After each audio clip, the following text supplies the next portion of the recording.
budget, we seek your guidance and blessings. Grant our leaders wisdom, knowledge, and inspiration as they make decisions for the benefit of our nation.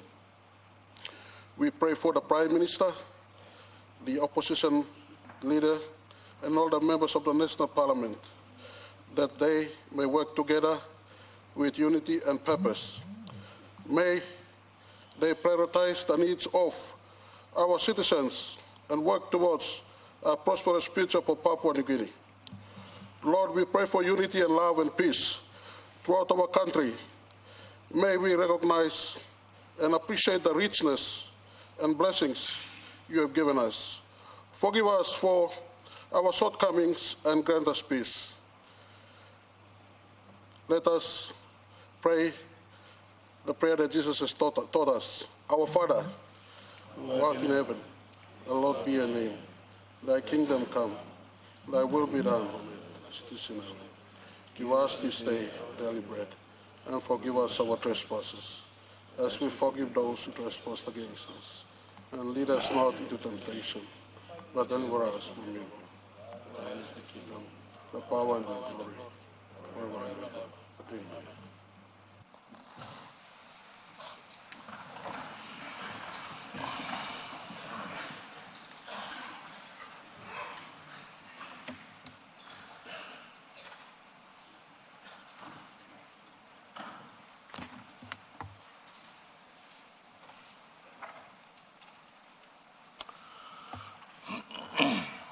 Honorable members,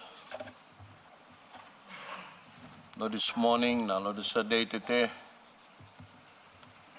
throughout the week, come you me all get this fla. Skin, kirap, you me like come. Lord, this day today long. Talk the budget, the country blame me. But Lord, this day today too, and you me got sorry me come up. And especially Lord, this house. You may lose him one blah. One walk blue you me. Honorable Minister of Wax. You may lose him now. The early hours of the morning. And one was set day. Lord, this house too.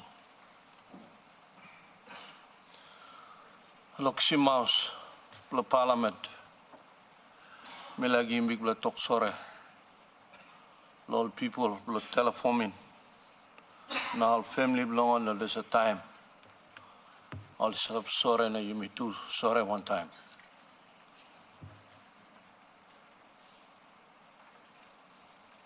Number two,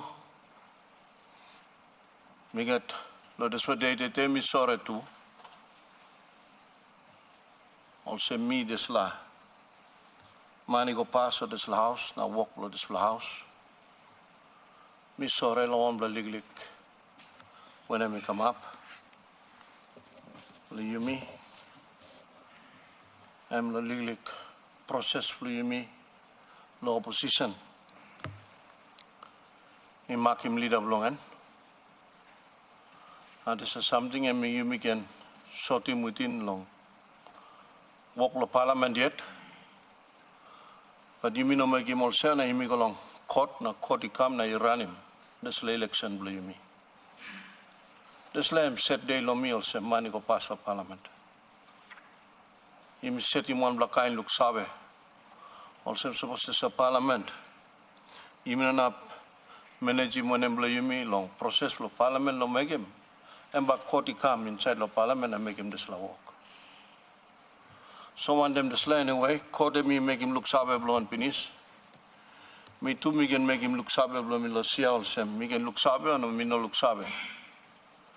But by me pull him tight him gonna wear. So also that today this morning me like talk sabe also me look sabe. No member of the suave also no leader of the opposition.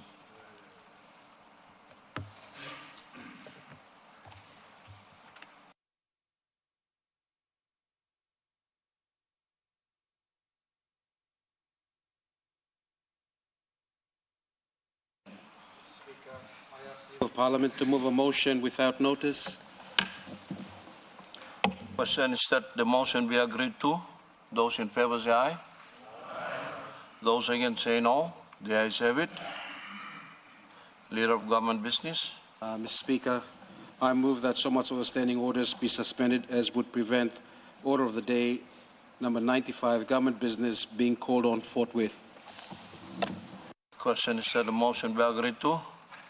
Those in favor say aye. Those against say no. The ayes have it. Mr. Clerk. Order of the day number 95, Organic Law and Certain Constitutional Office Holders, Amendment Law 2024, Minister for Justice and Attorney General, second vote for 27 November.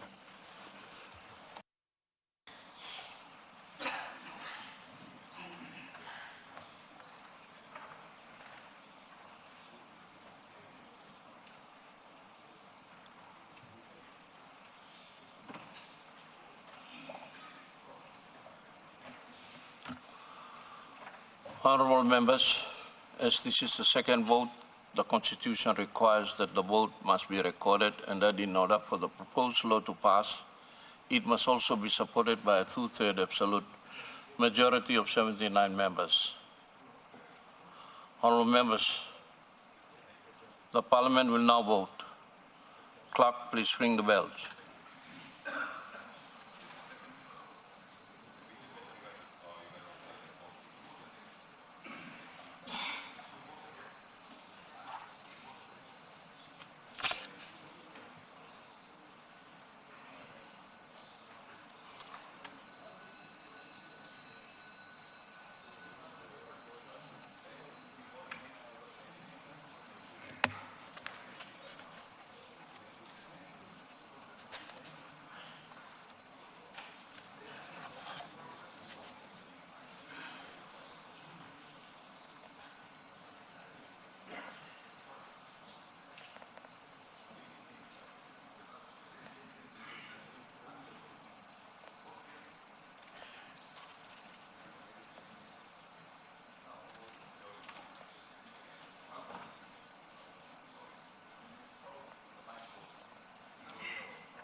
Mr. Minister.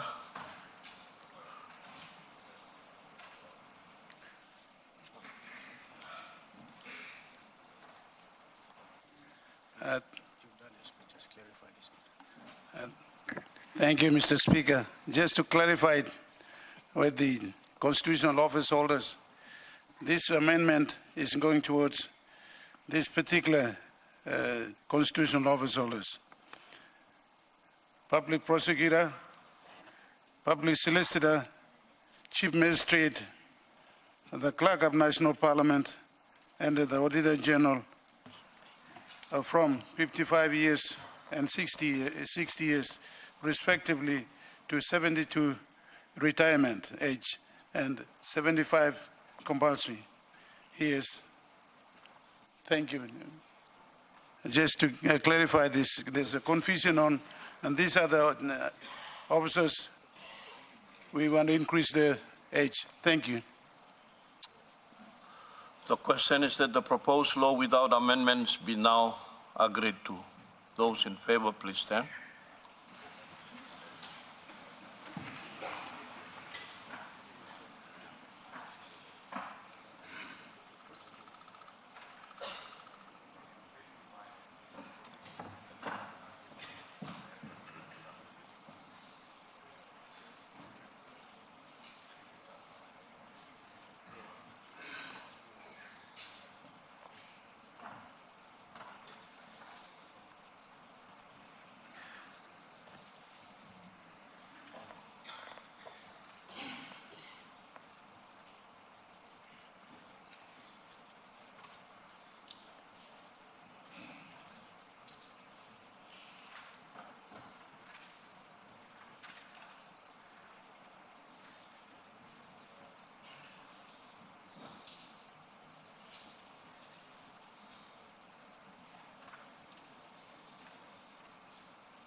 Those against, please stand.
Honourable members, the results of the vote, the ayes 76 and the noes 2.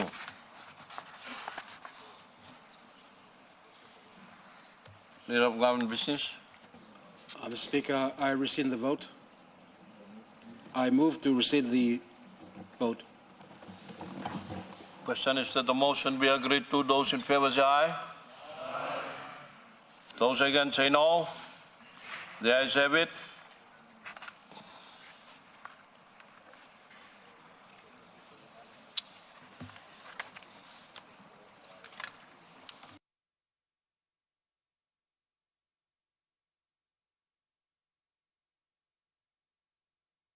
Business.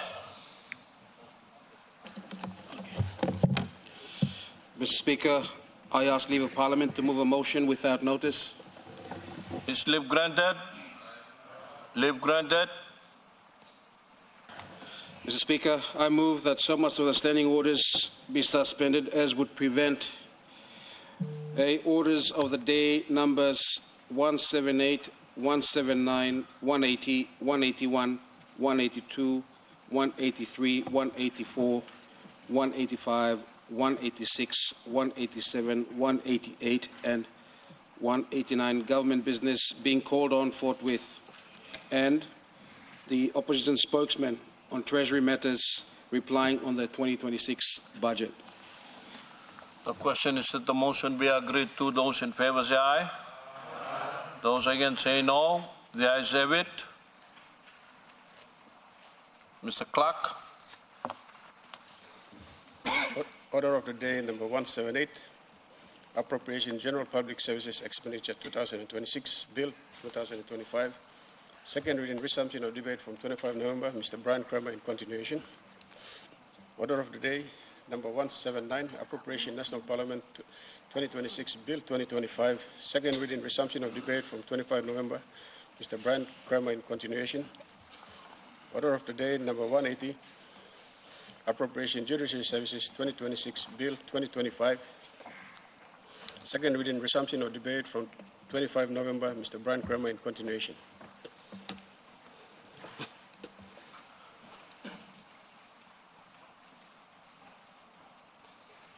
The Shadow Minister on Treasury.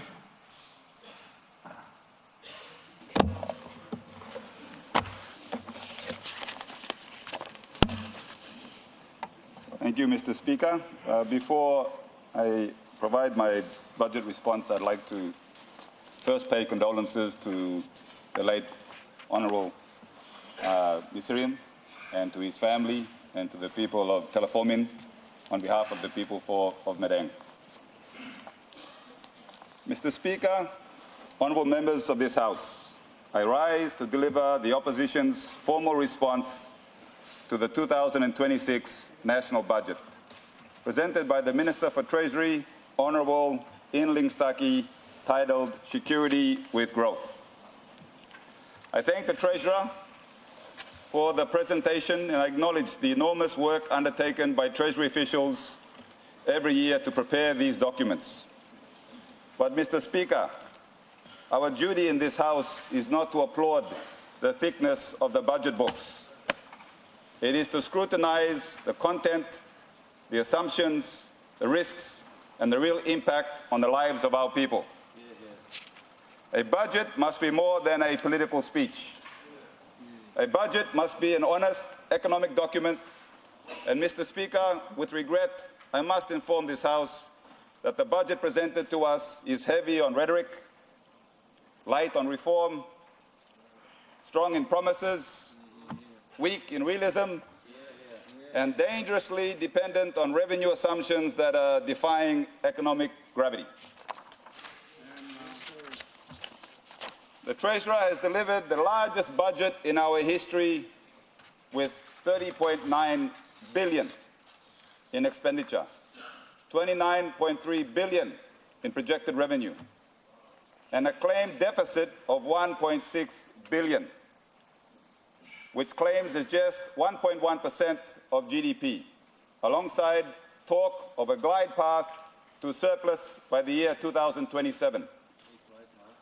And even the possibility of repaying all sovereign debt by the year 2034. Mr. Speaker, when one reads the fine print in the budget speech and in Volume 1, including the 13-year fiscal plan, and when we compare these claims to real execution in the 2025 budget, and to the real conditions of our businesses, our families, our farmers, our schools, and our hospitals, a very different picture emerges. Today, I will present that picture. And, Mr. Speaker, I will also urge simple calls of action on our duty. This is not merely a debate about a 30 billion budget. It is a debate about whether a mother in Tari can afford both food and school fees, whether a young man in Geruhu finds a job or joins a gang, whether a child in Manus grows up in a country that works or a country that quietly gives up on them. National budgets are not just spreadsheets. They are moral decisions about who eats, who learns, who is protected, and who is left behind. Mr. Speaker, in 2019, many of us took real risks to change the O'Neill government because we refused to accept what then the shadow treasurer and now the treasurer described as fake numbers, hidden debts, and corruption as the price of doing business. He was very convincing, and I'm sure many of you are being convinced the same way today. We supported the new government, then the Marape-Stephen duo, in good faith, believing that integrity, transparency, and people-centered leadership would finally take root. When those values were abandoned, and some of us made another hard choice to walk away from power rather than walk away from principle. That is the same standard we bring to this 2026 national budget. Mr. Speaker, the government's 30.9 billion budget on paper may appear to be a well-built house.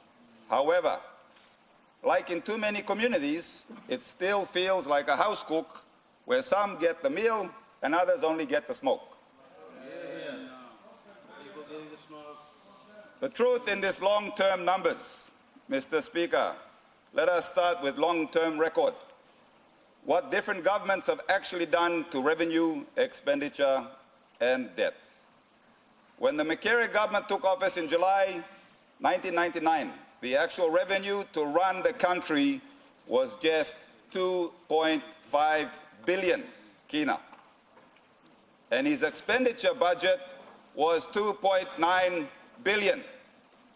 26 years later, and this budget plans to literally spend over 10 times that amount. When the Somare government succeeded the Makerere government in 2002, the country's revenue had reached 3.2 billion, with debt rising from around 5.8 billion in 1999 to 8.7 billion by the end of 2002. Difficult years of adjustment, but with relatively small absolute deficits and a focus on stabilization. Somare government, across roughly 9 years, oversaw the total revenue collection of around 58 billion and total expenditure of 57.4 billion. Debt essentially flat or slightly declining at about 8.7 billion to 7.5 billion. That period showed that when revenue is used carefully, it is possible to grow the economy without blowing out our national debt. Then came the O'Neill government, the end of 2011 to mid-2019. After 8 years in office, and thanks to the prudent fiscal management of the Somare government, the O'Neill government oversaw the collection of 91.6 billion in revenue, expending a total expenditure of 112.3 billion, a cumulative overspend of more than 20 billion, and debt jumping roughly from 7.5 billion under Somare to 33.7 billion under O'Neill. Mr. Speaker, those choices, aggressive spending, creative accounting, hidden liabilities left the country exposed before COVID-19 even arrived. Mr. Speaker, the current Marape government has taken that pattern and amplified it to the next level. Since taking office in May 2019, the Marape government's total revenue collection has reached an estimated 123 billion, with total expenditure short of 159 billion, a gap approaching 47 billion in just 6.5 years. Debt has surged from 33.7 billion when O'Neill left government in mid-1999 to a projected 66.5 billion by the end of 2026. Almost doubling the debt stock, and leaving every child effectively owning more to the creditors than ever before. Year by year, the charts tell the same story.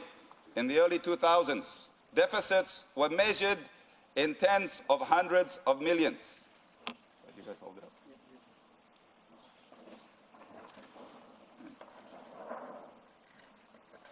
With at least one small surplus by the 2012, deficits were routinely in the billions, and the COVID years, the annual shortfall blew out to more than 7 billion. Deficits remain large, even as the government now claims to have fixed the boat. We have a point of order. Speaker, this is not a protest chamber. The circulation they've done is sufficient. I think the very standing order literate member from Medang knows exactly the decorum of the House. So I just rule to your wisdom. I leave to your wisdom to make ruling, please. Honorable Prime Minister, your point of order is in order. So, you to apply, honorable members, the Prime Minister, and you start the point of order now. Honorable open member, I had a point of order from the Prime Minister. Yes, Mr. Speaker, the Prime Minister said, according to standing orders, I've yet to hear him quote which actual provision of the standing orders that him and you are relying on. Open member for Medang or Shadow Treasury, Minister of Shadow Treasury, me no asking me to debate him this point of order. Okay, Mr. Speaker, the chair has made its ruling. His point of order is in order, and this is the first time I believe in this House. Now we have a current placard. Now, Soimantap. We have enough of this already. This is in front of all members now. It's been circulated. So what are you trying to prove here? So you may continue with your response to the budget. Thank you, Mr. Speaker, if I may.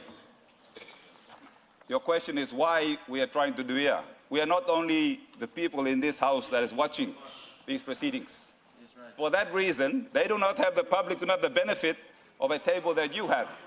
No.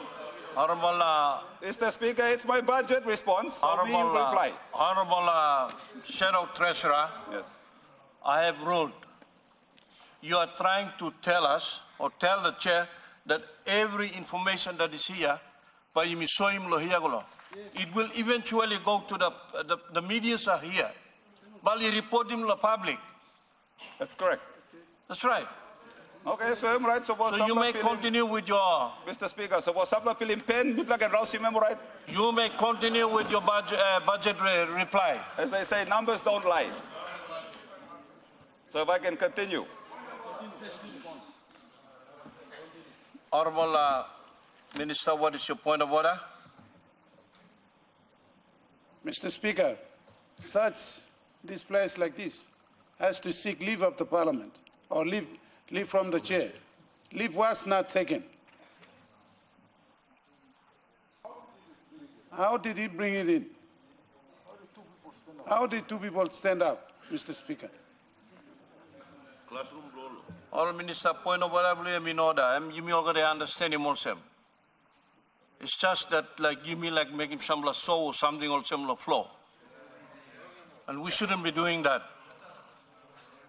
me larem shadow treasurer shadow minister of treasury long continue long reply long on the budget. Thank you, Mr. Speaker. You may count him my first point of order. Okay. So, as I was saying, Mr. Speaker, then came the O'Neill government. Oh, now you bloody disturb his speech for me. Okay, year by year, the charts tell the same story. In early 2000, deficits were measured in tens of hundreds of millions, as the good members of this House will see in the graph before them.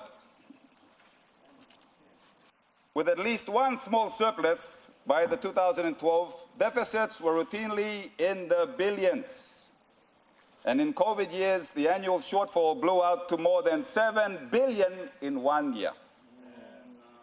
Deficits remain large, even as the government now claims to have fixed the boat.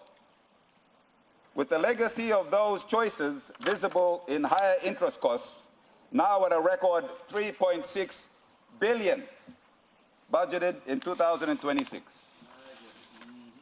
This is the truth.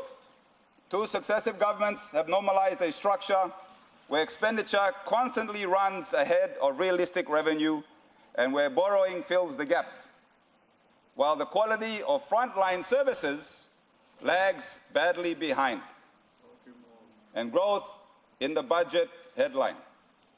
The gap between the numbers and reality. Mr. Speaker, let us turn to the 2026 budget itself and the gap between what the numbers say and what the people see. The Treasurer has told the nation that the 30.9 billion in expenditure represents 2,000 kina and 882 per person in PNG, based on the estimated 2026 population of 10.7 million. This is to fund education, health, policing, roads, and debt interest. Mr. Speaker, many families in Port Moresby and Lae spend that amount on food and transport in a single month. In settlements, people juggle rent, school project fees, PMV fares, with no safety net, and for them, there is no sign of 2,882 in services or opportunities. Mr. Speaker, we are told inflation is contained and that non-resource growth is averaging around 4%, with the government proudly claiming the strongest period of sustained growth in our history. Mr. Speaker, yet the trade store and the fuel pump and families see prices rising faster than wages and far faster than the quality of services. While informal workers remain unprotected from shocks, the budget that stabilizes Treasury while destabilizing households is not yet a people's budget. Education and health and human reality. Mr. Speaker, children sit at the center of this story.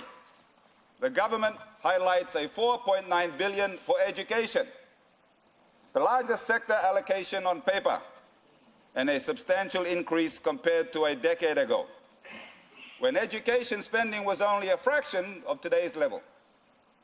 Yet tens of thousands of teachers' positions remain unfunded or unfilled, classrooms are overcrowded, and schools wait months for funds trapped in trust accounts or delayed by release bottlenecks, meaning that the big numbers in Volume 2 of the Treasurer's budget never turn into chalk desks or textbooks. Mr. Speaker, health is no different. We see about 3.2 billion appropriated for medical supplies, provincial hospitals, church health services, and even a new medical university. More than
a fix-the-boat story.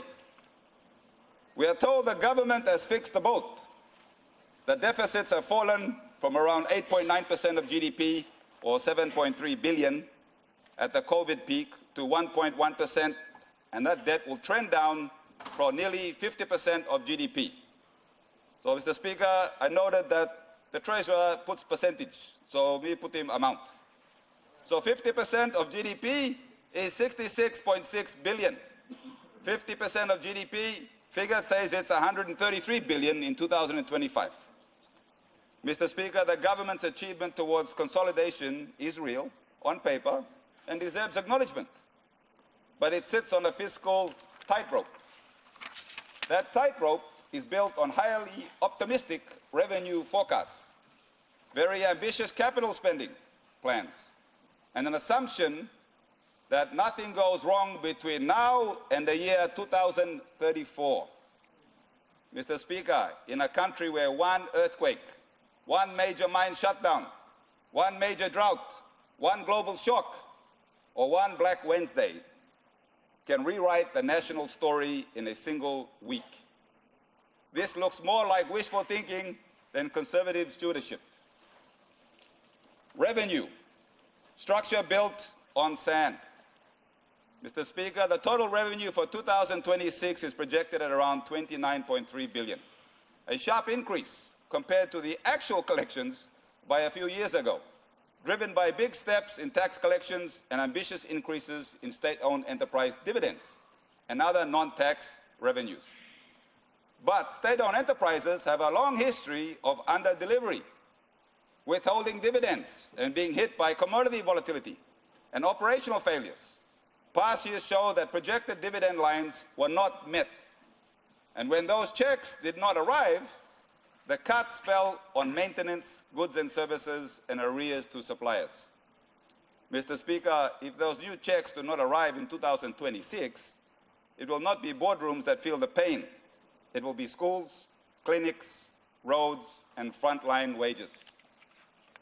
Mr. Speaker, the multi-year charts of revenue versus expenditure show a systematic habit of announcing optimistic inflows and then filling the gap with borrowing instead of structural reform.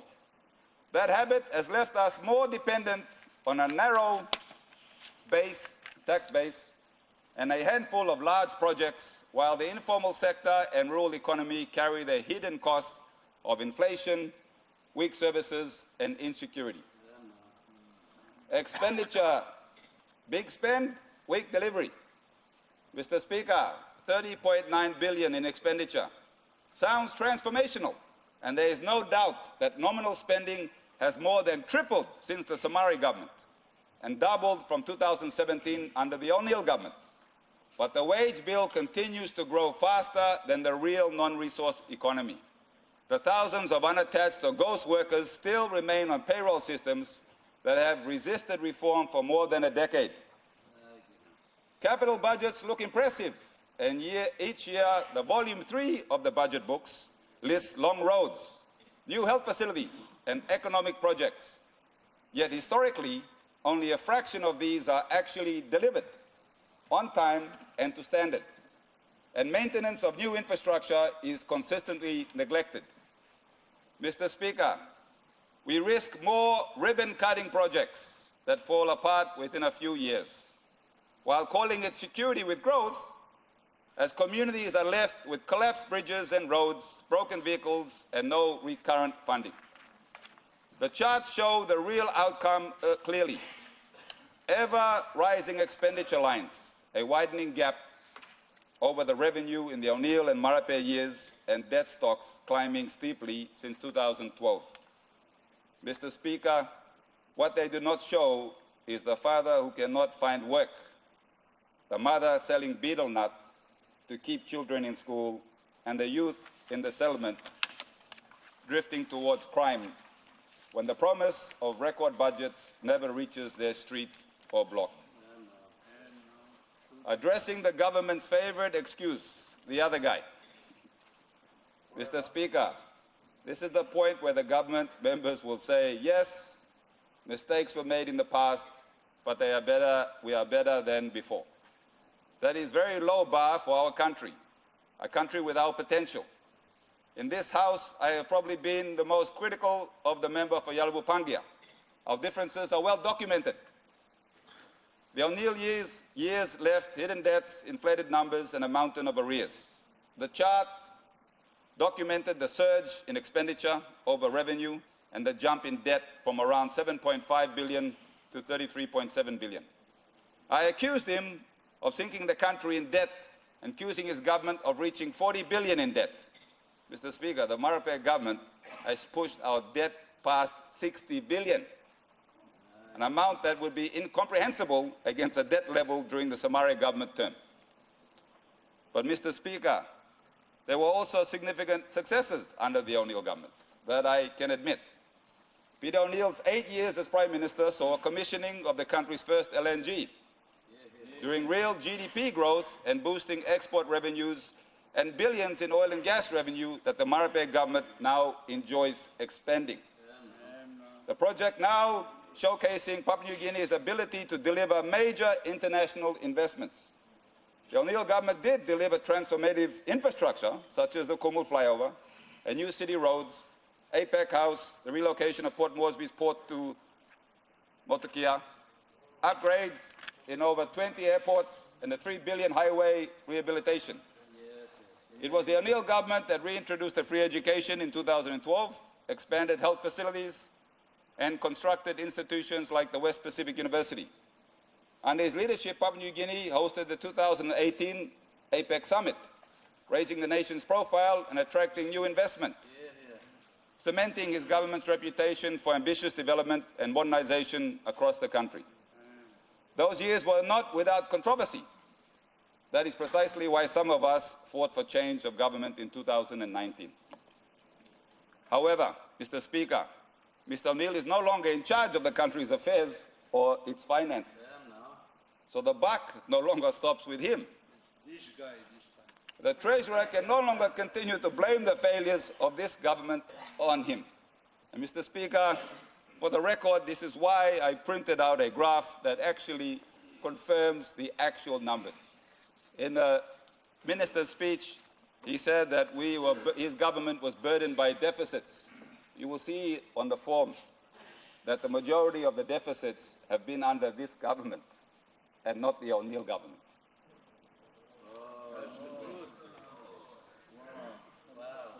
The O'Neill government was not responsible for the record expenditure close to 160 billion. He is not responsible for our debt reaching 66 billion by the end of 2025. He is not responsible for the current state of law and order in the country, the shortage of medicines reaching our hospitals. Mr. Speaker, 6.5 years after the O'Neill government, Marape government, the same bad habits remain. We still see billion kina deficits, unrealistic revenue forecasts, state-owned enterprises that withhold or delay dividends, payroll leakages that reform programs have failed to fix, and capital projects that look impressive in the budget books but never get built or properly maintained. This is not a clean break from past mismanagement. It is simply dressing it up. It's a lipstick on a pig. Duct tape on a sinking boat when our people deserve reform, honest. Human costs the same, unfunded teacher positions, under-resourced communities waiting years for basic infrastructure while interest and arrears are paid faithfully every month. The human cost of mismanagement. Mr. Speaker, the deficit line does not capture the true cost of poorly managed economy. That cost is counted in children who drop out because schools lack teachers, desks, and books, even as the education budget sets new records on paper. Patients who die of treatable conditions because there are no medicines, no beds, no fuel for an ambulance, while the national health appropriations have never been higher. Women facing violence in communities with no police presence or functioning courts, because law and justice funds are eroded by arrears, late warrants, and poor coordination. Youth whose potential is wasted in crime, alcohol, and idleness. In a decade that official statistics describe as one of the sustained growth, but which for them has meant sustained exclusion. Every kina borrowed, wasted, or stolen today is a kina stolen from our children's future. From climate-resilient infrastructure, from modern hospitals, from quality schools, and from a diverse economy. Every under-reformed payroll system, every dubious contract, every trust account game normalities, mediocrity, and teaches our children that corruption is the cost of doing business with the state. The responsibility of this House, Mr. Speaker, budgets are moral documents, and in this debate, three groups carry a special burden. Members of Parliament, our duty is to scrutinize, not applaud.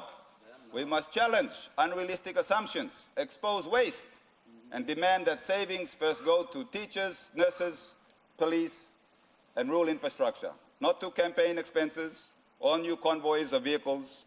If we fail, we are not bystanders, we are accomplices. 2, ministers and senior officials. A record budget means nothing if warrants are late. Funds are trapped, arrears grow, and the frontline services starve. A budget is not an election brochure. It is a contract with the people, and the contracts are measured in delivery, not in press conference. 3, public servants. You are in the engine room, but a leaking engine seizes. Ghost workers, fake invoices, inflated contracts, and abuse of grants are acts that rob children of knowledge, patients of medicine, and communities of safe bridges and reliable roads. As someone widely recognized for fighting corruption can plainly say, this is not personal. It is about choosing integrity over convenience and truth over spin. In 2019, we demanded a change of government. In 2026, we demand a change of culture. What a people-first budget would look like. Mr. Speaker, a truly people-first budget would use conservative, realistic revenue forecasts, grounded in past collection performance and genuine SOE capacity, not aspirational divided figures or dividend figures. Protect the basics, teachers, health workers, medicines, law and justice before funding vanity projects, political slash programs, or poorly designed capital works. Cut waste ruthlessly, ghost workers, inflated contracts, needless travel, and duplicate agencies that add red tape but not value. Empowering watchdogs, the Auditor General, the Ombudsman, the Internal Audit Units, and the FIU, and ICAC, to follow the money without fear or favor, publishing their findings in full. Measure success not by billions announced, but by improved lives. Fewer school dropouts, lower maternal deaths, safer streets, more jobs, and higher real incomes. The judgment of history and our duty now. History will not remember whether this budget was 28 billion, 30.9 billion, or 32 billion. It will remember whether this House lifted our people or failed them. It will remember whether we told the truth about unrealistic assumptions, weak implementation, and corruption that bleeds the nation, or whether we hide behind the slogans like security with growth. Mr. Speaker, a mother in East Sepik, a youth in Lae, a teacher in Mereng, a nurse in Bougainville. They will not remember our speeches. They will remember whether their lives became safer, fairer, and more dignified because of decisions taken in this chamber. In 2019, we said enough to one era of mismanagement. In 2026, let us say enough to budgets that look strong on paper but leave our people weak in reality. Let us demand a budget that is not only fiscally responsible, but morally responsible. Calls to action. So today, 3 clear calls to action. To members of Parliament, do your duty. Read beyond the headlines. Interrogate the assumptions. And put the classroom, the clinic, and the village road ahead of your own comfort.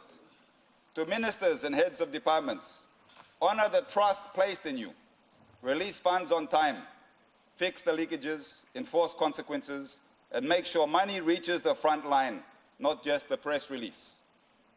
To the public service machinery, at every level, remember why the people pay your salaries. That now has reached 8 billion. Say no to ghost names, no to fake invoices, to shortcuts that betray the public interest. And choose to be a generation of public servants that restored pride in serving the state. For the children in classrooms without a teacher, for the patients in wards without medicine. For the youth standing at the crossroads between a job and a gang. Let us do what we are mandated to do. Let us serve our people.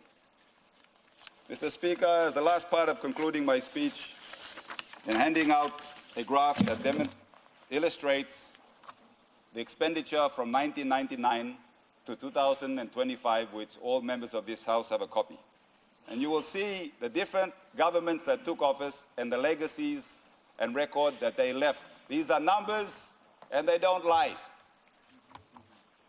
The Makerere government inherited a government that was near collapse, where our exchange rate, kina, jumped by 30%, was reduced, cut by 30%.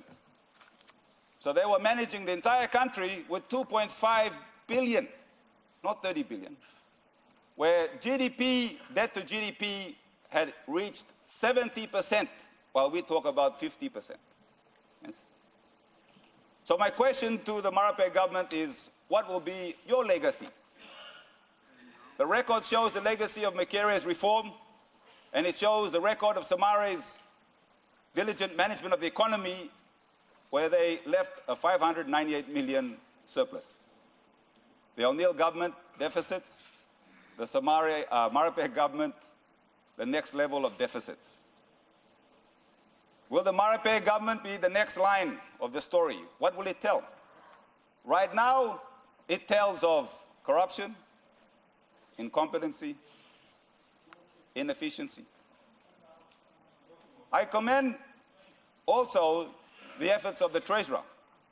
The economy on the macroeconomic level, and I have reviewed all the IFM reports since 1999, 2000, from each time the new government took office, to understand what were the views of the IMF and how we're running our economy. And all the underlying issues that they raised every single time is the same. Accountability, transparency, good governance, excessive spending, inefficiency of public service. The same theme.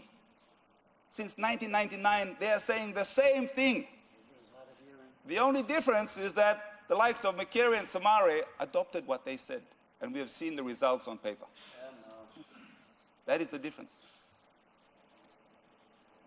So, my objective view of the efforts of the Treasurer and the economy would be a -C in terms of the budget, because even if the Treasurer brought a perfect budget, he's not the one implementing it. The issue here right now is the implementation of the budget. A budget's just a projection on paper. Who implements it, that is the outcome. On the managing of the economy in terms of the public service machinery, then it's a D-. Yes, absolutely. Yes. But that's not the Treasurer's function. That's the ministers, departments, secretaries, and the Prime Minister is responsible because he appoints them. And who you appoint represents you. If I may, Mr. Speaker, just to conclude my speech, is to read a little section, paragraph, of a report done by the APG that describes the level of corruption. This is the same organization that carried out a full assessment of the country, anti-money laundering risk, and as we all heard, we will be grey-listed come February. It says, Mr. Speaker, if I may, it's called the Asia Pacific Group of Money Laundering. It is an intergovernment organization consisting of 42 members, of which PNG is a member, as well as an organization and observers from outside the region with PNG as a member. Now, I quoted a part of their report where it says, the threat of corruption and bribery in PNG is pervasive, deep-rooted, and entrenched in politics and business. PNG's National Risk Assessment identifies corruption as the highest money laundering threat. Transparency International Corruption Perception Index score for PNG is 30 over 100, and PNG ranks 130 out of 180 in the world. There are numerous open source reports and media articles highlighting corruption, including misuse of government funds and kickbacks, and bribery are widespread. Fraud is significantly underreported, making the level and value of offending difficulty to quantify. In cases where corruption is involved, there is often related fraud, such as false documentation, to facilitate the activity. The crossover with corruption and fraud is significant, with fraud and mismanagement of funds found to be common among public officials. Mr. Speaker, the Prime Minister now enjoys his term to complete this term unabated following the recent Supreme Court ruling. He does no longer have to submit to political interest. He now has to decide, based on his faith and based on his legacy, how will Papua New Guinea remember his government. He has an opportunity now to clean up the mess. The Treasurer has done his part on the budget, but the implementation through our public service and corruption is an area that he is mandated. That is the Prime Minister, and it will stop with him and his departments. If the Prime Minister is truly committed to seeing the improvements in our people's welfare, then I would ask that he consider appointing members of the opposition and government to form a special parliamentary committee and allow us to go in and smash the rot. Because public servants cannot, international agencies cannot, they do not fully understand the landscape of how corruption is entrenched in our country. So with that, I conclude my speech. Thank you. The Chairman of the Permanent Parliamentary Committee on Plans and Estimates.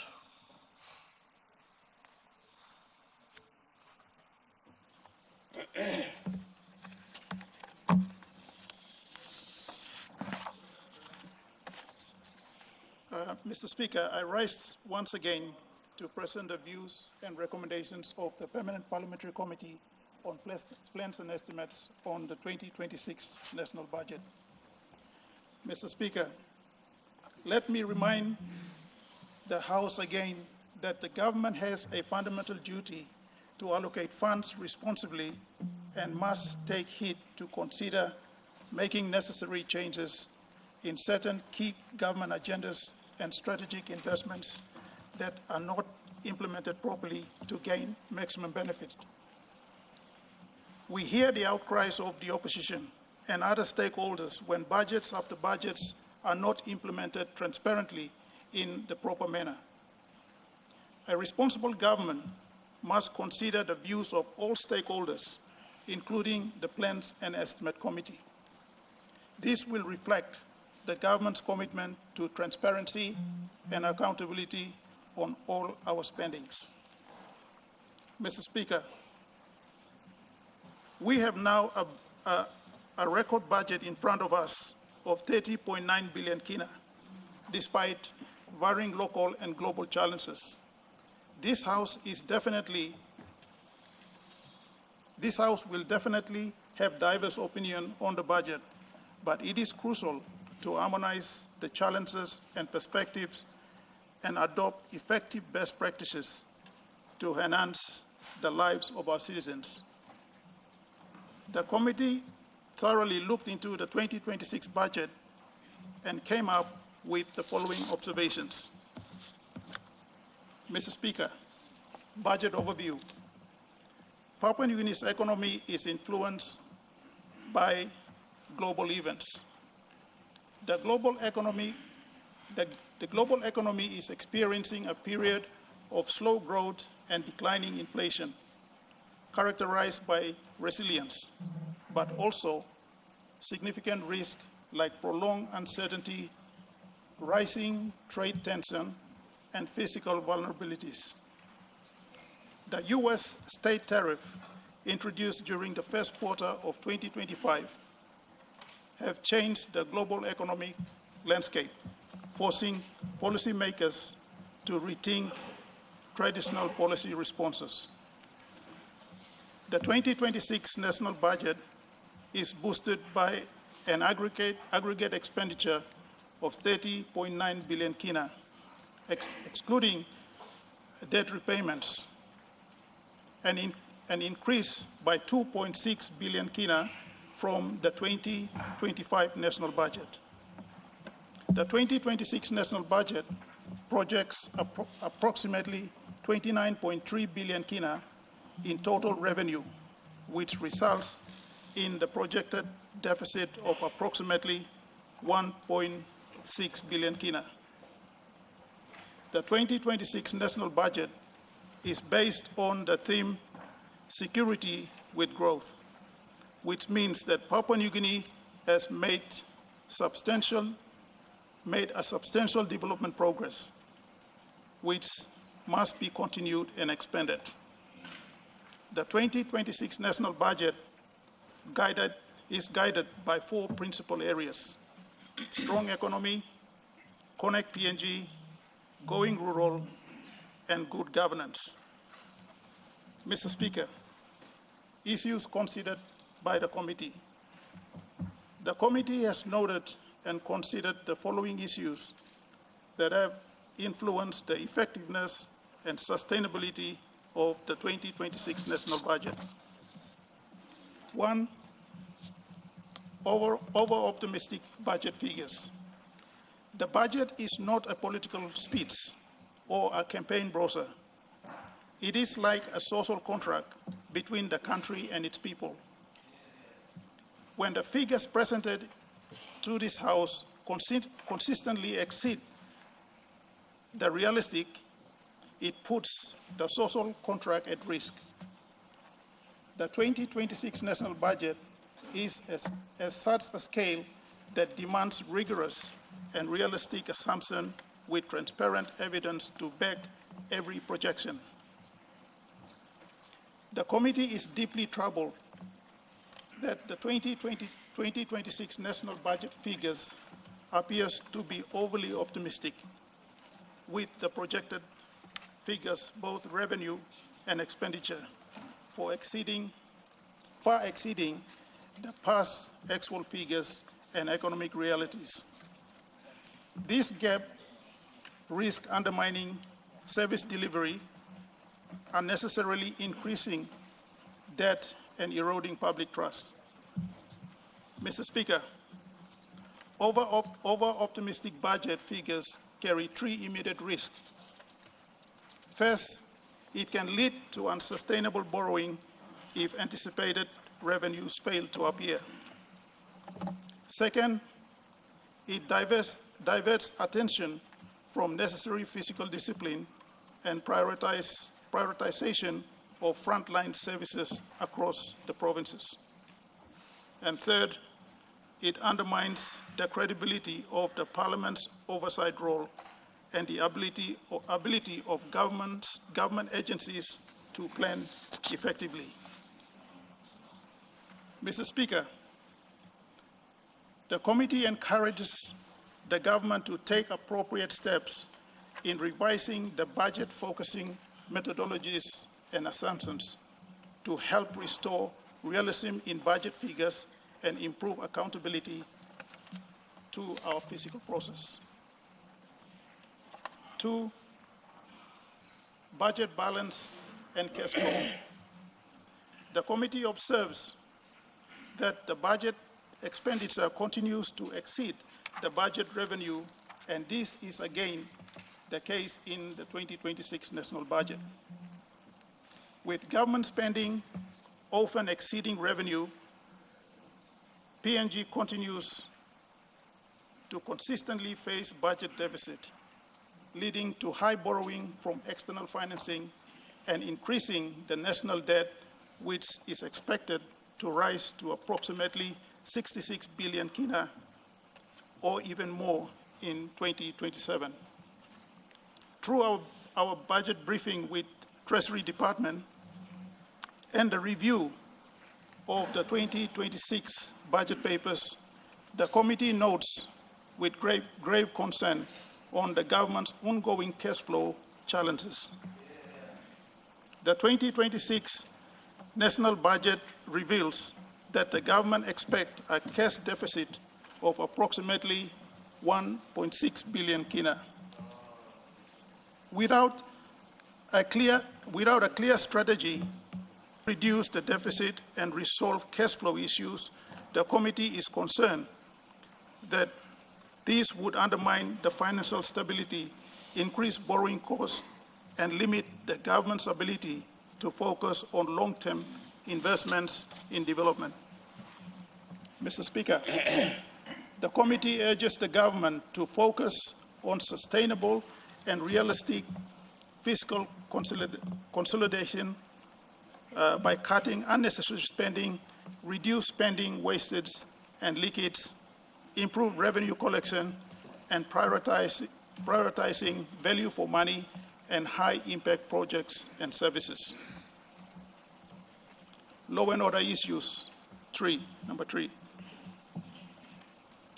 The committee notes that the government is proposing to spend about 2.465 billion kina in law and order sector, most notably with a 12% increase in the police department and a 17% increase in the judiciary services to address the declining state of law and order nationwide. However, it is widely acknowledged that significant challenges still persist with increasing crime rates, violence, and tribal conflicts. The 2020 national budget must clearly translate these allocations into tangible on-the-ground outcomes. Failure to do so risk undermining the 2026 national budget's effective implementation, forcing the redirection of vital resources away from health, education, infrastructure, and to address unforeseen emergency responses and security shortfalls. Mr. Speaker, Papua New Guineans deserve a safe, secure, and peaceful environment that supports social well-being and a stable and favorable investment climate to drive sustainable economic growth. For the amendment of IRC Act, the committee is concerned with the recent amendment of IRC legislation that proposes structural change to IRC, an institution that has consistently delivered results, strengthened compliances, and operate with integrity. The IRC is not another government agency. It is a constitutional state organization deliberately designed to be independent from political influences. Its autonomy is the reason why, even in tough economic times, the IRC continues to be effective and efficient in revenue collections. The proposed creation of an oversight board with political appointees risk weakening the IRC's independence, compromising its ability to enforce tax law fairly, and opening the door to affecting decisions that should remain strictly professional. It is not clear on where in IRC's current accountability mechanism have failed and where is the justification of any ineffective policy that warrants such an intervention. Mr. Speaker, The IRC Commissioner has stated clearly that the accountability is welcome. This proposed oversight board lacks sound justification. These posts coincide with IRC's audit of major multinational corporations, entities that have never faced scrutiny before. Should we allow external pressure to derail these investigations?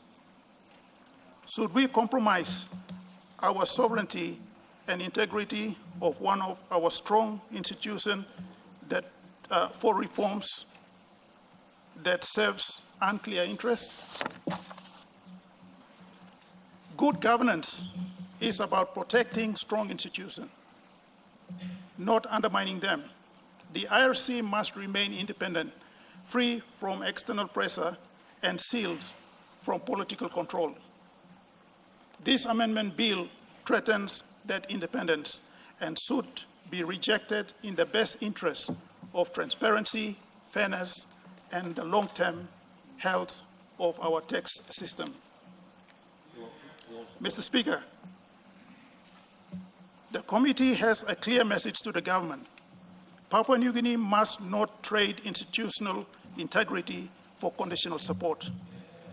We must uphold the independence of the IRC and safeguard the principles of good governance. Dividends payment by KPHL, number 5. The committee noted the governance and financial performance of Kumul Petroleum Holdings Limited and its obligations to the state. KPHL was established to hold state's interests in the PNG LNG and other petroleum venture. It is a strategic entity entrusted with managing billions of kina in resource wealth on behalf of our people. However, the current legislation that created KPHL has inadvertently placed significant limitations on the government's ability to access its rightful shares of revenue. Under the current arrangement, KPHL operates as a trustee, with Prime Minister as the sole trustee. While this structure was intended to safeguard the state's interests, it has created governance challenge and reduced transparency. Dividend flows have been described as opaque, with funds not directly remitted to the national budget and or the Sovereign Wealth Fund. For example, Treasury's report indicated that 7.1 billion was received by KPHL from the PNG LNG project up to mid-2022. Yet, only a fraction has flowed into the consolidated revenue. In 2024, 560.1 million kina in mining and petroleum dividends has been paid to the state. For 2025, the projected mining and petroleum dividends are approximately 1.5 billion kina. In the 2026 national budget, the projected mining and petroleum dividends is approximately 2.95 billion kina. While these figures appear substantial, they fall short of what is possible given the scale of the LNG revenues. Mr. Speaker, the committee notes that under the government's 2025 dividend policy, KPHL is expected to remit 80% of its revenue to the state. This is a positive step, but it requires legislative backing to ensure compliance and consistency. The committee is not questioning the importance of KPHL's role in managing resource projects. We acknowledge the investment in infrastructure such as the Motukea fuel storage facility and its participation in the projects like PNG LNG and Papua LNG. However, we must also recognize that the current governance structure does not reflect best practice. It concentrates our decision-making power, limits parliamentary oversight, and creates a potential conflict of interest. Mr. Speaker, the cascading effect of this arrangement is clear. When dividends are delayed or reduced, the national budget suffers. Provinces and districts are deprived of funds for essential services. Our people in rural areas face deteriorating health facilities, under-resourced schools, and impassable roads. 6, provincial functional grants.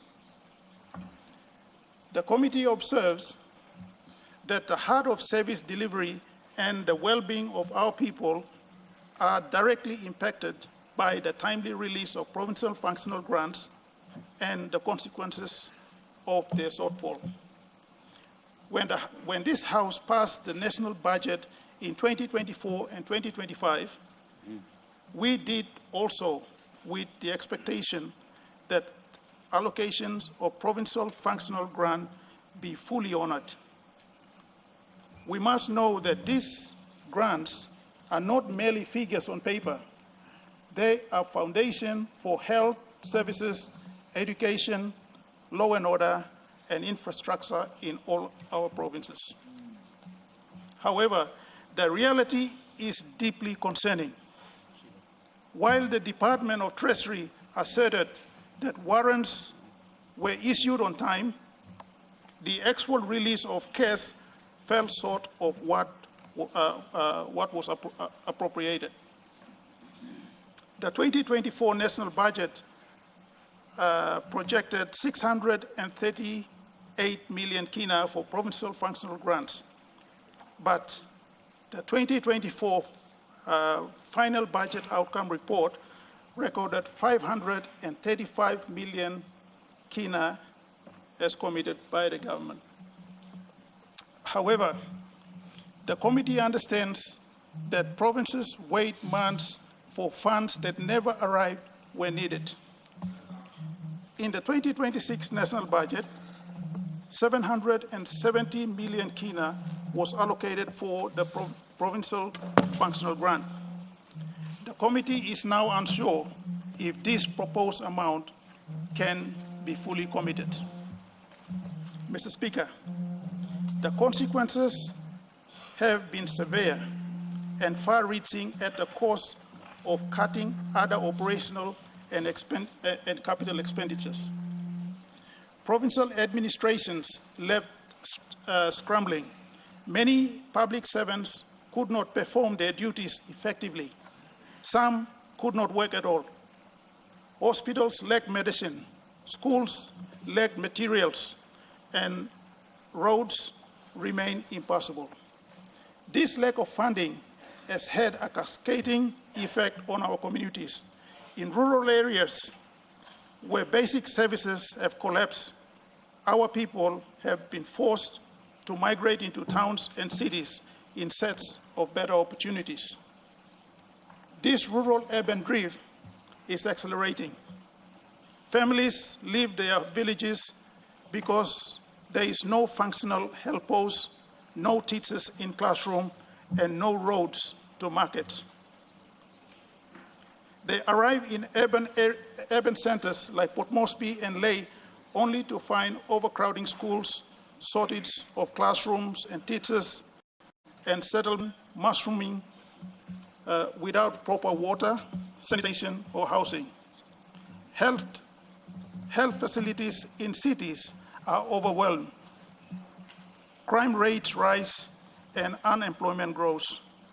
What began as a funding shortfall in rural areas has now become a national crisis of urban congestion and social instability.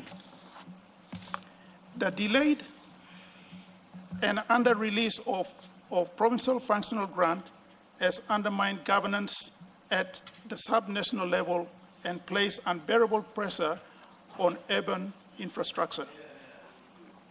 It has forced provinces and districts to rely heavily on PSIP and DSIP funds for core services, funds that were never intended to replace functional grants. Treasury argues that this delay were unavoidable under the Westminster system, which allows the minister to release funds up to, but not necessarily the full appropriation. Section 6 to 10 of the Appropriation Act were often cited as legal authority for reallocation reallocation to protect essential services. While this may be legally sound, it does not ease the burden of our provinces and cities. Mr. Speaker, the committee acknowledged the effort to clear the outstanding commitment in 2025, aided by improving domestic financing and moving towards a single treasury account. But the question remains, will this same predicament continue next year? Will our provinces again left waiting for funds that exist only on the budget paper or in the budget paper? The committee recommends that the government take the following decisive actions. First, ensure timely cash release for provincial functional grant in 2026. And this commitment must translate into real money in provincial accounts. Secondly, strengthen the cash management and focusing to prevent check floats and delayed payments. Third, prioritize transparency. Provinces and districts must know when funds will arrive so they can plan effectively. And finally, review the fiscal framework to protect subnational funding from being crowded out of wage overrun and debt servicing. National debt. Number 7. The committee notes that the national debt is expected to reach 66.2 billion in 2026, which is approximately a debt to GDP ratio of 45.5%. The 2026 national budget projects that the debt to GDP ratio will be decreasing from 42% in 2027 to 26.5% in 2030, but it is growing much slower than the economy. Debt repayments constitute a significant part of the expenditure in the 2026 national budget. While this shows that the government is looking at the debt recovery efforts, the committee is concerned on the over-optimistic projections that are not clear on the government's focusing methodologies and assumptions. Number 8, grey listing. The committee is aware that Papua New Guinea will be grey listed in February 2026, which is less than 2 months away, for failing to comply with and implement the requirement of the Financial Action Task Force, the Global Money Laundering and Terrorist Financial Watchdog. The committee understands that when Papua New Guinea is grey listed, the consequences will be severe and potentially three main effects. Potentially there'll be three main effects. First, there may be a low tax receipt from slower growth and reducing commodity trade. Second, high debt servicing costs can occur. And third, there may be an increase in recurrent spending on anti-money laundering and countering financing of terrorism, reform, compliance and capacity building in financing regulators and law enforcement. This will potentially lead to foreign companies considering whether to continue or shut down their operations in PNG. Future investment opportunities may be impeded, and there will be a shortage of foreign currency, and banking system and networks will be greatly affected. Number 9, maintenance budget. The committee observes that in 2026 national budget, the committee observed that the 2026 national budget allocated approximately 331 million kina on maintenance, a 41% increase in the 2025 from the 2025 national budget. However, the committee is concerned that the lack of detail on how the maintenance fund is appropriately allocated according to the real on-the-ground priorities and needs, such as maintenance of existing roads, national highways, schools, and hospitals in provinces and districts. The committee is of the view that there should be a clear detail on how maintenance funds are being allocated and whether the proposed maintenance fund in the 2026 national budget is sufficient to address the current assets conditions in the long term. Mr. Speaker, acknowledgement on enhanced funding for parliamentary services. During the 2025 national budget, the committee urged the government to enhance funding for parliamentary services, including opposition. The committee is pleased to see significant increase in the national parliament's budget in 2026. This funding will enhance the parliamentary services and support the operations of the parliamentary committees and the opposition. This reflects the government's commitment to transparency and effective governance. We appreciate these commitments. And to conclude, Mr. Speaker, the 2026 budget faces significant challenges from economic diversification and debt management to improving government services, service delivery, and tackling corruption.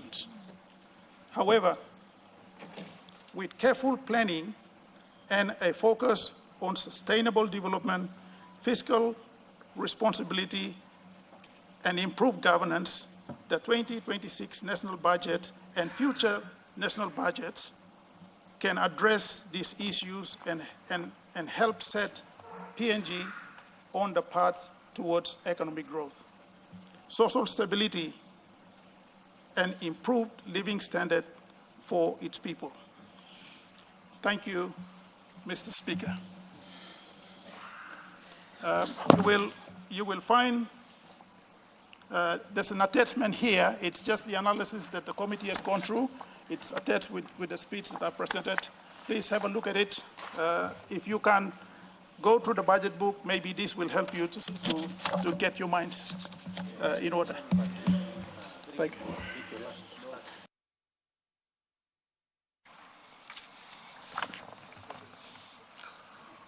Honorable Governor Fuicevic. Thank you, Mr. Speaker. Before I give my response, I'd like to extend my deepest condolences to our people of Telefomin and family and friends of our late brother, the Honorable Solan Mirisim.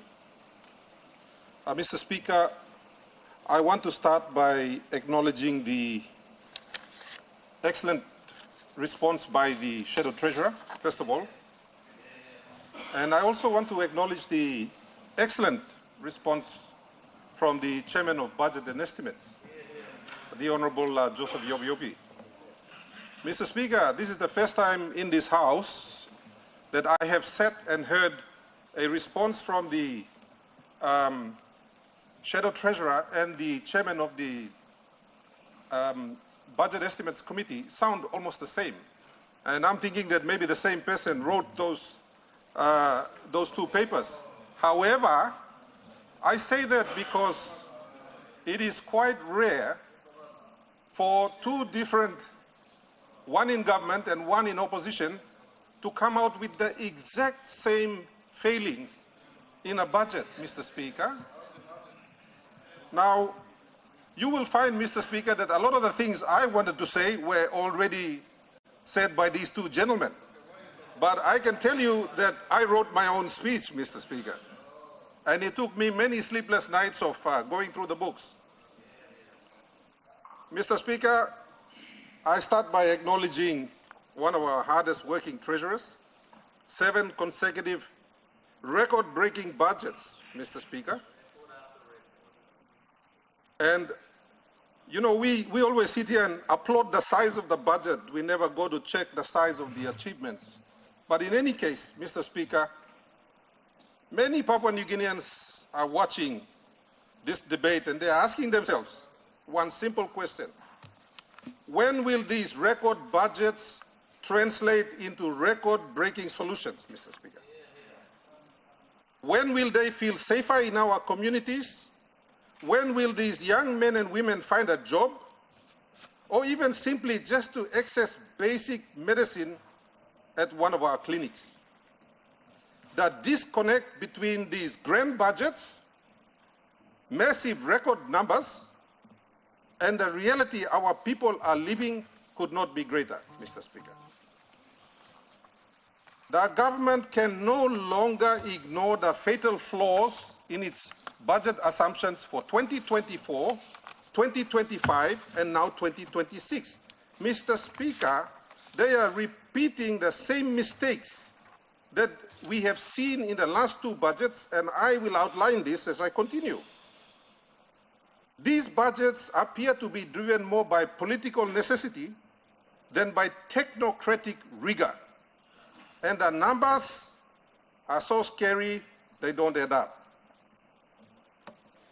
The first issue I have is that I see a clear pattern of failure in planning and delivery.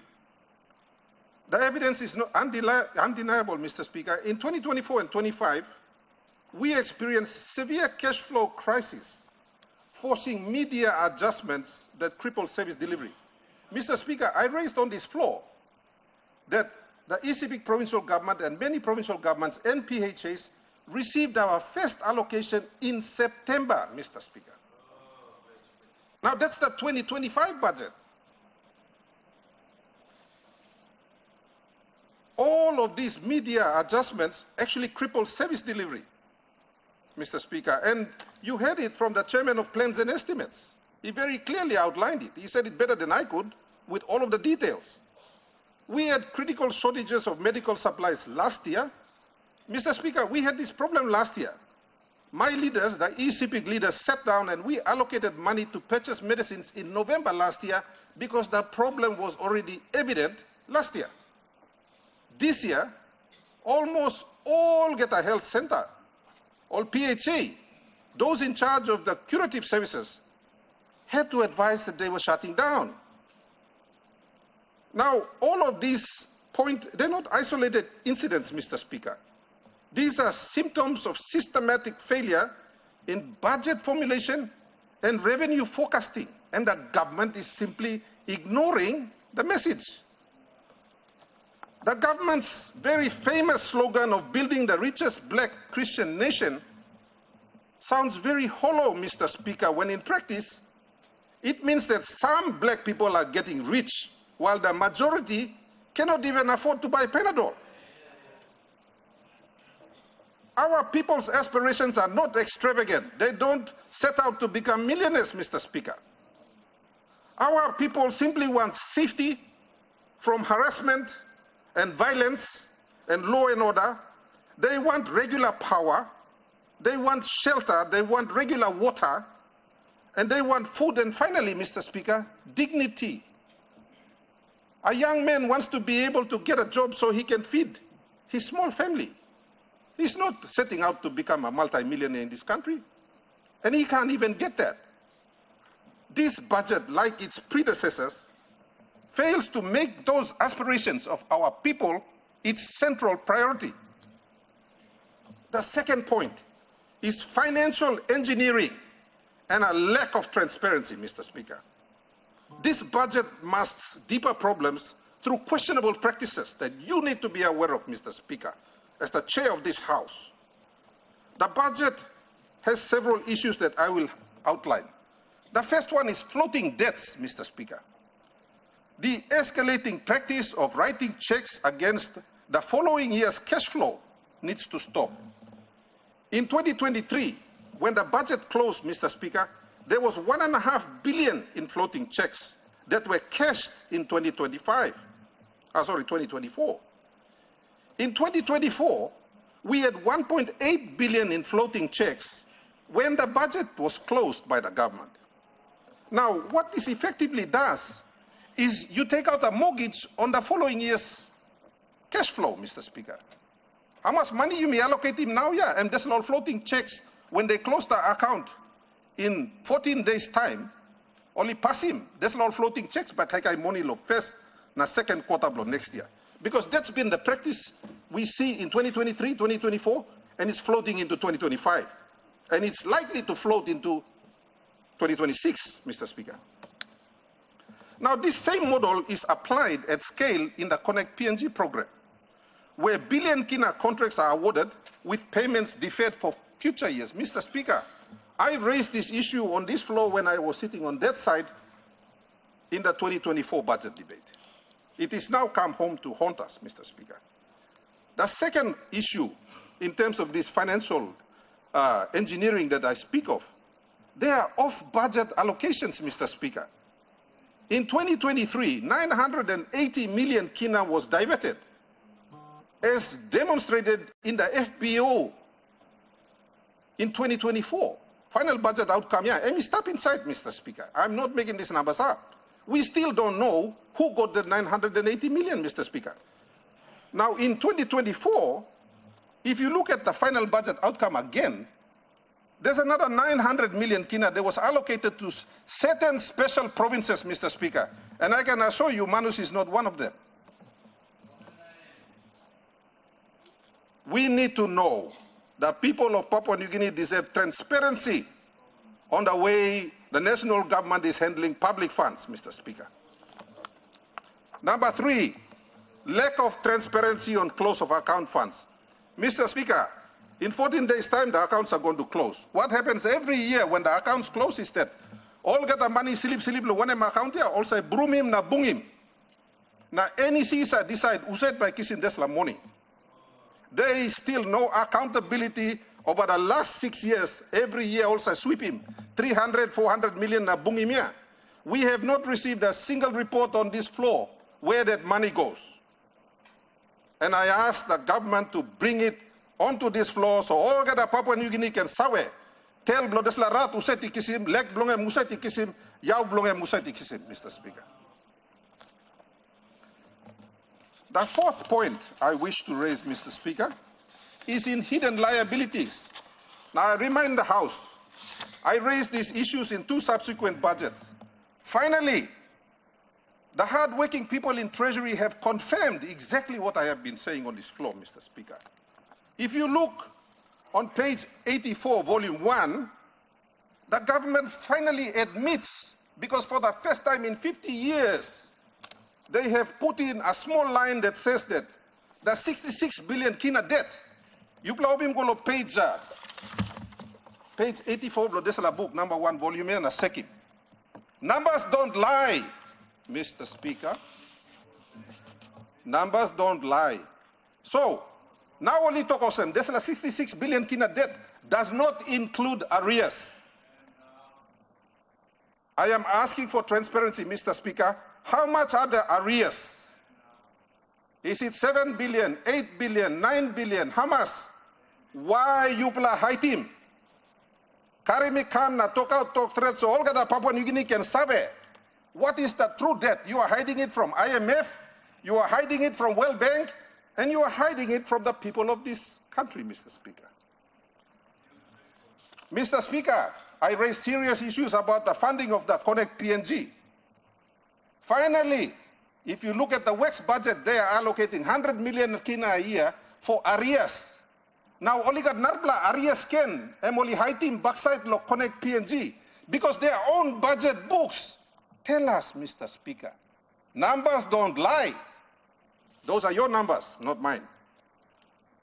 Now, what the government is doing is not fiscal consolidation, Mr. Speaker.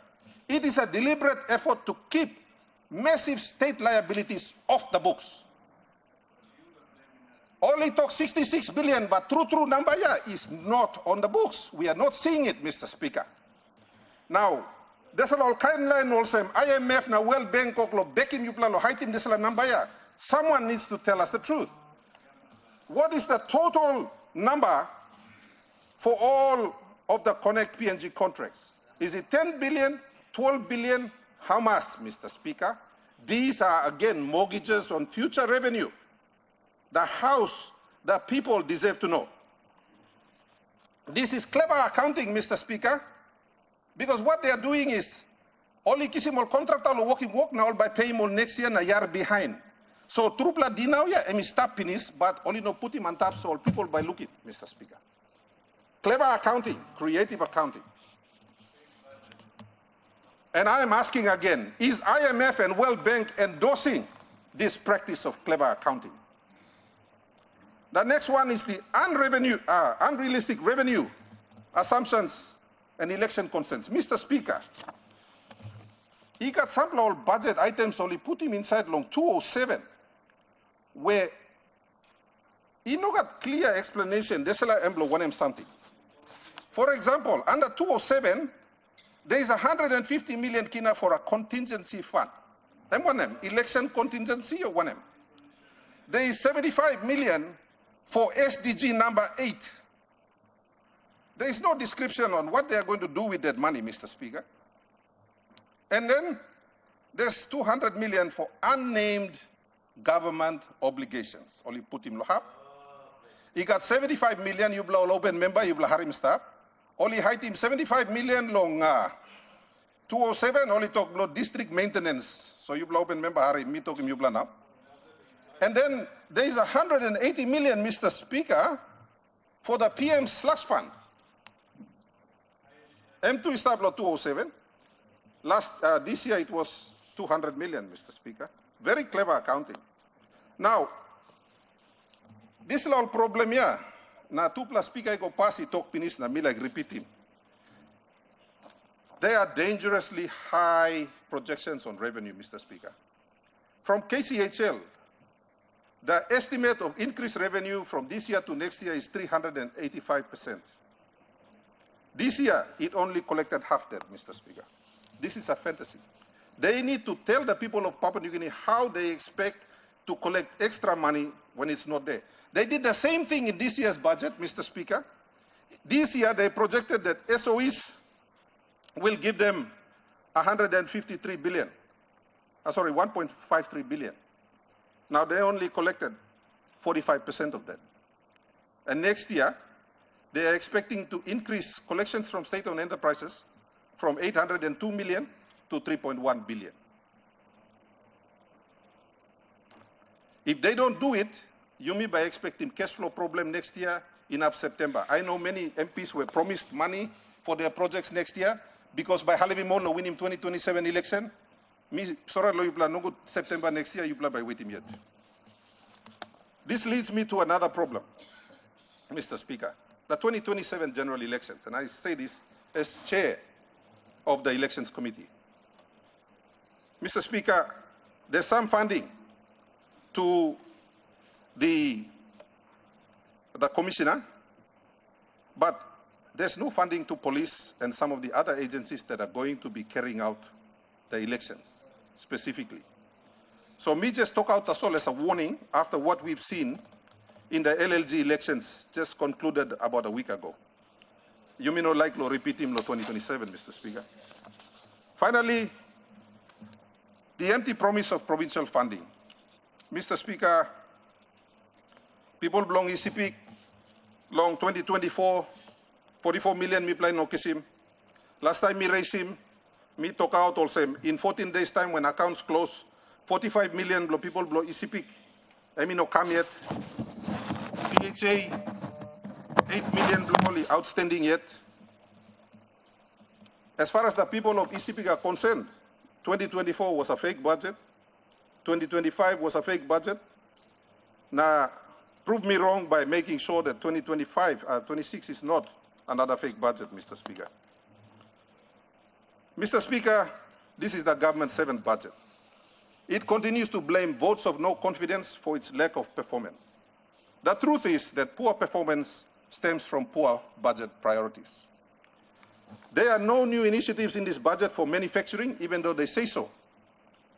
Agriculture repeats the same old cycle of big promises and big letdowns. Boasts of creating 20,000 jobs are cold comfort when there are several million unemployed Papua New Guineans around the country. The recent demographic health survey paints a frightening picture, Mr. Speaker. 42% of our population are under 15. Unemployment rate amongst women is 70%. Unemployment amongst men is 55%. Mr. Speaker, despite all these record budgets, my province receives about 1 hour of power supply every day. We have just decided to make sure that Borom Hospital has a desalination plant so it can get water, and it will operate on full solar power so we can maintain services to our people, Mr. Speaker. This is the reality across the country. The government got its numbers terribly wrong in 2024 and 2025. I hope they are not wrong again in 2026. This is more than incompetence. It is fundamental dishonesty in its accounting to the parliament and to the people. Government has the numbers to pass this budget, no doubt. Its members have been promised many goodies for next year to help them with re-election. But, as I said earlier, you will all be grumbling by June or July next year, Mr. Speaker, as these promises fail to materialize. One final point. The PM has been calling for accountability from provinces. So I want to ask the PM, what about accountability from your office? The PM's budget for his office and his PIP and his 180 million slush fund totals 548 million this year, Mr. Speaker. The Prime Minister's office will spend more money than 16 of our provinces.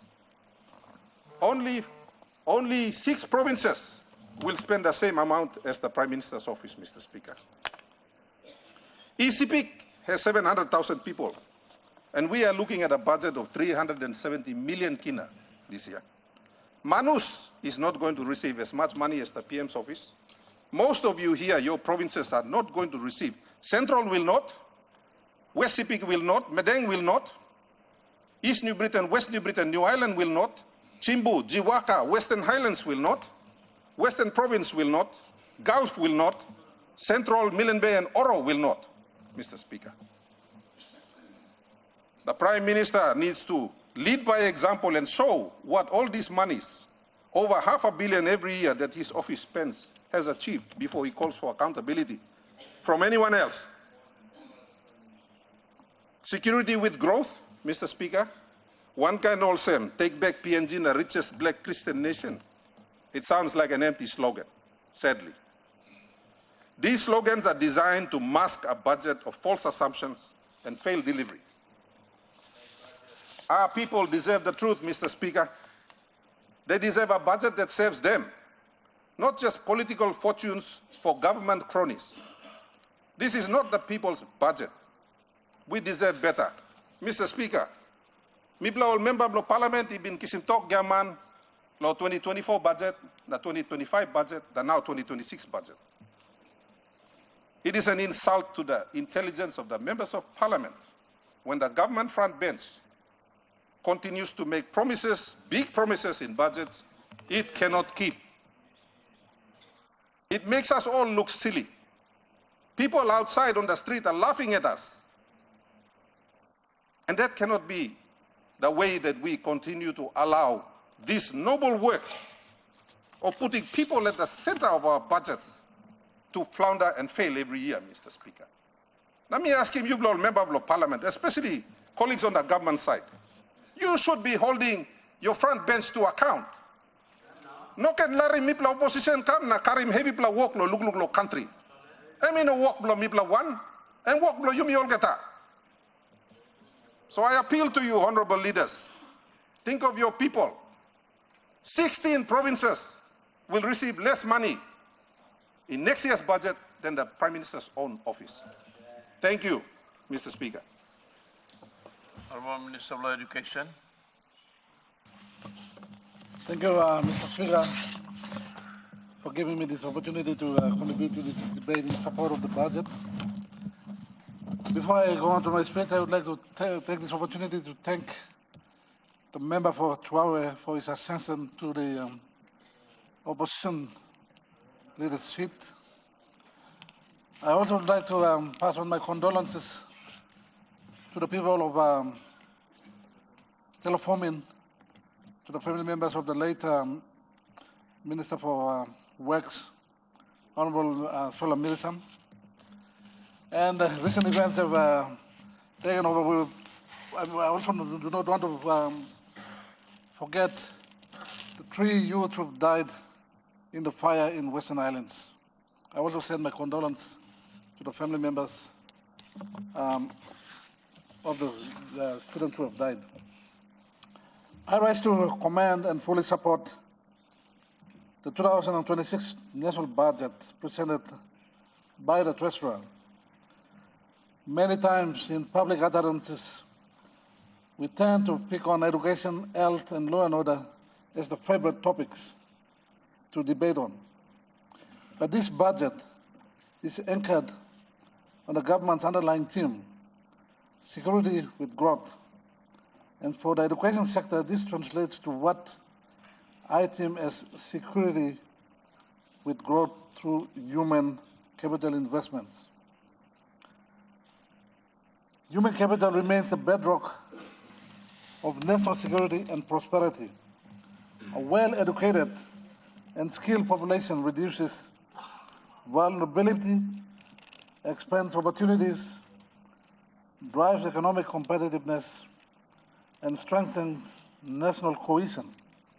Despite tight fiscal conditions, globally and domestically, the Maraba Rosso government has promised prioritized education because sustainable national security and future prosperity begins in the classroom. This budget will enable me to build our citizens into God-fearing, law-abiding citizens who are able to sustain their livelihood anywhere in the world. I thank the Prime Minister and the Treasurer for your leadership in guiding the budget process during these challenging economic times in Papua New Guinea. As we heard in the budget speech, the 2026 budget is framed against significant constraints arising from slower economic growth, reduced commodity revenues, heightened debt servicing obligations, increased demand from health, security, infrastructure, and social sectors.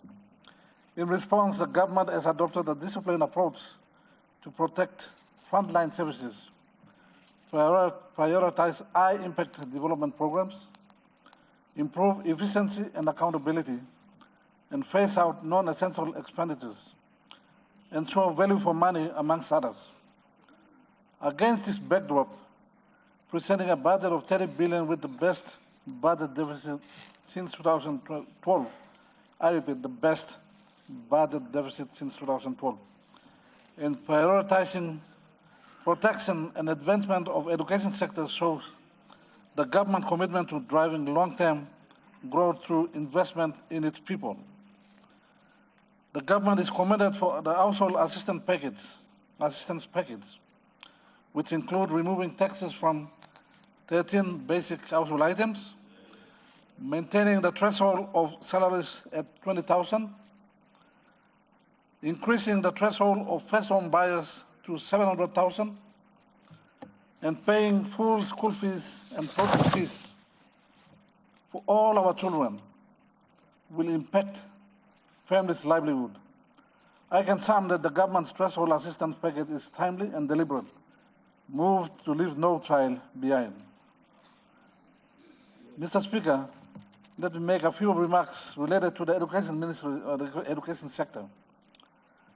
A record budget allocation of 4.935 billion in 2026. The 2026 budget delivers the largest education allocation in Papua New Guinea history. 5 billion, or exactly 4.935 billion, representing 33.4% of GDP, or 16% of the national budget, an increase from 14.8% in 2025.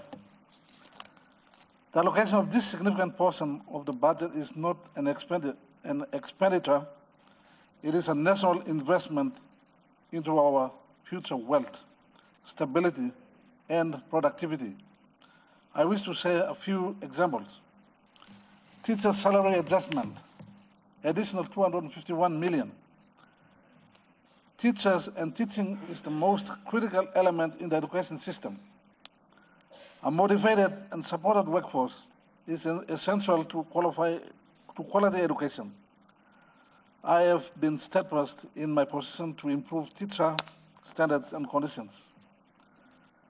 The increase in this budget will provide the full implementation of teacher salary structure improvement, increase teacher retention and recruitment, help boost standards-based curriculum implementation, and recognize increased workloads of teachers, implementation of teacher entitlements like leave fares. To complement this, I've made teachers' housing a condition of employment. Going forward, no school will be registered until every teacher position has a house. No new teacher positions in the schools will be approved until or unless you build a teacher's house. Mr. Speaker, secondly, free education and project fees support, an allocation of 905 million. The government in this budget reinforces its policy that no child should be left behind due to fees. In the last 6 years, the Marape-led government have paid full government tuition fees and project fees in full and on time. The government should be commended for meeting this commitment to our people, because the government free education policy reflects the government total budget support for education for every child. This year, we have received a total budget of 860 million, and this 860 million have been remitted to the school accounts already. Next year, the government free education policy allocation of 950 million, we will do the same. The money will be remitted to the school accounts. I want every citizen to note that the Marape Rosa government's 905 million school fee investment first ensures access to education for every child, and second, acts as a vital social and economic policy. By covering school fees, it allows parents to save 950 million or 905 million. In other words, by covering the school fees, the government is effectively putting the 905 million back into the pockets and bills of every parent and guardians in Papua New Guinea, thereby increasing their disposable income and purchasing power for essential family needs. As a consequence, significantly enhancing family well-being and security. Parents also have a responsibility. They must take up their responsibility in ensuring that their children are decently dressed, groomed, fed properly, have a private space at home for study, check on children's schoolwork, and even support building school infrastructure. Major achievements in the education sector since 2023. Mr. Speaker, despite the fiscal environment, the sector has delivered substantial progress. I wish to take this opportunity to highlight a few of the policies and programs in my ministry. Universal access to grade 12 education. The government upholds the right of every child to attain grade 12 education. To achieve this goal, we are maintaining the free education policy. We will continue to support parents at all levels of education, from general education to higher education, from elementary or early childhood learning to grade 12. Implementing the 166 school system structure, expanding Ford accessibility. We have expanded enrollment in Ford to 200,000 this year. We've started off several years ago at 30,000. This year, our enrollment in Ford have reached 100,000. And students have equal opportunities to tertiary institutions or institution selections. Selections at grade 12 is online for Ford students. We will remove grade 9 and grade 11 selections, but examinations for standards purposes will continue. These reforms are backed by an allocation of 120 million in the 2025-26 PIP budget to ensure continuity and quality. I commend the Enga, Western Islands, Jiwaga, Eastern Islands, Western and Ella provincial governments for building the capacity to remove grade 9 selections in 2025. Introduction to early childhood education and accelerated Christian education. We have in 2025 introduced early childhood education and accelerated Christian education systems. These changes mark a major shift towards strengthening lifelong learning foundations. Foundational learning is critical. Early childhood reforms ensure children develop Christian and cultural values, learn to read and write early, build critical thinking and social life skills and confidence.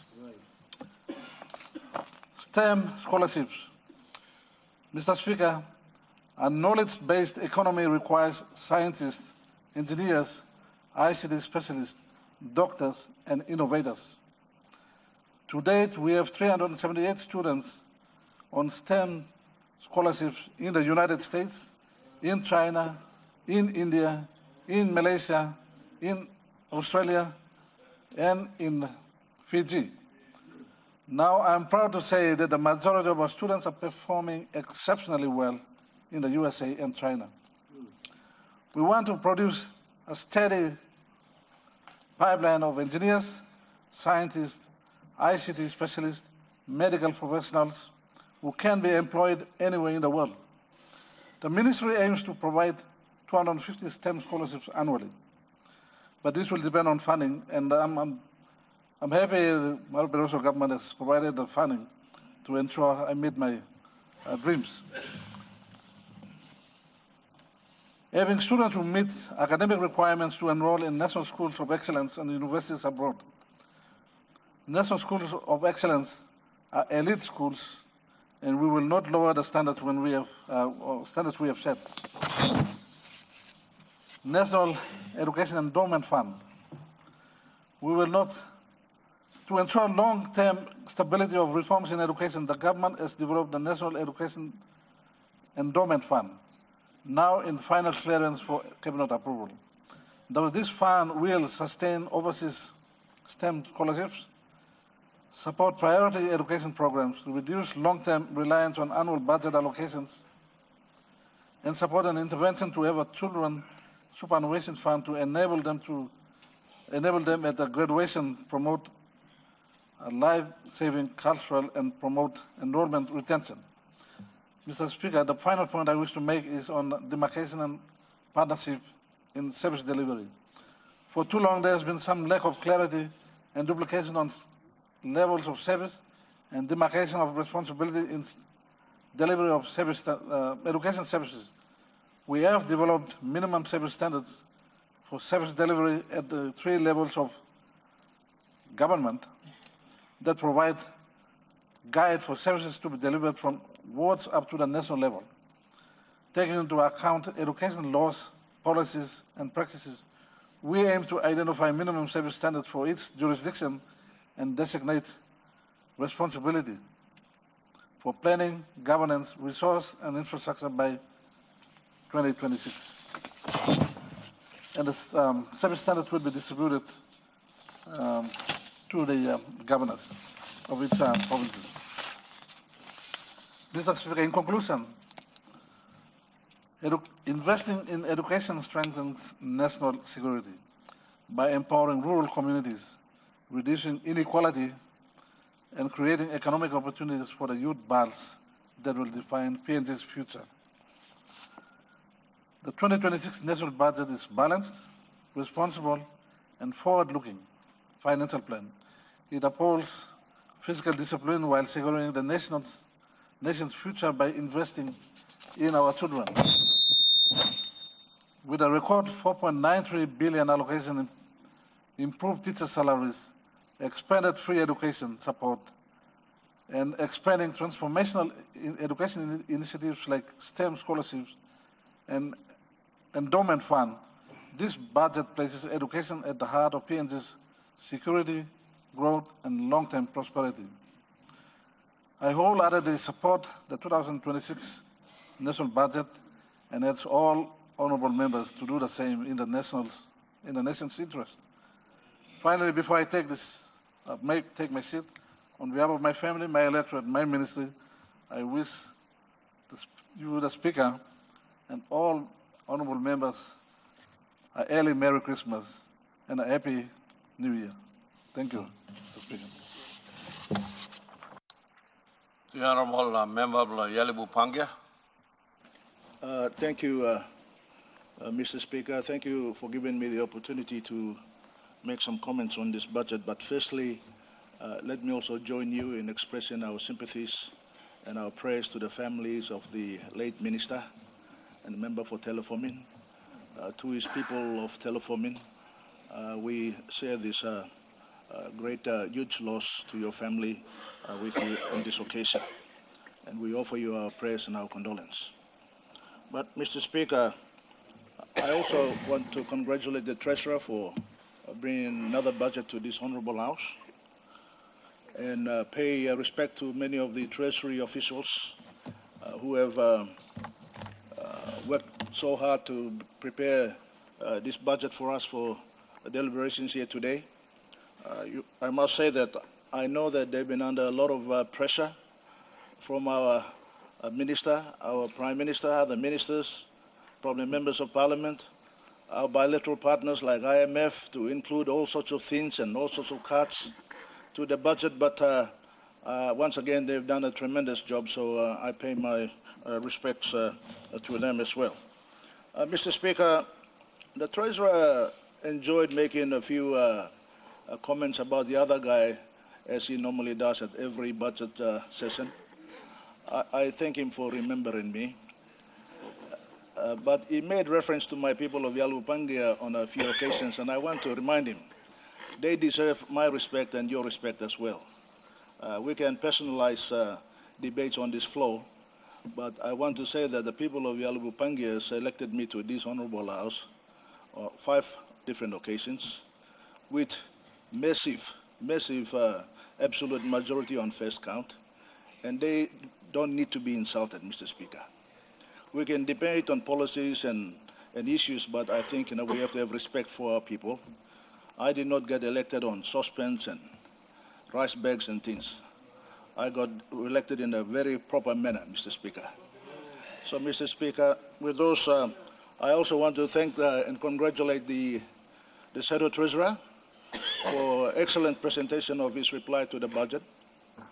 It was critical, of course, of my government and many things that has happened in the past, but he is warming up, and I'm quite happy to see that. So thank you for the excellent presentation today. Mr. Speaker, this Treasury has seen and delivered very large budgets over the last few years, Mr. Speaker. But these large budgets have delivered less for our people every year, Mr. Speaker, less for our people. Services are declining. Law and order and health and education and everything is declining despite massive allocations. We don't know where the money is going, Mr. Speaker. Mr. Speaker, even the Prime Minister himself stated publicly and clearly that massive budgets, and he really does not know how it has been spent.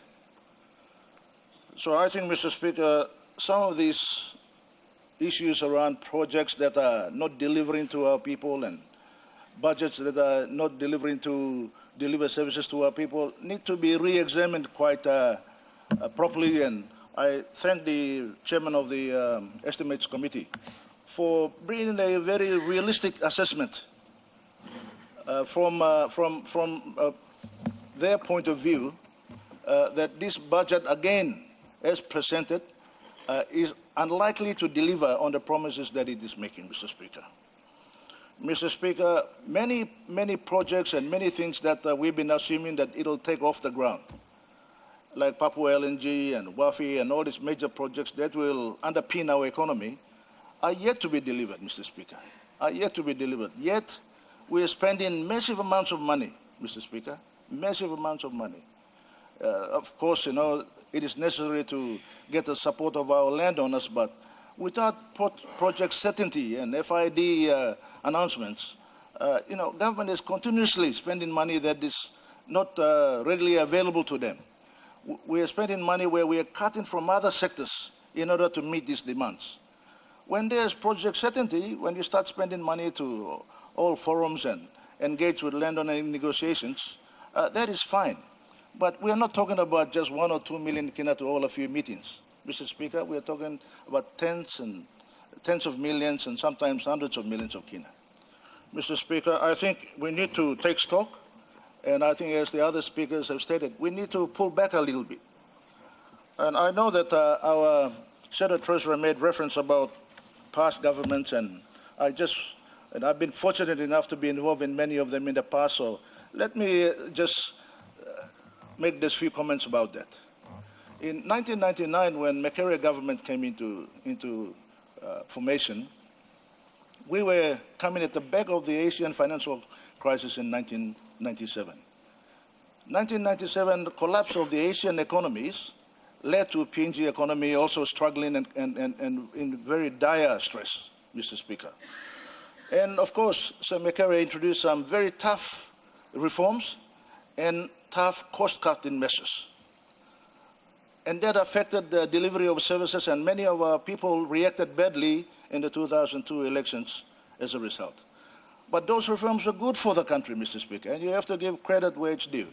It was good for the country, and some of the benefits of that went over to the following government when Somara came into government in 2002. The benefits of the reforms that Makerere government did. And I've been fortunate enough to be part of that government at some stage or another, Mr. Speaker. But, Mr. Speaker, at 2002 onwards, for 6 or 7 years, we enjoyed some very good commodity price increases at record levels at that time for gold, copper, oil, and so forth.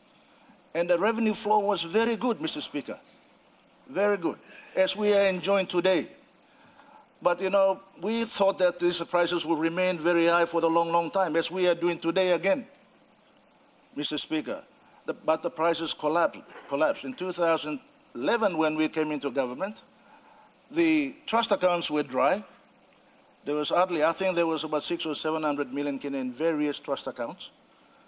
And of course, Mr. Speaker, at the time, given the fast-growing population of Papua New Guinea, Mr. Speaker, our population is increasing at an alarming rate.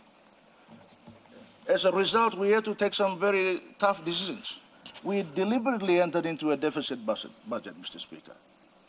And the Treasurer has, over the last 6 years, has done that as well. And getting into a deficit budget is not wrong, Mr. Speaker. As long as you are using the deficit budget into productive areas and productive projects, Mr. Speaker. So this notion that the deficit budget is not good for the country, you have to always have a surplus budget, is not quite true. It's not quite correct. Even the United States, the most powerful country in the world, has continuously been having deficit budgets for many decades now, Mr. Speaker. Mr. Speaker, so we deliberately went into a very high deficit budget early in 2012 and then slightly reducing it down, every year reducing it down. In 2019, when we left government, it was down to just over 2.1%, I think. If we had continued at that trend, and that's the time when the entire commodity prices collapsed, Mr. Speaker, I think US, for the oil was US $21 per barrel, I think, at some states within that period. So revenue was drying up. We were depending very much on internal revenue and borrowing domestically, which is quite an expensive exercise to do, Mr. Speaker, borrowing domestically. We borrowed heavily on concessional rates to build infrastructure, Mr. Speaker. All those years we did not invest in infrastructure that will drive our economy, Mr. Speaker, and deliver services to our people. That's why we had to borrow. When we took office in 2011, the public debt was 9 billion kina. And when we left in 2019, by the 2000 numbers as the good set of treasurer and treasurers was in 2018, it was 26 billion kina. But we had to borrow heavily to build the infrastructure the country needed and we are enjoying today, Mr. Speaker. So I make no apology about that. Yes, we've made, no government is perfect. There's no angel running this parliament or this country, Mr. Speaker. We have to live within reality. And Mr. Speaker, today, when we have law and order issues, education issues, we have infrastructure challenges right throughout the country, and when we have a massive internal revenue coming in. And I want to give credit to IRC for doing an excellent job. They're doing an excellent job, and why is IMF and the government insisting that they should be supervised? These institutions are supposed to be independent of us, without our influence. And now when we have to appoint political oversight over it by appointing board members who are, of course, will be appointed by government, we are now influencing the operations of the tax. There's no confidentiality at all in the management of tax affairs of this organization. That's exactly what we have done in the Bank of Papua New Guinea. We have brought in a board to supervise the governor's work. The governor was always the chairman of the board and running that organization, very independent of government, Mr. Speaker. So I think, when institutions are working, we have to learn to leave them alone, Mr. Speaker. We have to allow the institution to continue to progress its operations by supporting them through our budget, as we normally do, by allocating them a bit more extra funding to build capacity so that they can collect more taxes for us. Mr. Speaker, so just a few comments about the budget itself, Mr. Speaker. I know that this is record budget, but it's more on a political spin rather than reality, Mr. Speaker. And I know that the treasurer has put in a very ambitious revenue targets for 2026. Very, very ambitious. He's trying to increase the revenue by introducing some new measures which are going to think that it's going to bring in billions and billions of kina. But when you look at 23, 24, year 24, and now 25, every one of those ambitious plans that we have put, we have not reached those targets. So there is no guarantee, Mr. Speaker. There is no guarantee that they will achieve the revenue targets that they are asking for. They are increasing the amounts that should be collected by IRC. They are increasing the amounts that the non-tax revenue agencies will have to contribute. They are increasing Kumul Petroleum dividend by 2 billion kina. Now, I and of course Honorable Kainga are responsible for establishing that institution. And Oktedi, I think there's another 850 million kina dividend expected through Oktedi mine.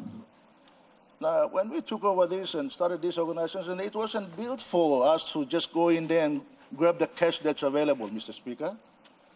When we are having good commodity prices, we are supposed to be saving. We're supposed to be saving the money for future generation. These minerals and these resources will run out, Mr. Speaker. And when they run out, there will be nothing else to replenish that. And of course, when we start grabbing it, there's nothing left for the future generation. So I urge the government to rethink that this is not the right way to go. Last year, I think you budgeted for 1.5 billion kina to collect. And I think you ended up collecting less than 500 million kina. There's no guarantee that you will collect over 3 billion kina this year. That will again put a gap in your revenue, and then that will mean that you will not be able to meet your spending targets. All the projects that you have promised and all the budgets allocations that you have given to departments, there will be realistic cuts in 2026 if we are not careful, Mr. Speaker. Mr. Speaker, just some numbers that should help guide us through this. You know, there is real cost of living crisis among families and our people right throughout the country. They're struggling to fund their day-to-day living. You know, using the numbers in comparison as the Treasurer has put it, a family in 2019 was spending 1,000 kina a month for their daily living. Now there's a need about 1,330 kina a month. And many of them are not even earning that much. Our per capita numbers may be high, but we are assuming that that number translates to each individual earning that kind of money to pay for family expenses. It is not, Mr. Speaker. Mr. Speaker, you know, when they have challenges in meeting medical bills, school fees, day-to-day, you know, fuel, buying kai for families, this kind of revenue or this kind of money that they are earning is not able to sustain it, Mr. Speaker. Mr. Speaker, we also see that the Treasurer has targeted very significant number of growth for the economy next year. But if he looks at it, his growth average over the last 5 or 6 years has been just around 2%. You know, 4.2% is unrealistic. Unrealistic growth. It is certainly not something that you can believe in, Mr. Speaker. Mr. Speaker, when we say about growth, it is quite artificial. You know, the growth is driven by very high commodity prices. This growth is written by high commodity prices. You have world record prices on gold. You got very high prices on in copper and, of course, LNG and oil and gas. So this is driving our growth in our country. It is not driving because everybody's got a job to contribute to nation building. What is lacking is projects that are going to provide employment. And Mr. Speaker, you know, the Treasurer has got a job. You know, you can laugh about it, but the rest of Papua New Guineans don't have a job. He's getting paid every fortnight, but everybody else is not getting paid. This is what we are talking about, Mr. Speaker, that we need to be realistic in our projections. In terms of debt levels, as I said, in 2018, using the graph that the Honorable Kramer has just presented, we left the total debt at 26 billion kina in 2018. Of course, that has now climbed to over 60 billion now, so we expect it to be close to 17 billion by end of this year. That means we are continuing to borrow more and more. But we are not borrowing to build the economy, we are borrowing to consume. That's the problem. We're using it to fund the budget to pay bills. And bills that the governor for ECPIC was talking about. He was talking about bills about floating checks. When you don't have the money, stop writing the check. You know, when we had a temporary facility at the central bank, it was close to 200 million kina a year. But this government has increased it up to 2 billion kina, almost 2 billion kina. You know, you can't live on overdraft. It's a temporary advance facility is just an overdraft in normal terms. So, Mr. Speaker, you know, you can talk about this. Everybody said numbers don't lie. You know, I don't run around making promises that I can't keep. You know, Mr. Speaker, of course, when we look at external debt, you know, external debt in 2018 was 12 billion kina. Now it's almost 30 billion kina, 29 billion kina, external debt alone. Now, with that kind of money coming in, these are concessional borrowings that we are talking about. It should go into building classrooms, building hospitals, upgrading major highways that is really needed for the economy to run. Instead, you know, we are paying close to 4 billion kina interest bills a year. 4 billion kina interest bills a year. That is more than what we are paying for health services, Mr. Speaker. That's what we're paying more than health services. We're paying 3.7 billion kina for interest bills in the country. And on health, we are paying only 3.2 billion kina to run the entire health system in the country. That's what we have budgeted for. Next year, this interest payment bill will go up because you are borrowing more. That at the same time, your spending on health will still remain below that. And of course, law and order only gets 2.5 billion kina. All these massive tribal fights and murders and the killings that are going on all throughout the country. You know, someone needs to take responsibility, Mr. Speaker. Mr. Speaker, you know, I won't talk about a lot of other things because my time is running out, but capital investment that the country is now embarking on, allocated 10 billion kina in this budget to invest in capital. Last year, you did not even spend up to the budgeted amount. Why are you continuously increasing projects and ambition to spend more when you are not able to spend what you budgeted for the previous years? Mr. Speaker, these commodity prices will not remain high forever, Mr. Speaker. Government needs to realize that they will come down and your revenue will run out. And when it runs out, when you don't have savings, you will not fund anything. Mr. Speaker, so I think, you know, we are promoting too many Kaikai man in this country. Too many Kaikai man. We need to promote savings culture in this country, and government must lead by saving. Save money for the future, not Kaikai for today. Thank you, Mr. Speaker. Talking Prime Minister too. Emiet Masawe. Yeah, Kaikai tu Mas Lotari. The Honourable Minister. The courts, defense, and oversight institutions will help protect our citizens, uphold the rule of law, and strengthen public confidence in the state. Education and health remains the central pillars of the national development agenda. Expanded investments in teachers, schools, provincial health authorities, medical supplies, vaccines, and church-run services will improve learning outcomes, reduce preventable illness, and reinforce the well-being of our people. Mr. Speaker, the agriculture sector continues as a foundational drive of inclusive growth. Support to commodity agencies, research, biosecurity, and standards will lift and produce incomes and strengthen economic export competitiveness across our districts and rural communities and economies. Our commitment to national connectivity is clear. The record public investment program delivered in this budget continues the work of building roads, bridges, and access links under PNG Connect. These investments open up markets, reduce transport barriers, and anchor long-term growth. Honourable Speaker, as we reflect on PNG Connect, I pause to acknowledge the passing of our member and Minister for Works and Highways, Honourable Solon Mirisim, who championed the national connectivity and the extension of infrastructure into our most remote communities. We extend our condolences to his family, the people of Telefomin, the Department of Works, and his colleagues in this House. His contribution to PNG Connect will be remembered as part of his legacy to our nation. And for the people of Kerema in the hinterlands of Kaintiba and Kotidanga, we will owe him a gratitude of debt to ensure his dream and this government's dream, the Marape Rosso government, to connect Papua and New Guinea when the roads were connected in September 16. Honourable Speaker, the Department of Finance underpins these national priorities.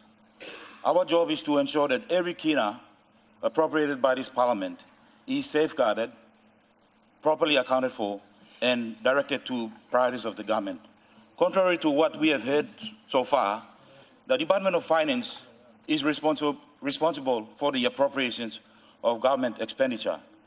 If you look at the budget figures of 30 billion, recurrent budget takes up or consumes over little over 19 billion. What does this mean? This means that 66% of the national budget goes to recurrent expenditures. This goes to make sure that our teachers, our health workers, our public servants continue to get paid. This makes sure, when you look at the figures, the wage bill, every fortnight, we pay 250 million kina or more on public service wages alone. And if you look at a year, this goes up to about 7.7 billion in a given year in the appropriations. That consumes 25% of the national budget. And what are we all doing to expand the economy so that we can be able to sustain the expenditure of this government? When you look at the development budget, or the PIP, we are now at 10.5 billion, and it takes up about 33%. In the PIP budget, before I go on, if you look at the wage bill, there's only about 200,000 public servants in the country, out of a population of 10.5 million or so. This represents 2% of the total population, receiving 25% of the budget. So when we ask, where is the money going? This is where the money is going. 66%, or 2/3 of our budget, goes to recurrent expenditure. In the development budget, we have up to 10 billion kina. In fact, the GoPNG funds 7.6 billion of the capital budget. From this capital budget, not only the provinces and the districts compete for scarce resources, and I must repeat, the resources are scarce, but the needs and wants of our people are humongous. Big platumas. The 2026 budget provides a dedicated support across the institutions under my portfolio. The Department of Finance receives 69.7 million in the 2026 budget, and we continue to strengthen the nation's public financial management systems, including expenditure controls, cash management, and public accounts integrity. As the good chairman clearly articulated, the National Procurement Commission, which comes under my ministry, safeguards transparency, competition, and value for money in the state's procurement processes. It received 7.9 million kina in 26, and we are progressing to an e-procurement system to ensure companies that bid for government projects are selected on merit. Together, these allocations reflect the confidence of this government in the reforms now underway and the central role in improving institutional integrity, responsible fiscal outcomes, and the delivery of service to our people. Over the next 3 years, our work will focus on achieving reliable and modern budget execution through stronger controls, transparent reporting, and greater use of system-based oversight. These efforts support the government's fiscal repair and pathway and reinforce the Treasurer's commitment to returning the budget to surplus in 2027. We will continue to uplift in cash management and liquidity discipline, strengthening forecasting, monitoring commitments, and improving areas transparency. Mr. Speaker, we will also continue lifting the quality and timeliness of national public accounts, improving reconciliation, and upgrading reporting standards, and reinforcing audit readiness. In the same way, we are deepening public financial management capability at provincial and district levels to ensure increased funding to provincial health authorities, functional grants, rural infrastructure, schools, and health services translates into measurable service outcomes on the ground. Let me just give you some breakup that I have. For the statutory authorities, there are a total of 85 statutory authorities. The statutory authorities have been appropriated 1.489 billion in the 2025 appropriations. The statutory authorities numbering over 100. Remember, some statutory authorities are self-funding, so they also bid for capital PIP. So their appropriations was 1.17, total of 2.668 billion. A total of 1.8 billion warrants were raised, and total of 1.6 billion was paid for statutory authorities in 2025. This represented 60% so far in the implementation of the statutory authorities.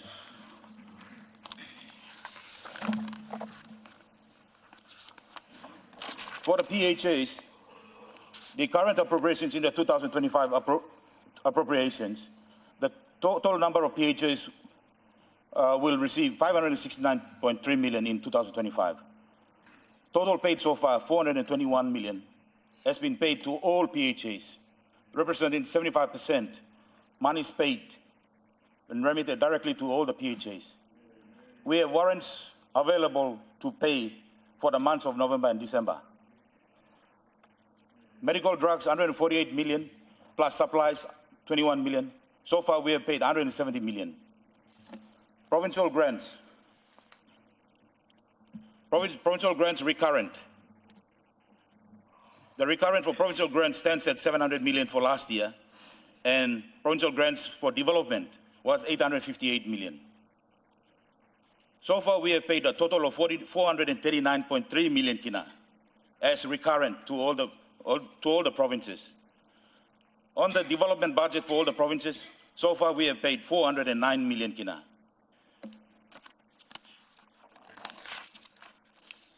DSIP and PSIP cash transfers. In 2025 appropriations, so far we have remitted 1.062 billion out of a total budgetary appropriation of 1.180 billion. This represents 90% of DSIP, PSIP already paid. District infrastructure, 199 million has already been paid. Provincial infrastructure to all the provinces, 55 million. Kina for Kina, 229 million. 1.545 billion from the capital budget has been paid already to the provinces and districts. Now, tayo mi tok all classroom na, health center, you all district na province, we must take ownership. You must take ownership. While we are crying about classrooms, we must take ownership. Example, for Kerama district, in the last 3 years, we have built 34 double classrooms for the people of Kerama. 12. So there's good stories that are coming out, but you must walk. No,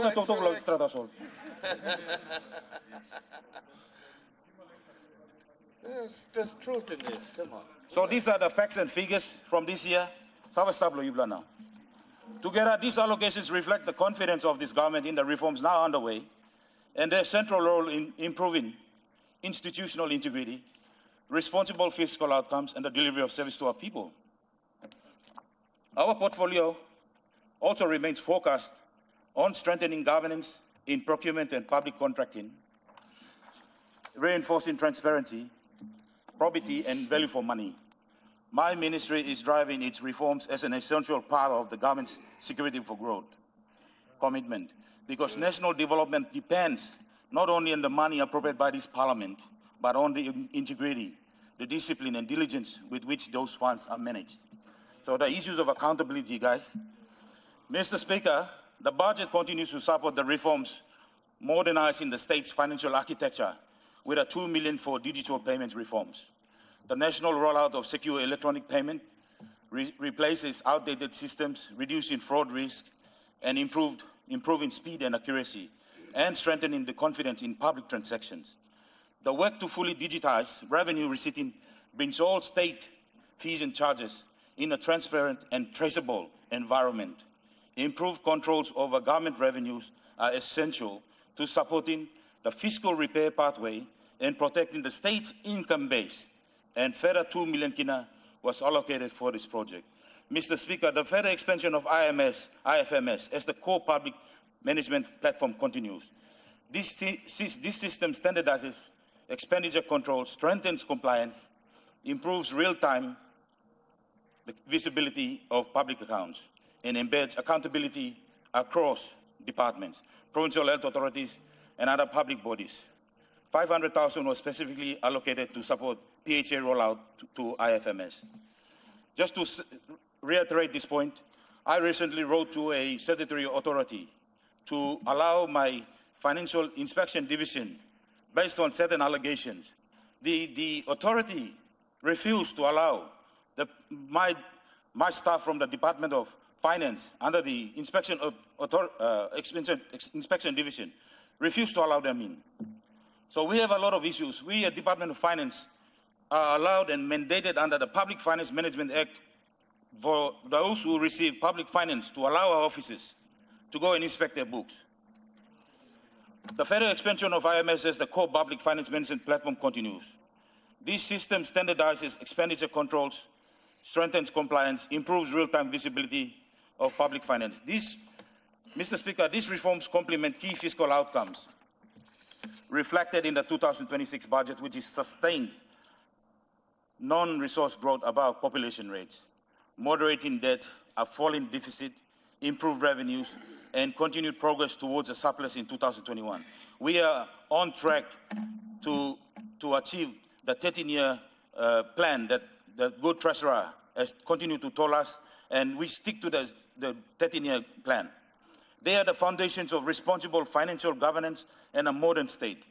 Honorable Speaker, the 2026 budget represents stability, discipline, and continuity.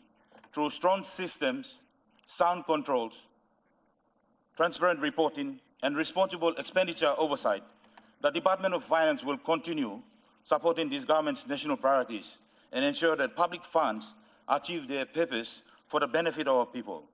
I thank the Treasurer for presenting this budget, and I commend the 2026 budget to the House. Thank you, Honorable Speaker. Thank you. So truth. The Honorable Opposition Leader. Thank you, Mr. Speaker. Before I contribute to the debate on the national budget, I'd like to take this time to offer my deep commiserations to the family of the late Honourable Solon Mirisim and the people of Telefomin on behalf of the people of Trave and the opposition.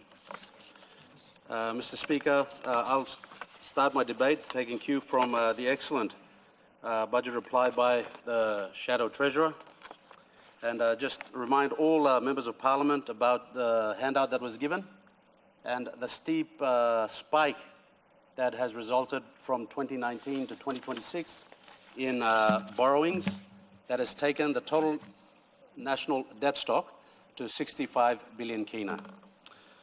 Now, Mr. Speaker, what this means is debt servicing for 2026 in the 2026 budget will be around 5.6 billion kina.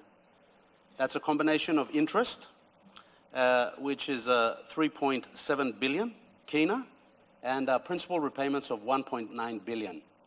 That total 5.6 billion kina will take up 18% of the total 2026 budget. And this will have a crowding out effect on essential services like education, Mr. Speaker, law and order, health, and other essential services that our people so depend on. Now, this is a real concern, especially the debt servicing component of interest. From the total of 5.6 billion, interest takes up 67% of the total debt servicing requirement in 2026, or 3.7 billion. So for far too long, we have gone on a borrowing spree, Mr. Speaker, and we have become addicted to debt. Now we will pay the price in 2026 going forward, because the lies promulgated by the good, hard-working Treasurer, that guy sitting there next to the Bible, has now put the people of Papua New Guinea in a precarious position where we have high interest costs, and this will eat into future budgets, Mr. Speaker. Even with the higher allocations to law and justice, which reflects another failed budget, in 2025 we gave primacy to law and order. We said police will have to be equipped and funded and operational to effectively deal with the law and order challenges of Papua New Guinea. And where has that left us in 2025? Is the country safer than it was in 2024? The stark reality, Mr. Speaker, and the sad reality for the people is no. Death, murder, tribal conflict, gun-related killings, sorcery-related violence have just spiked, and they continue to go unabated. So what has happened to the historic budget that prioritized law and order in 2024 and in 2025, and now we're prioritizing law and order once again? These high allocations, Mr. Speaker, to law and justice, education, health in the 2026 national budget will be affected because of the scale of debt servicing that will compress the fiscal space and put immense pressure and trade-offs that will affect maintenance, operational budgets, provincial support, and overall budget execution. The budget execution in 2025 has been completely deplorable. It has been lackluster, and it just warrants stringent introspection by all these ministers of state. Like my question, Mr. Speaker, in 2025, did the good, hard-working treasurer, that guy sitting over there, did he at once have an in-depth discussion about commerce and investments and economic growth with the good Minister for Commerce and Trade? Did they discuss loans, and did they discuss investments? Did they discuss securities? Did he have a discussion with the good agricultural minister about how to create an agricultural resurgence throughout the country to directly address the youth bulge issue, to give primacy to the provinces, give the provinces block grants, and send all the governors and all the members back to their provinces and back to the districts? Now, from what I've seen in this fake budget, Mr. Speaker, none of these issues have been reflected. There has been no primacy given to agriculture, which continues to remain a sleeping giant. We have done nothing to address the bottlenecks, the arrears, the cost overruns that affected the budget last year. We have done nothing to effectively invest into tourism.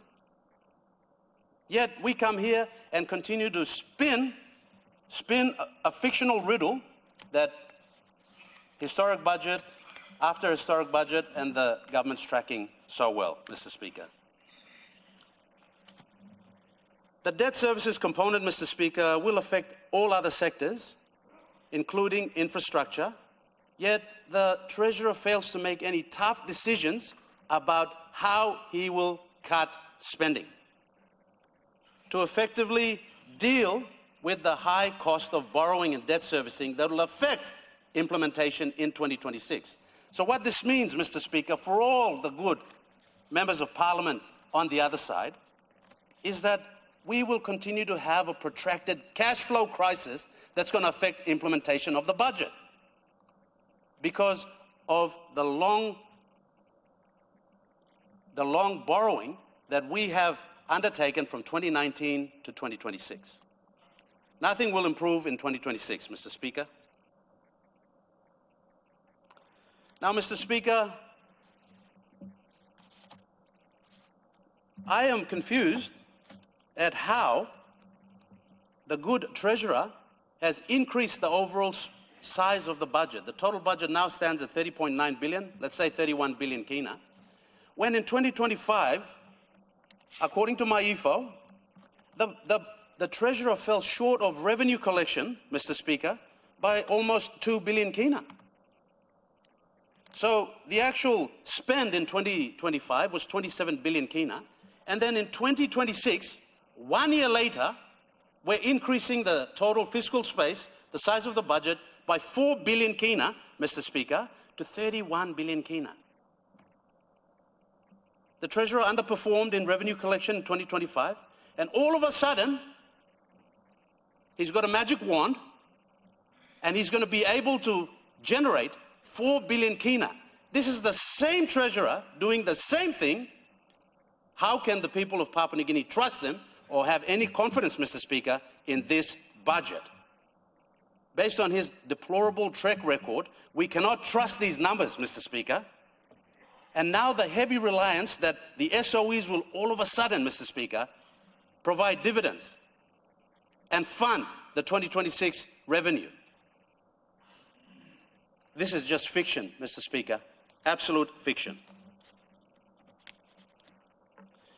Mr. Speaker, we are so concerned about the quality of spend and the cash flow crisis that's continued to affect government services. Because what happens here is amplified in the rural districts, Mr. Speaker. According to IRC, Mr. Speaker, there's been no issues with revenue collection in 2025. From January all the way to December, they've hit over 2.2 billion kina in revenue collection, peaking at almost 3 billion kina in May, Mr. Speaker, to effectively collect all the required tax that the Treasurer needs to effectively meet government expenditure. So how has the Treasurer spent all this money? Because the reality on the ground, Mr. Speaker, is that it has not translated for the people of Papua New Guinea.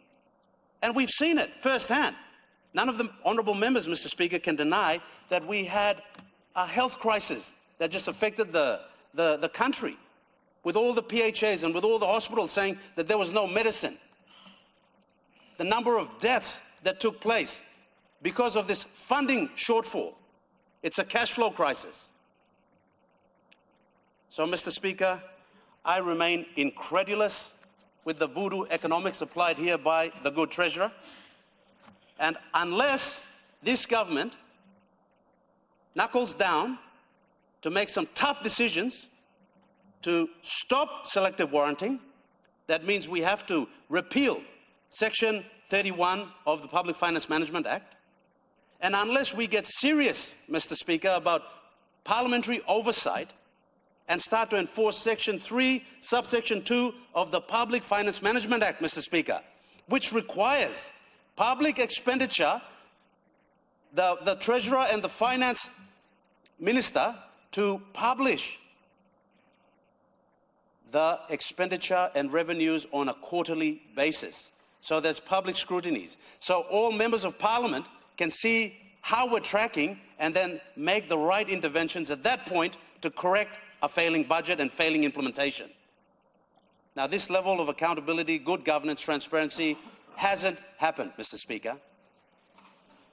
To sum up, Mr. Speaker, once again, from our own experience in the districts and provinces in Simbu, we see that this government has failed to effectively embrace equity in budget allocation and budget distribution.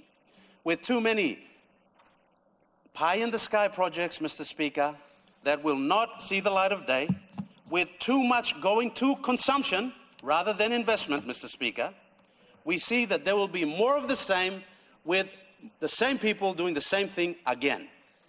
Now, Mr. Speaker, the good shadow treasurer gave this hard-working treasurer, that guy sitting there, a C-, Mr. Speaker.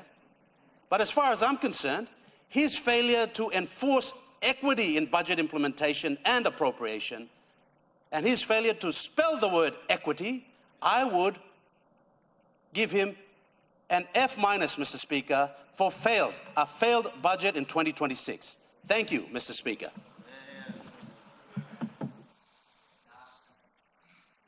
The honourable member of Long Talasia. Thank you, Mr. Speaker. I rise to make this official statement in my capacity as the Chairman of the Public Accounts Committee following the passing of the 2026 National Budget. Before I do that, on behalf of the people of Talasia, I would like to convey our sincere condolences to the people of Telefomin and the immediate family of the late Works Minister, Honorable Solen Murishim. At the outset, Mr. Speaker, I wish to formally acknowledge and commend the Marape Rosso government and the Honorable Treasurer for delivering what is indeed a historic and transformative 2026 national budget. This budget reflects responsible leadership, strategic vision, and an unwavering commitment to economic stability and improved service delivery for our people.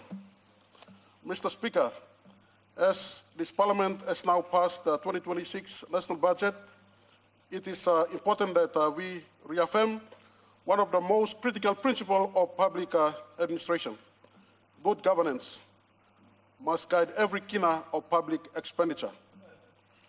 The people of Papua New Guinea entrust us with this resource, and Parliament expects that they will be used lawfully, responsibly, and strictly in line with the purpose for which they have been appropriated. The Public Accounts Committee stressed that 6 very important measures. 1, all government expenditures must be firmly guided by each department's approved development plans and operational plans. No department or agency must spend outside of these plans. Public funds cannot be used for unplanned and unjustified activities. Proper planning must lead expenditure, not follow it. Number 2, financial discipline, transparency, and proper documentation must be upheld at all times. Departments and agencies must ensure that every kina spend is supported by appropriate records, procurement process, and audit trails. Misuse and misappropriation of public funds, Mr. Speaker, cannot be tolerated in any form.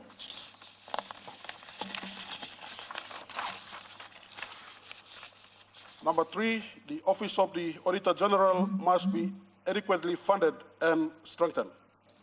Mr. Speaker, the Auditor General is the constitutional guardian of public finance. A well-funded Auditor General's office will allow timely audits, proper oversight, and accurate reporting to Parliament. Without robust audits, accountability weakens. With strong audits, accountability thrives. Number 4, all government institutions must work cooperatively with the Auditor General's Office and the Public Accounts Committee. Timely submission of financial statements, access to information, cooperation with audit teams, these are not optional. They are legal and moral obligations. Accountability must occur continuously, not only during crises or inquiries. Number 5, where audits identify weaknesses, misuse, or misappropriation, corrective action must be immediate. Mr. Speaker, this includes internal disciplinary process, improved financial controls, and where necessary, referral for investigation under the relevant laws. Public confidence is our institution, depends on our willingness to act decisively. Number 6, stronger system must be built to ensure that the long-term integrity of public finance. This includes strengthening internal audit functions, financial reporting system, monitoring frameworks, and the capacity of public servants to manage funds responsibly. Mr. Speaker, the passage of this 2026 budget is not just the approval of government spending. It is a renewed commitment to accountability, transparency, and responsible governance. It plays upon every department head, every provincial administrators, every board, every manager, the duty to ensure that public funds are protected from waste and mismanagement. The Public Account Committee stands ready to work closely with the government, like the Auditor General and all public institutions, to ensure that every kina allocated is used lawfully, all expenditures are guided by proper plans, audits are completed on time, and Parliament and the people receive full accountability for the funds entrusted to government. Mr. Speaker, this budget gives our nation an opportunity to strengthen governance, improve service delivery, and restore public trust. Let us demonstrate through our action that every kina appropriated in this House is devoted to the public good. Thank you, Mr. Speaker. The Honourable Minister, Leader of Government Business. Mr. Speaker, me to me sanap long contribute lo budget lo yumi. Before I take this opportunity, me to me maki mouse belong all people blomi lo Bougainville, government blomi lo Bougainville, autonomous Bougainville government, na president long give him big pla bell sorry go long. All people blow yumi long telephone long passing, an untimely passing of our minister and our leader, Honorable Solon Mirisim. Mr. Speaker, alongside me long police, before me talk clear long walk long police na how our government, this government has positioned this budget. I want to appreciate the whole of government for the support they've given Bougainville in terms of our public support of infrastructure funds, PSIP. For the first time, our Bougainville people of the atolls will now have a vessel that will support the distance most furthest islands of PNG, which is the Tasman Islands, the Modlock Islands. These atolls have been distanced from government services for many, many years, post and pre-crisis. Although we've had vessels, this government for the first time is supporting this initiative. I also want to appreciate this government for the first time, in honor of late Minister, I want to appreciate and put on record that I sincerely appreciate the Department of Works in inserting my road, the Sierra Korapovi Road, which is the west coast road of Bougainville, the missing link. For the first time now, it is reaching the most rural, distant people. Road is now accessing and will be by the end of 2026. The people of Kunwa Keriaka will finally be linked up to the main national road, which is the North East Coast Road. And while I also acknowledge the missing link being part of the PNG Connect, I must also appreciate the sealing that has started now from Kokopau to Salau. That's already been sealed, but an extension now towards Wakunait Inputs, and it will go towards Arawa, which will link then back to the Aropa, to Toimanapu, Toimanapu to Buin.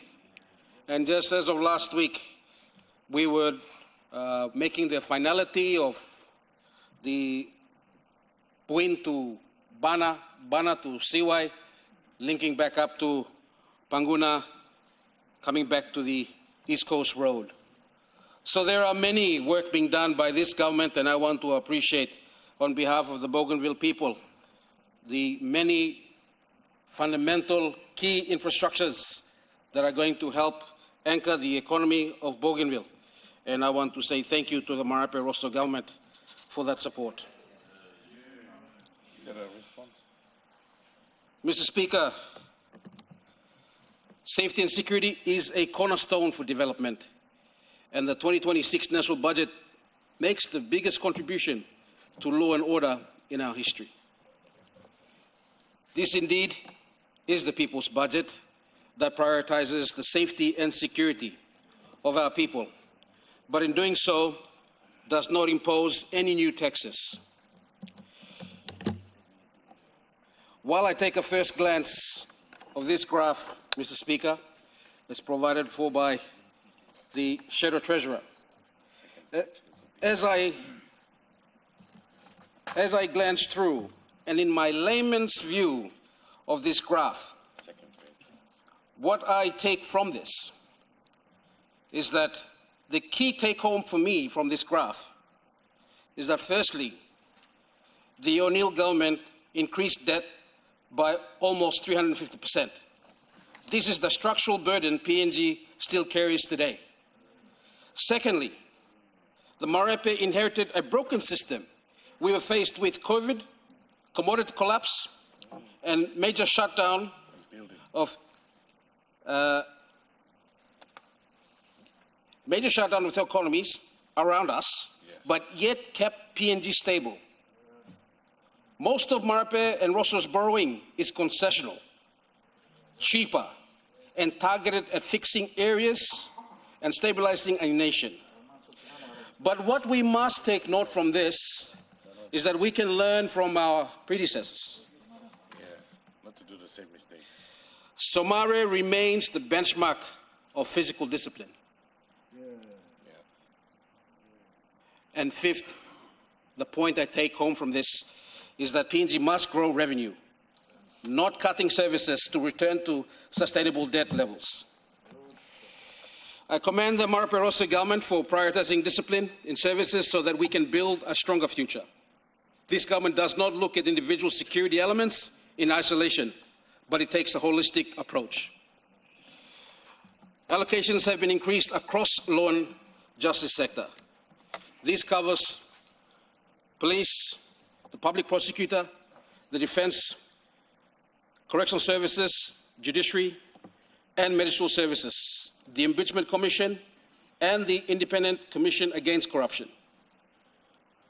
From a police perspective, this budget empowers the RPNGC to meet its core operational functions, enable the implementation of the RPNGC modernization program.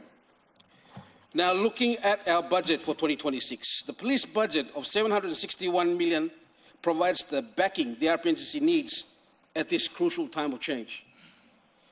The law and justice sector will receive an increase of 9.6% in 2026. This builds on the 9.5% increase in 2025. This forward momentum will continue over the coming years as our police force expands. The population gets larger and the crime environment becomes more challenging. We are rebuilding the force. Let me remind all of us, we are rebuilding a force that was isolated, neglected, not prioritized from the sorry state it was when the government was formed in 2019 to where it is today and then where it will be by the end of the decade. The Treasurer provided a good summary of the work of our frontline police who face the challenges of tribal conflict, domestic violence, and others breaking the laws of our land. The recent fighting at the University of Goroka and the violence in and around Porgera are reminders of the complexity of these problems. Added to this fight against domestic terrorists who kidnap, rape, and kill innocent people, we have other threats, such as the international criminal gangs spreading drugs around our country and poisoning our youths. While the underlying cause of crime are complex, as the Treasurer noted, the large part of the solution is to increase the number of trained police personnel. This budget allocates funding for the recruitment of more police and the additional training of officers already in the force. Under the direction of the Commissioner, Mr. David Manning, this government is delivering the great expansion of police numbers since independence. For too long, the RPNGC had been understaffed, and that is now changing, with police numbers to increase beyond 10,000 before the end of the decade. This will be achieved ahead of the target set by the Marape Rosso government when we were re-elected by the people of this nation in 2022. From an expected 500 recruits graduating each year, with additional accommodation and training facilities, this number has expanded to 1,400 each year. These recruits are being well trained at Bomana Center for Excellence, then placed in stations around the country under the mentorship of police with good records and proven discipline. This increase in personnel is taking place at the same time as undisciplined and unfit police are being removed from the force. These bad cops have no place in RPNGC and under this government. They are being weeded out. Increased police numbers is one of strengthening the capacity of the RPNGC, with so much more being funded in this budget. Our modernization, Mr. Speaker, our government continues the RPNGC modernization program. This is rebuilding existing police stations and building new infrastructure, increasing the number of police vehicles, and very importantly, introducing modern technology into the RPNGC. Police stations such as Medang, they were built at the colonial era, have not maintained or upgraded over recent decades. Accommodation for our serving police is being expanded and upgraded so that police can do their jobs without worry of how their families are being looked after. The vehicles used by police are also a core to the ongoing operations. Ours is a diverse country where the mobility of security service is essential to prevent criminal activity and apprehending lawbreakers. This government and the administration of the RPNGC, in expanding the number of vehicles used by police for patrols and operational support. However, there is one caveat that comes with increased funding, and that one of maintenance and respect. One of the issues that has tested public patience is the way vehicles have been treated in the past. Too many police cars have been smashed, sometimes as a result of alcohol, and this has undermined the capacity of police to serve the public. Along with the refleeting of police vehicles comes higher standards for the usage and maintenance of these vehicles. The personnel who drive these cars are being held personally liable for their use with a strict code of conduct in place. The RPNGC has also instituted a mandatory alcohol and drug testing for the uniformed and the civilian police employees. This random testing is happening without notice in the police stations around the country. Testing is also happening on the road where police vehicles are being stopped by the Internal Affairs Division. This is enforcing higher standards that our people and the members of this House expect from our police. Kumu 23 capabilities, Mr. Speaker. The strengthening of the Kumu 23 Police Technical Group will increase its capability to be deployed into hotspots to stop troublemakers and to intercept domestic terrorists. This budget, Mr. Speaker, supports the development of Kumu 23 that is now being deployed on special operations with funding of 20 million kina in 2026. This includes the monitoring and interception of violent warring factions that are destroying communities. For the most part, the outcomes of Kumu 23 operations cannot be publicized as they are part of an ongoing operations. But to any criminals who are looking to spread violence and terrorize our people, they should know that RPNGC, particularly the Kumu 23, are watching and are poised to intervene. This is the investment in law enforcement capacity is at the sharp end of the police action. Mr. Speaker, the RPNGC has already undertaken a pivot to focus police resources on direct intervention. This is to intercept criminal activities with community engagement responsibilities increasingly undertaken by our reserve police. The 2026 budget increase allocations for provincial policing commands to 23 million kina to empower regional areas to better fight against criminal elements and around the country. Crime operates at numerous levels, from the local level villages, towns and cities, across borders, between provinces, to the fight against international criminal networks. Police operations on the ground in our provinces require close coordination between our provincial police commands and our provincial administrations. This will be particularly important as our security forces prepare successfully to undertake the 2027 national general elections, Mr. Speaker.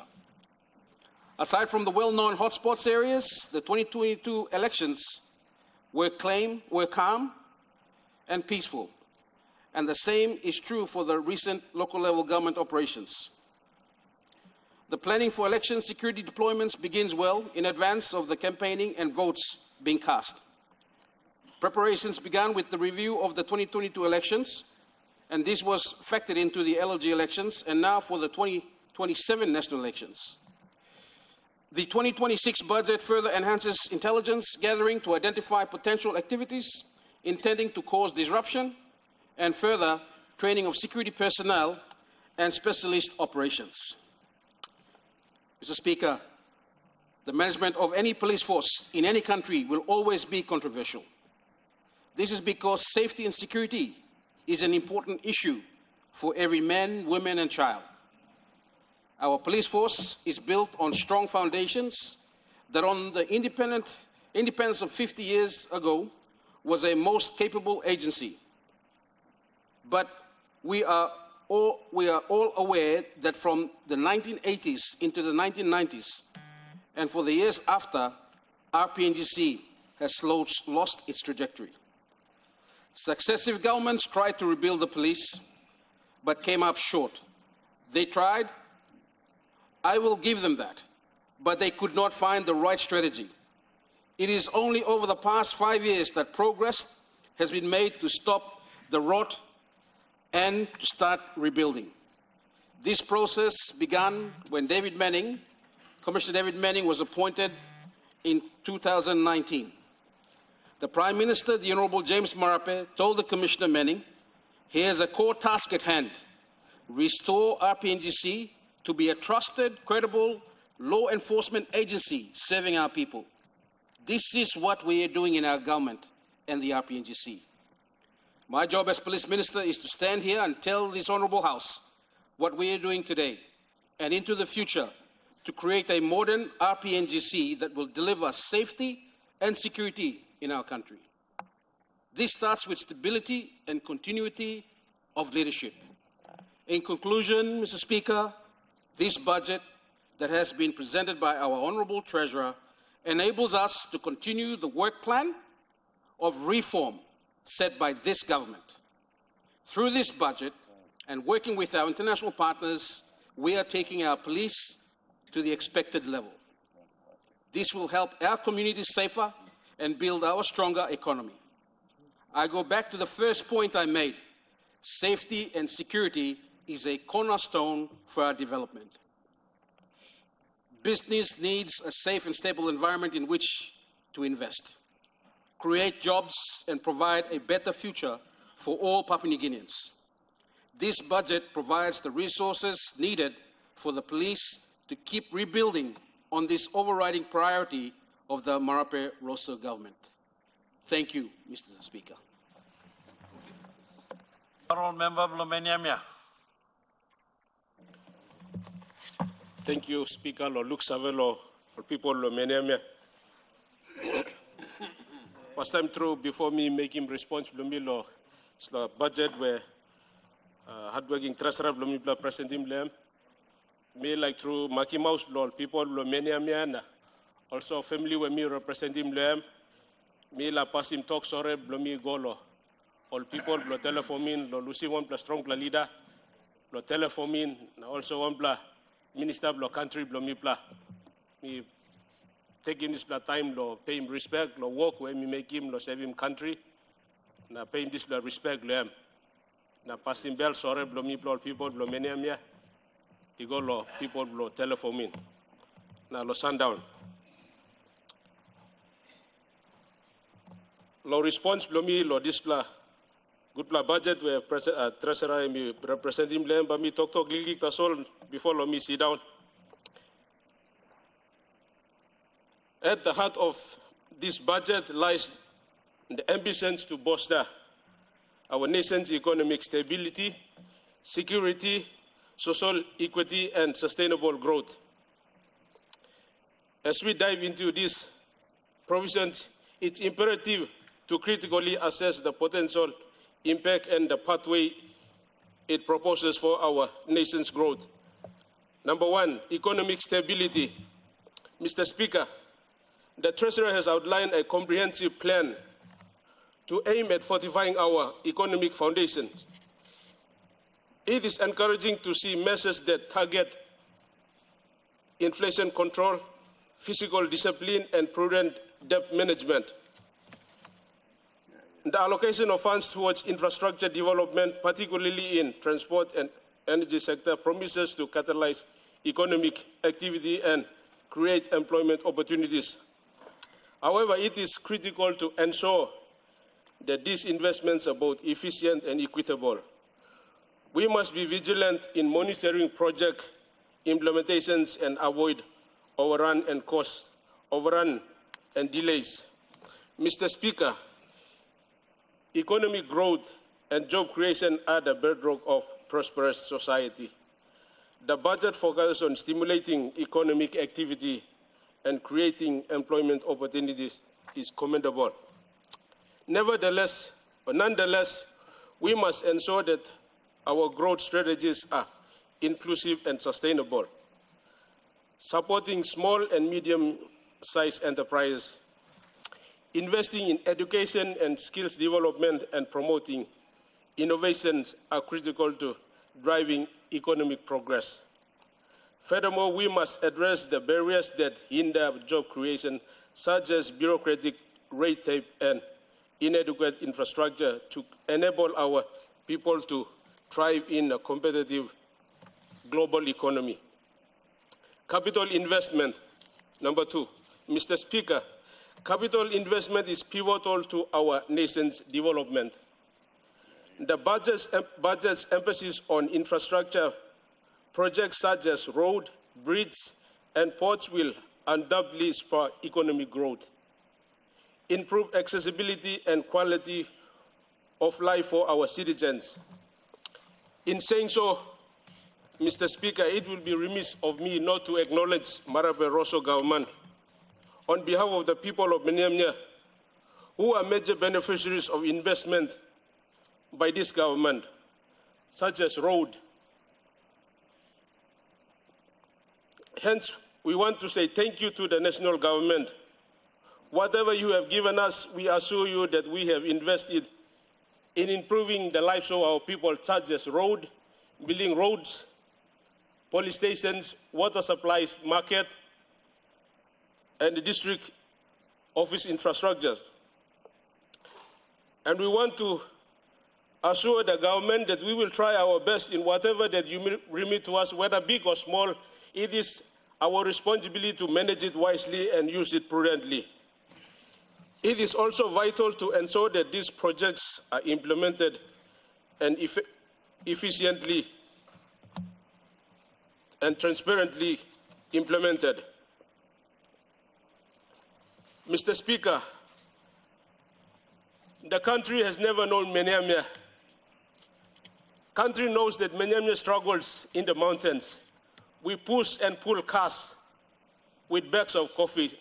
And most of the time, the people of Manyamnya, when they could not transport the coffees, they bend the coffee trees when coffee bags, tons of coffee bags, when they cannot transport them to Leh, when the next coffee season comes. But I would like to thank Marape Rosso government, and also would like to thank late Minister for implementing the Connect PNG, and people of Kuridanka, Kaintipa, Bema, Tawa, Lagai, Walala, on the borders of Marwaka, they can be able to transport their coffee bags. This time around, they are not banning their coffee bags, but they are earning money with those coffee bags, whereas previously they have been banning those coffee bags. When we are talking about building bridges and roads, we're not only talking about, the government is not only talking about building in towns and cities, but reaching those communities, rural communities, the hinterlands and the islands.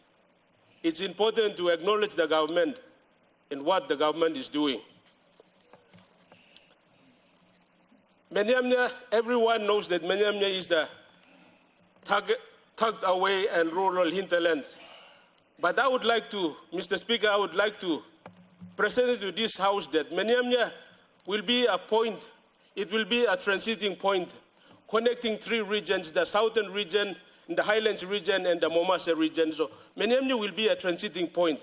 If it is not for the support that Marape Rosso government has given, Menyamni will still be a mountainous place.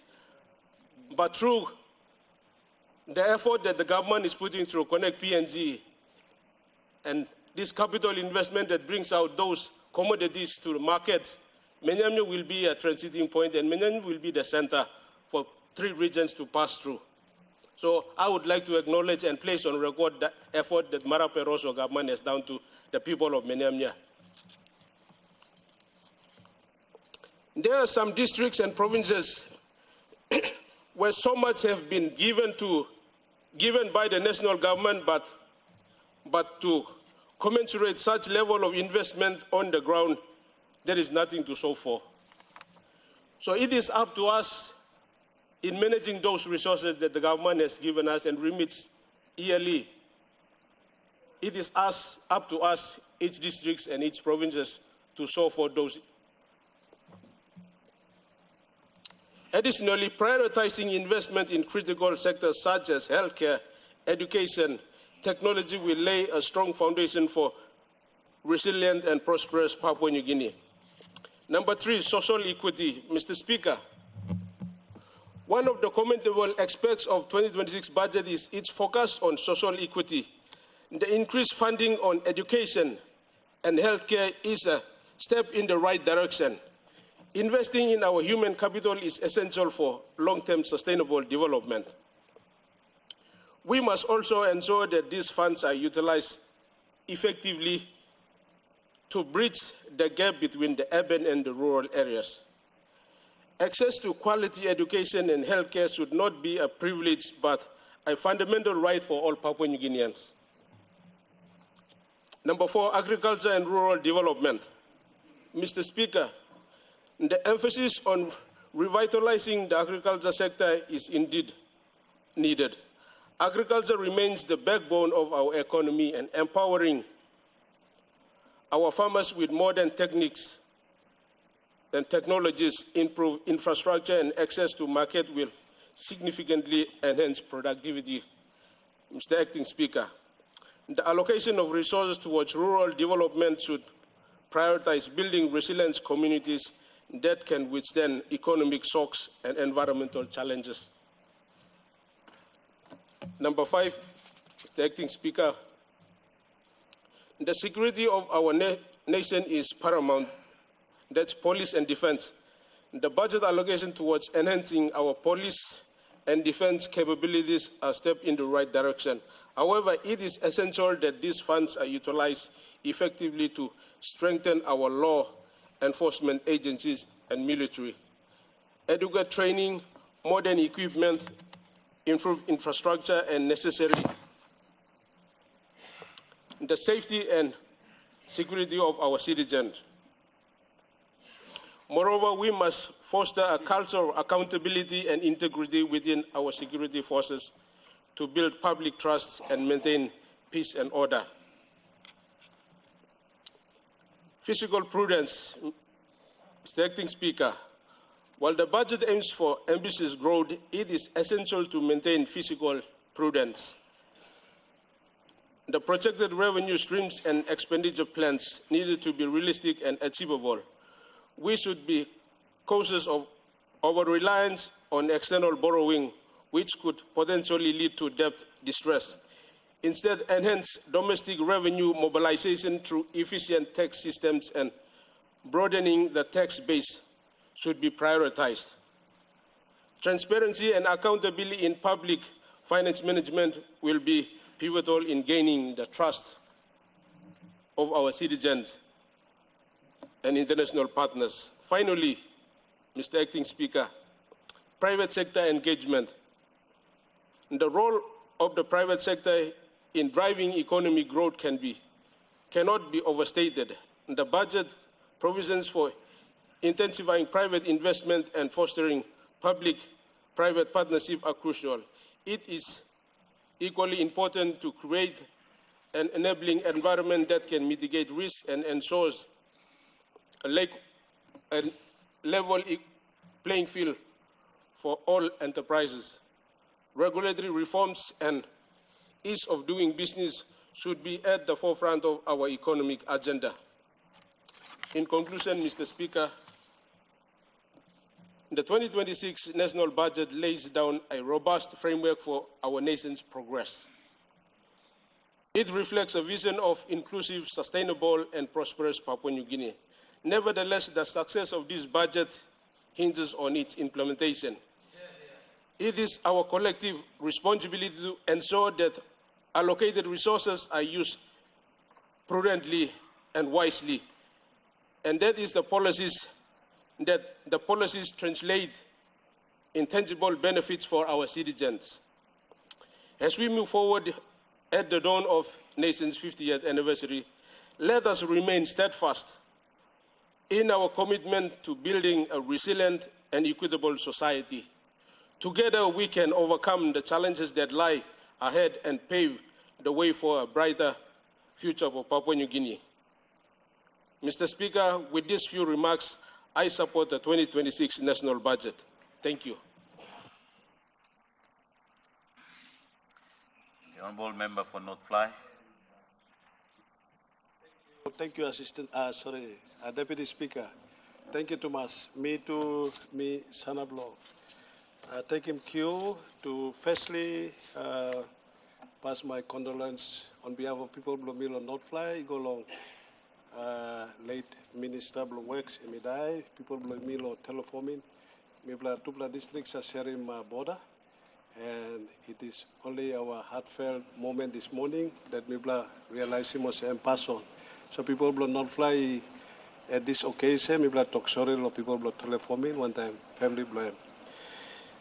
Me to Sana Blong, give him debate me, he go along this budget. I won't take up much of the time, or some previous speakers have spoken. Firstly, me acknowledge him, all colleague opposition members is speaking, beginning with the Shadow Treasurer. He give him Nami like talk thank you Nami endorse him this plan. I give him full support. Long statement only walk him. So as others have spoken, I thought at this occasion, Mr. Deputy Speaker, meeting also me must place him on record, and a very important piece of legislation where meeting also me must mention him in this budget debate, so that it becomes a reference and everybody and the country is aware. So the point I'm here trying to contribute to this debate here is that I was thinking that the opposition in the context at this time, we do not have the ultimate whip or the power to debate on the budget because I'm not admitting it. And the point I'm trying to bring here is in conjunction to the ruling of Section 145 by the Supreme Court, where Mibla got respect for this ruling, or some Mibla realize him, or some opposition, me realize him personally, I realized that the full powers of the opposition has been stripped off by the executive government or the government. Because why? Section 145 amendment, Mr. Deputy Speaker, and we lock him government, and safeguard him government, he go along next election. Now eventually, but you go inside safely. So for me is this, I have no absolute power to be here on this side, sitting, wasting time to debate when you have the ultimate power. Long talk. Ting blomi display. So the debate, the budget reply is this. Not meaning lo yumi reply lo budget, lo yumi opposition. It was a waste of time. I know precisely government is very happy because all but safe, right they go inside the election, eventually into another 18 months by all is tabiat. All by tilim this lakaika now by mikatime.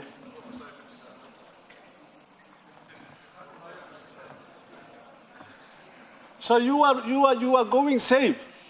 You are right safe through all the way. Na ino point lo mibla by debate lo here. So country me like talk sawa or some country wok lo harim stop. The government has indirectly have anchored themselves safely by removing this last section 145 amendment. They are very safe, but only cutting this budget, but only kai. Honourable member, we have a point of order. What's your... Mr. Deputy Speaker, I think my good leader from North Platte should confine his debate strictly to the budget debate this morning. He is embarking on matters which have been the subject of Supreme Court proceedings. And if they are aggrieved, if my friends on the other side are aggrieved by the decision, there are processes that they take it up. So it's not open to my friend to question the judiciary in this House. Thank you. Honourable member, the honourable member for North Fly, I'd like to recognize the member for the honourable member's point of order. You have rights to express your view on what you have expressed, and I want you to take a note of the decision that court has made in respect to what judiciary have ruled, and make your comment in line to what you felt, and not march into what the decision that court have already been made. Thank you. Thank you, Deputy Speaker. I think the good honourable member, if he's listening carefully, I haven't specifically criticized the Supreme Court or anything. I was only making a reference that the decision that has come is going to affect the country. The consequences is going to be very severe. And that means, in line with this budget, what's going to happen, the government, you will enjoy the luxury of celebrating. You celebrated since yesterday. And as far as I know, everybody is living at Hilton Hotel. You are dining. You are celebrating. You celebrated yesterday. Honourable member, we have a point of order. Can we focus on the debate on the budget, please? We don't stay at Hilton Hotel. That is completely wrong. Thank you, Mr. Speaker. Honourable member, I think I'd like you to stick on to the budget in related to the reply debate. Thank you, Deputy Speaker. Sometimes truth must be told. I need to tell the truth. They're living there. And that's what I'm trying to say. So I don't know who's footing the bill of the Hilton Hotel. Every minister is living there. That's correct. That's correct. I must tell you guys. So this is part of the debate. Honourable member, we have another point of order. Minister for Justice. Mr. Deputy Speaker, this is a lie.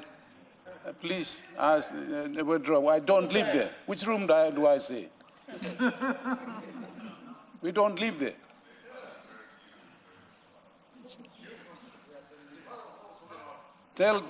Give the facts. This is people's house. Don't mislead. That's right. Talk on the budget, figures. Thank you, Mr. Speaker.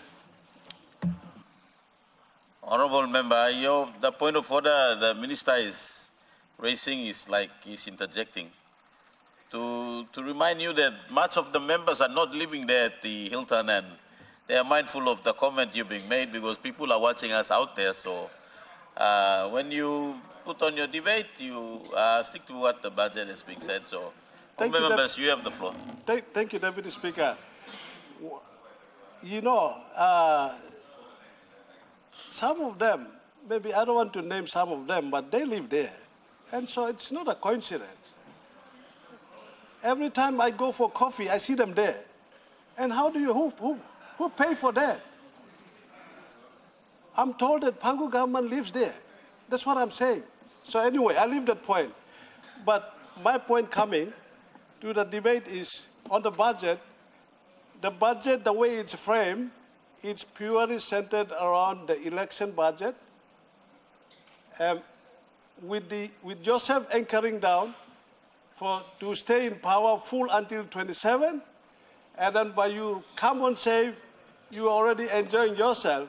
So I was going to say this to the country is that suppose people you had him stop, or government you indirectly, what they have done was they have removed the whip, the power that opposition has to hold them accountable is been removed. So now they will write on save using what they have appropriated now. They will feast on this until to 27. And that's the point I'm trying to Member, make. we have a point of order. Point of order, please. Honorable Deputy Prime Minister, what's your point of order? Mr. Speaker, please, gentlemen, this is a house of honorable people. Let's keep, it's an important thing we're trying to discuss here. Let's have some decorum in the house, and let's stop making innovations and making things that submissions on things that are not true, please. Let's keep some semblance of propriety in the house, Mr. Speaker. Thank you. Honorable Deputy Prime Minister, your point of order is in order. Honorable Member, let me remind you that the bill that has been passed and you've been alluding to is passed by this Honorable House of Parliament. And it becomes property of this Parliament, as we have said, and the court have alluded that what has happened in this floor of Parliament is fair to the Constitution which court has ruled. So please make your comment related to the budget. Thank you. Thank you, Deputy Speaker. This legally comment as well, I place him on record so the country is aware, and when we for the future reference, the country will know exactly. Thank you. The Honourable Minister for Health. Thank you, Deputy Speaker. Firstly, me passing people talk sorry blomi, making people blomi long. Pomio district, the Luke Savelo, in Daiplong, the Works Minister, the Honourable Solon Mauritian, people blomi la telephone. Me pay people tribute blongem, ego longem, we look Savelong. I make it possible long all carry more than 600 blah. Box for medical supplies from Port Moresby, Eagle or Milan Bay, Alatao. By road, for the first time, in history, and I'm paying people tribute to Golongan. Mr. Speaker, people sit down here. My district, firstly, my district covers over 11,000 square kilometers. We have 119 wards, 7 local level government, 80% of Eastern Britain landmass province. In Billimol Bridge Stop, road global place, but we talk take the Marabrosa government, the support team, the Tupla big ship. Now the ship today making sure that people will connect stop na Salem Cacao Cobra Blow stop. All around to mass. Thank you, Tesla. The Department of Health, Ministry in charge law, 28 agencies. That's including 21 provincial health authorities. Now not black have inside. So I rise to make my strong statement supporting the 2026 budget that's been passed by the Treasurer, the Marabrosa government, totaling 30.9 billion kina. That is framed around the theme security and growth. And rightly so, because a secure, healthy, and educated and economically confident population is the foundation of a national stability and prosperity.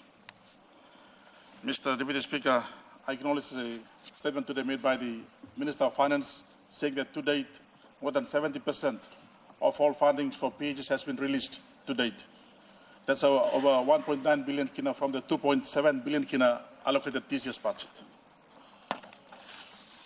2026 budget, the Marabrosa government committed or allocated and appropriated 3.21 billion kina to health sector budget. That is an increase of 15.8% of this year's budget, 15.8%. This increase of 439 million kina next year's budget marks one of the most substantial year-on boosts in recent years and reflects the government's determination to strengthen the health system, improve service delivery, and uplift health outcomes for our people.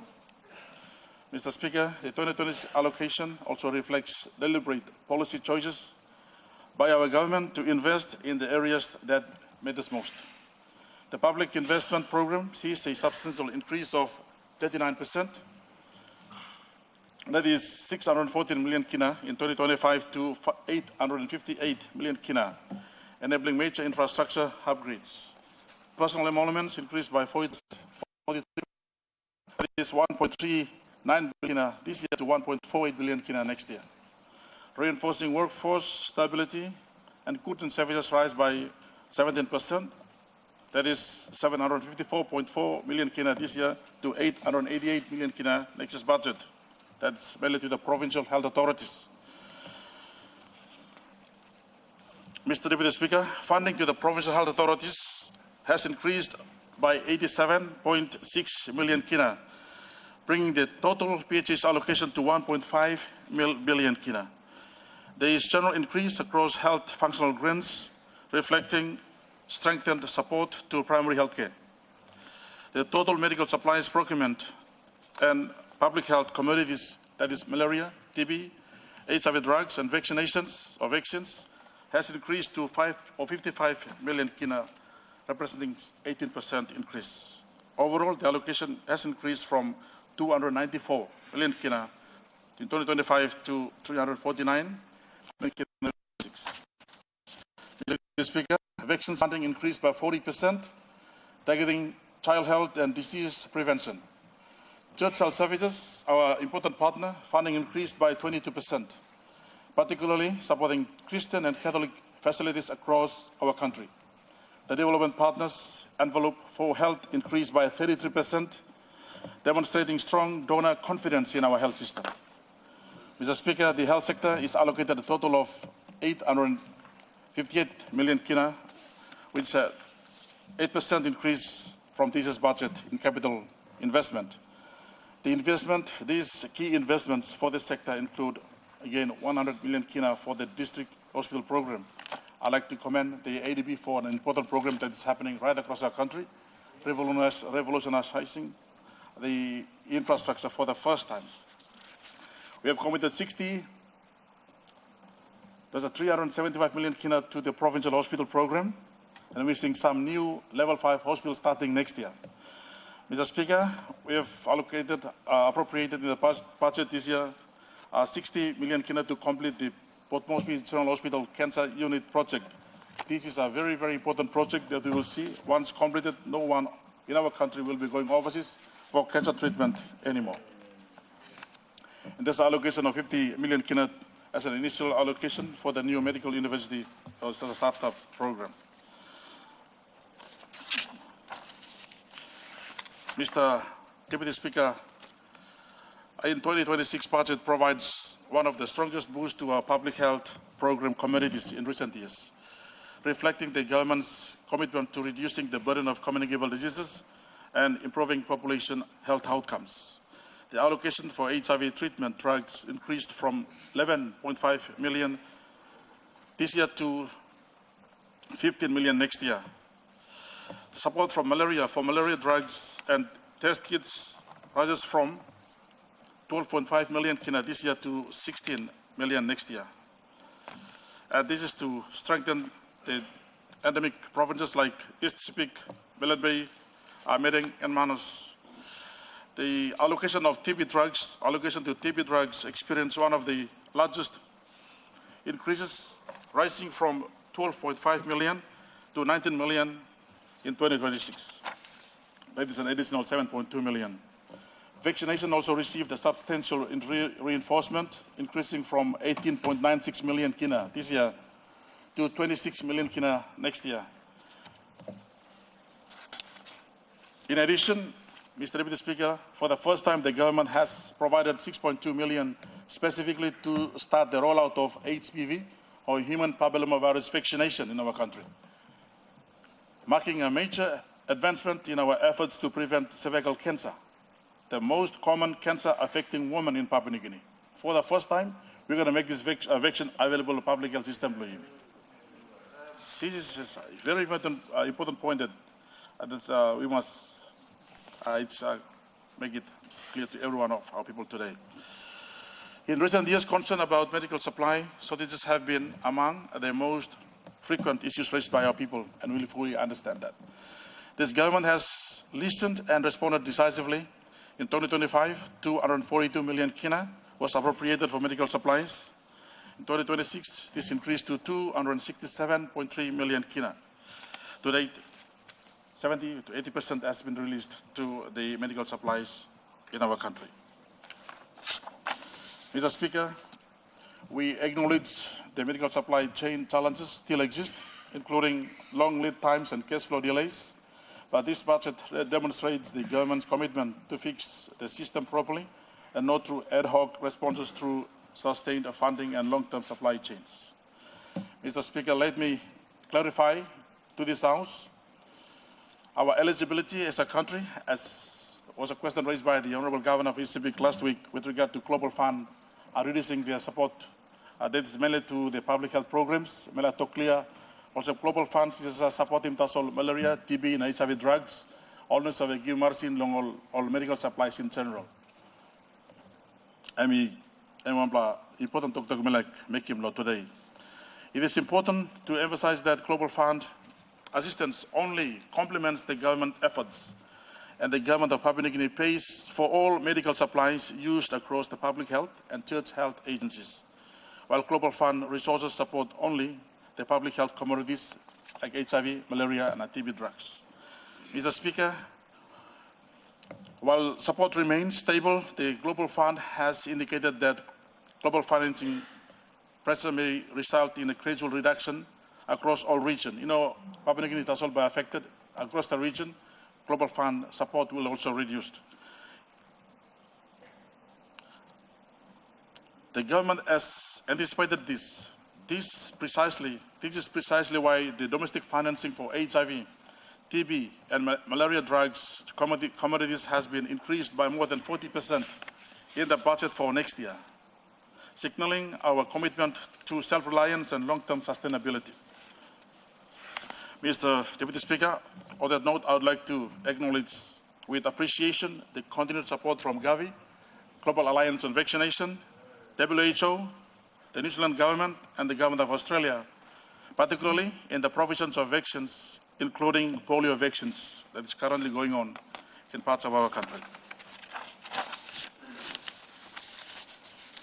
Mr. Speaker, the provincial health authorities, as I've said already, received some of the highest level of funding this year. I want to say today that provincial health PHAs received so much funding in the last couple of years. The issue that we have today identified by the department, me as the minister for the last 14 months, is that we need good CEOs, good boards to actually implement their programs and report quickly on how they're using these funds. Mr. Speaker, the health function grants increased from 109 million kina in 2025 to 148 million kina next year. These are kind of funds that are supporting the PHAs to roll out immunization programs. And members of Parliament, you can refer to the budget. This increases in utility rentals, capital investments, goods and services right across the health sector. The capital boost is also closely aligned with the National Health Infrastructure Plan, ensuring that provinces move towards a more equitable distribution of health facilities in our country. Mr. Speaker, while these increases demonstrate strong government commitment, we must also acknowledge the importance of improving budget execution at the provincial level. According to 2024 final budget outcome, less than 60% of the PHA's capital funds were actually expended, compared to 80% utilization by the Department of Education. This underutilization is largely the result of lengthy and centralized procurement processes, which continue to delay critical infrastructure in the department, in the health sector. To address this, Mr. Deputy Speaker, PHAs must now utilize district and provincial procurement committees rather than relying solely on the Department of Health Special Procurement Committee, which often leads to long queues and significant delays in how we want to implement our health projects in our country. Strengthening these decentralized procurement pathways will ensure that capital investments are delivered on time and that increased allocations in this budget translate to real and tangible improvements for our people. Mr. Speaker, I'd like to commend the churches for their partnership and the support to our government before we gained independence. They were there since 1960s. The churches remain our strongest partners in the rural and remote areas of our country, and I am pleased to announce that the funding for our church-based health services has been significantly strengthened in the 2026 budget. Church health services allocated 177.7 million kina, an increase from 153 million kina this year's budget. Likewise, the Catholic health services will receive 158 million kina, as an increase from 134 million kina in this year's budget. The allocations underscore the government's sustained commitment to supporting our trusted partner institutions in delivering essential health services across the nation that brings the total health services investment to 335.8 million kina. Mr. Speaker, this increase recognized that without churches, tens of thousands of our people, especially in remote and mountainous terrains, would have limited or no access to health care. Mr. Speaker, I also wish to acknowledge the exceptional work our church health services have undertaken in strengthening quality and standards through National Health Service Standards Accreditation Program.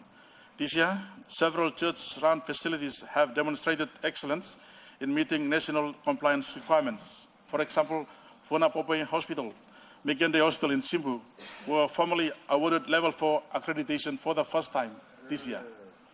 Reflecting high standards of care and management at Rayu, that's in West Pacific Province, our team have conducted the accreditation, and sometimes this year we will also give them the certificate as well. Mr. Speaker, Kuchip Nazarene Hospital, serving as Chiwaka Provincial Hospital, was also accredited by just last month as a Level 5 Provincial Hospital. So I want to say today that Chiwaka Hospital is now fully fledged Level 5 hospital as per our National Health Service standards. I commend them for this important compliance to health standards. These achievements highlights the strong commitment of our churches partners to delivering safe, quality, and accountable health services to our people. Meaning, Mr. Speaker, whether you're a church organization, whatever organizations that you serve in, we all have one standards, one plan, one budget we must report to. Mr. Speaker, in the way forward in terms of driving reforms, with this budget, we are now better positioned to advance major reforms. Like you said today, we have Level 1s to Level 4 at the primary health level, Level 5, provincial level, Level 6 at the moment, it's PMGH. We have the cost, the design, the kind of health facilities, the kind of medical supplies, the kind of manpower that is needed for the first time in the country. Mr. Speaker, the government has also strengthened governance and oversight. A special committee under the National Health Board is being established to monitor performance of the provincial health authorities boards and the management. This will enhance accountability and ensure responsible stewardship of resources and address persistent management weaknesses that affect service delivery. There's a lot of funding going on, but we need to establish mechanisms that must monitor them. In parallel, the government is advancing the integration of the Alaska payroll system. As I speak, more than 3,000 church health services are paid in the Alaska payroll system. I want to thank the former ministers for health for this important partnership by the churches. We are still maintaining this today. The payroll visibility, PHA's accounts are now they are now connected to our IFMS system. We will have to monitor all this at the department level. And I thank the report today from the Minister's Finance saying that there's 500 billion allocated to the PHAs to make sure that this is happening.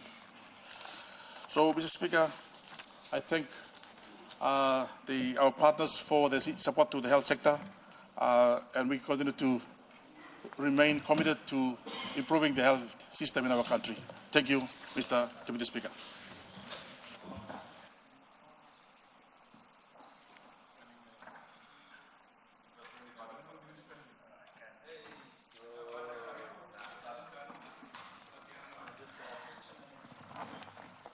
Honourable members,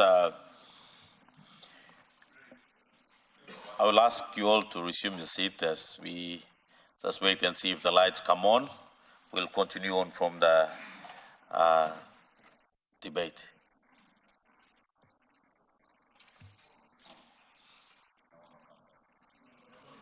Clark, check him all outside.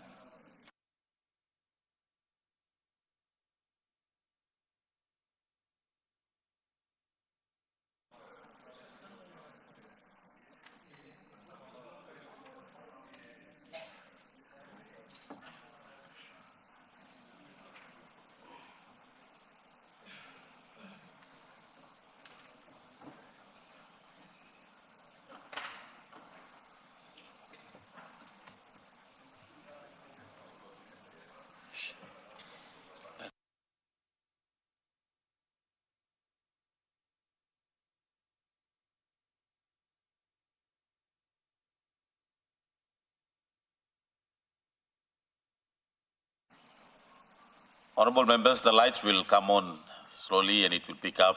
The systems are on, so we will continue on with the debate. The Honorable Member for Waware. Yes. Thank you, Deputy Speaker, for selecting the people of Waware to comment on this important national agenda budget. Yes, Deputy Speaker, before me talk lo this national budget, will I take him this time lo pay tribute to a great leader and a great minister, Honorable Solan Mirisim. Member of Telefomin, the Minister of Works na highway. Miss Luki Memosem, one minister, EMSA defend him through this program lo Marape Rosso, Connect PNG. So was stop aste miss how ready speech long ready talk blame lo talk lo this budget says now. But yet no stop now. Lusimi, hard-working minister. Bel blumi brook lo RM this story lo now morning. Defender lo Connect PNG program. Planting paponing ni or stop lo city in a town. All looking finish road. All looking finish government service. Now only appreciating one of something and walk him stop. But me all gonna plant the line lo rural PNG. Me plan no look him road. Me plan no look him government service. This minister defend him na carry this program lo Connect PNG. Na bring him go inside lo me plan rural communities. Me Maki Mouse long all people lo me lo warrior. But me call him name lo one place. All no been look him road before.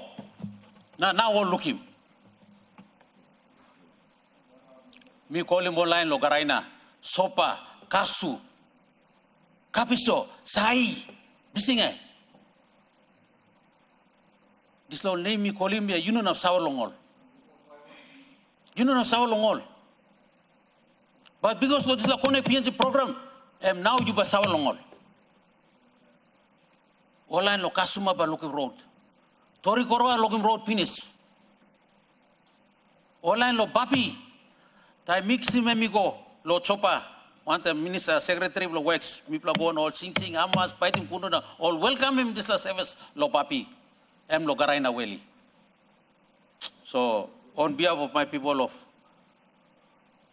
Garaina, Waria, and Biaru, I would want to pay a deepest condolence message to the people of Telefomin, people belong, all family belong, member belong. Honorable Solan Mirisim, now colleague ministers, now Prime Minister, Deputy Prime Minister, Olgera, NEC Cabinet, people Lusim, all the great leader. Big lot of sorry na.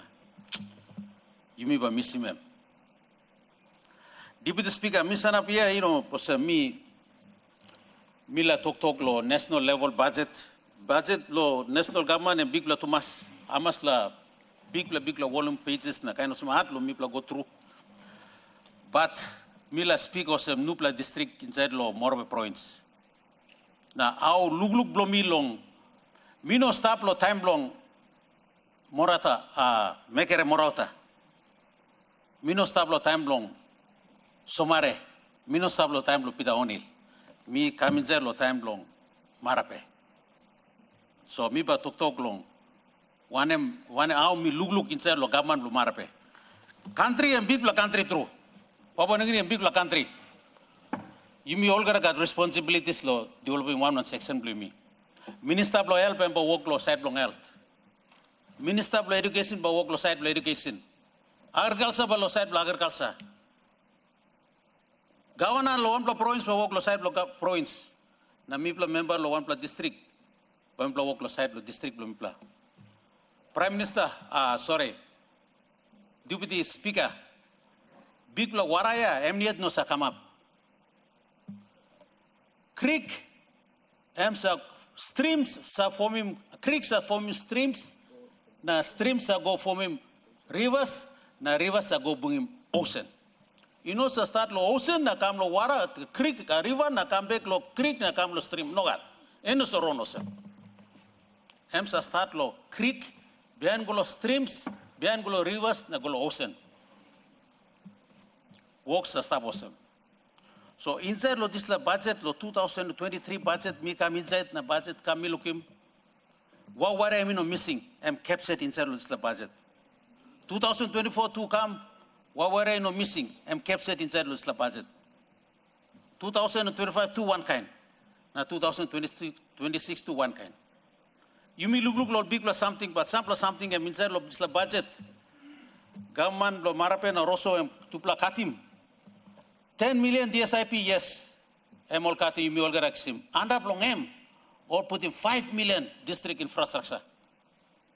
Na narapla 5 million or putting kina for kina funding grant.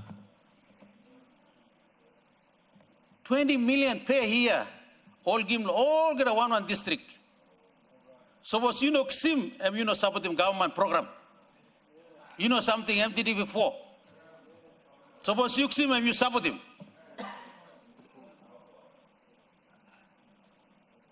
So, Deputy Speaker, what were mi black se blum platu?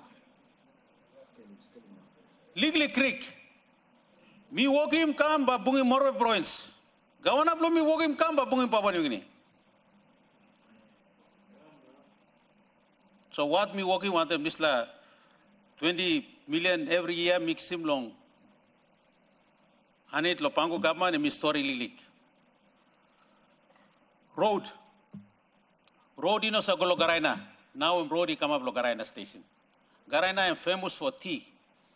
Mipla are story taso. Balus taso sa Golo Garaina na also apim cacao na tea lo balus tasol. Now all karem cacao from Garaina all the way to Lane all Salim.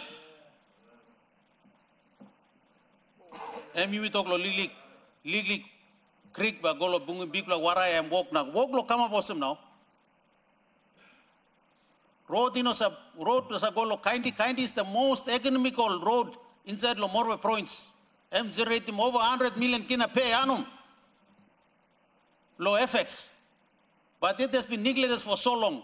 But with this government, road now I'm come up good lo Kaindi all manner or go na sim gold blown na go Salim.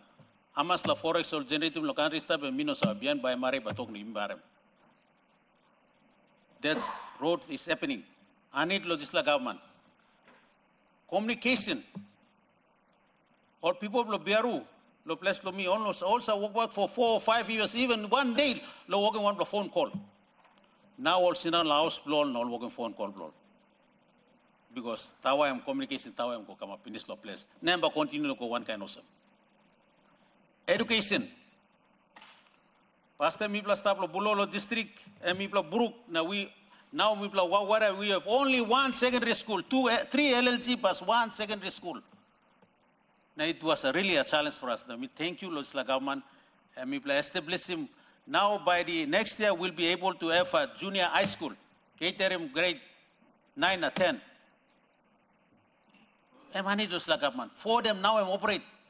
I need Losla government. We plus sponsor more beginning to test students, test scholarship. Salim more beginning to schools, los further skills. I need to this government.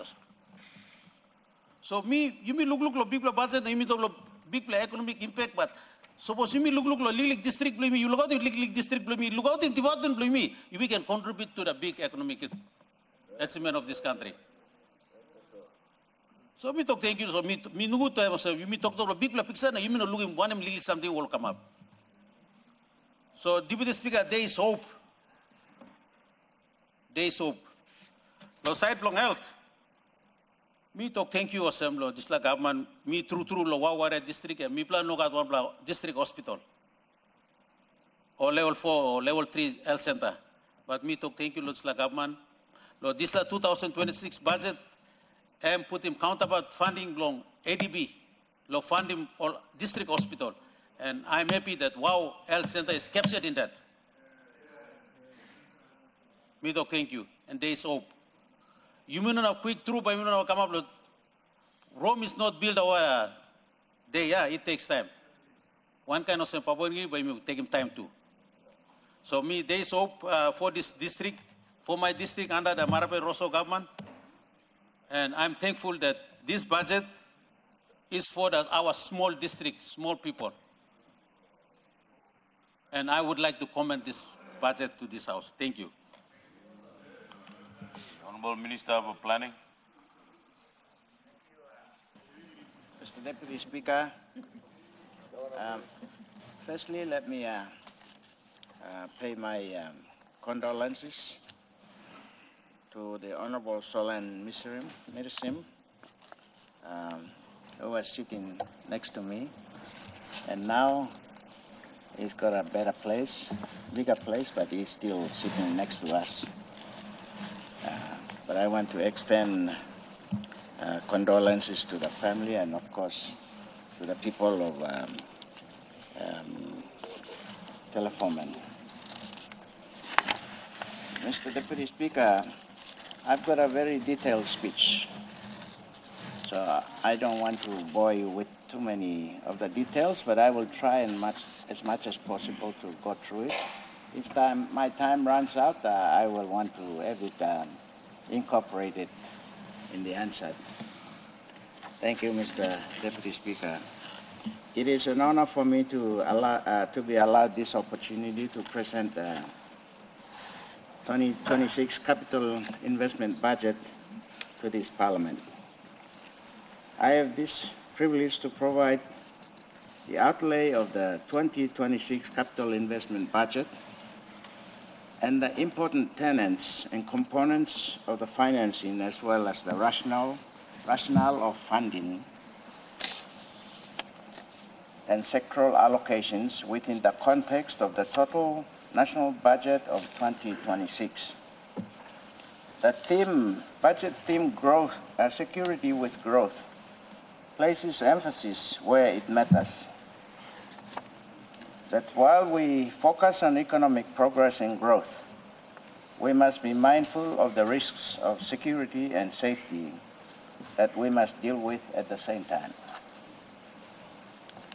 The 2026 national budget marks two major milestones.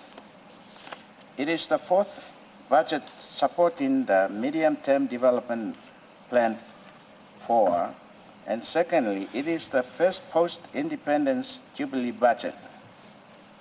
The 2026 budget is guided by the principles of the 13-year budget repair plan on consolidating the government's drive at achieving fiscal balance in the medium term and economic growth in the long term. In presenting this budget, I'm pleased to reiterate the Marape Rosso government's commitment in supporting the long-term agenda of supporting national prosperity through economic growth as per the theme of medium-term development plan 4. The aggregate capital investment budget funding of 10.8 billion is consistent with the required annual funding of the MTDP4. I would like to put on record here that this government has remained true to its commitment on financing the priorities of MTDP4. At the end of MTDP3, The capital investment budget was 9 billion. This was increased by 11% to 10 billion in 2023, which was the first year of the MTDP4. This has been maintained constant over the 10 billion mark throughout, including the 2026 budget. Sustainable levels of funding are essential to consistently deliver our key development outcomes and in order for us to meet our development targets. The government of Papua New Guinea continues to remain financier of capital investment budget. That is the government, accounting for 7 billion or 71% of the total capital investment budget, while the concessional loans is 1.2 billion and donor grant financing contributes 1.9 billion of the total capital investment budget. This budget has prioritized sector investment based on MTDP4 priorities in supporting Marape-Rosso government's development vision on economic and growth. I can confidently say that by enabling annual budgets as such, the government will take control and steer of its own development path, but with the support of our development partners and the private sector. Over the past 2 years, we have seen this materialize, resulting in the delivery of major outputs in many key sectors of our economy because of the consistent funding through the annual budgets. The capital investment budget of 10.8 billion is considered the biggest allocation yet, with an increase of 5%. Through the capital investment budget, the national intent is achievable, and that is we can be able to grow the size of the economy to 160 billion by 2027, be able to generate 25 billion revenue from 2027 onwards, and create 1 million additional jobs by 2030. The 2026 capital investment budget is framed to support key economic growth drivers to boost economic generation, optimize tangible development outcomes, and improve service delivery to our people. Our expenditure focus and delivery strategy in 2026 is three-pronged. Firstly, the budget allocation to fixed commitments of government. These are fundings in high-level commitments of government which are legal and require prioritized funding each year due to the legal bearing they have. The spending areas include DSIP, PSIP, infrastructure development grants to mining and oil and gas provinces, Bougainville commitment, loans, grants counterparts, and other major transformational projects of government. A total allocation of 2.9 billion is allocated for this category.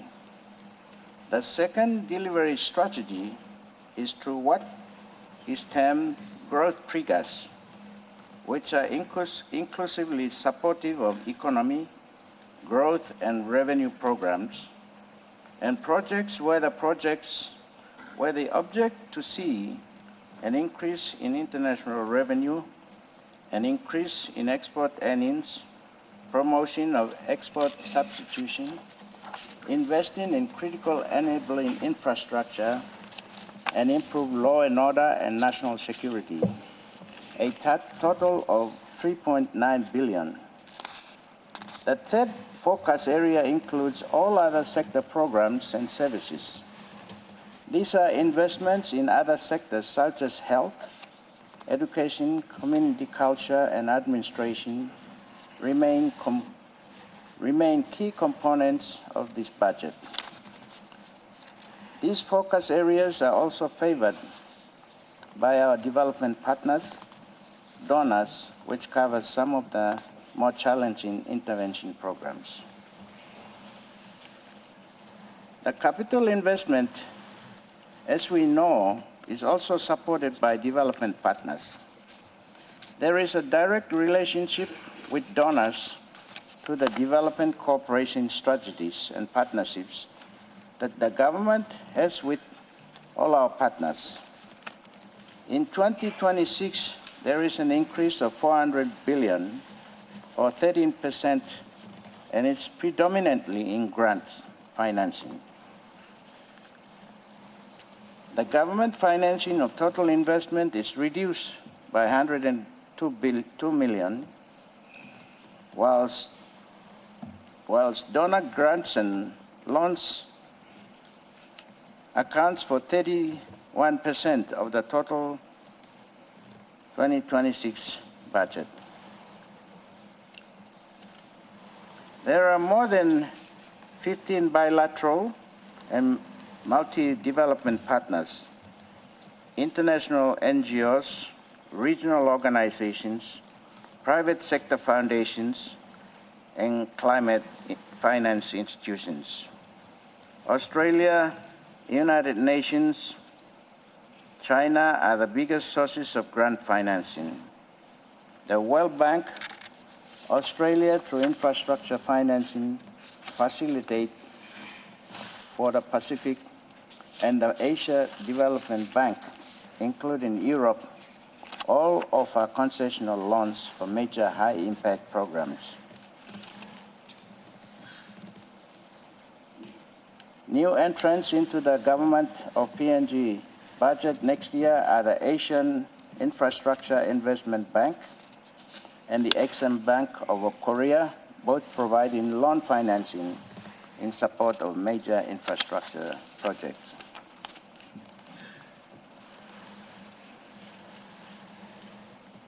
The 2026 is a critical year as the government strides towards the end of MTDP4 and to display a positive scorecard against the MTDP4 targets in 2027.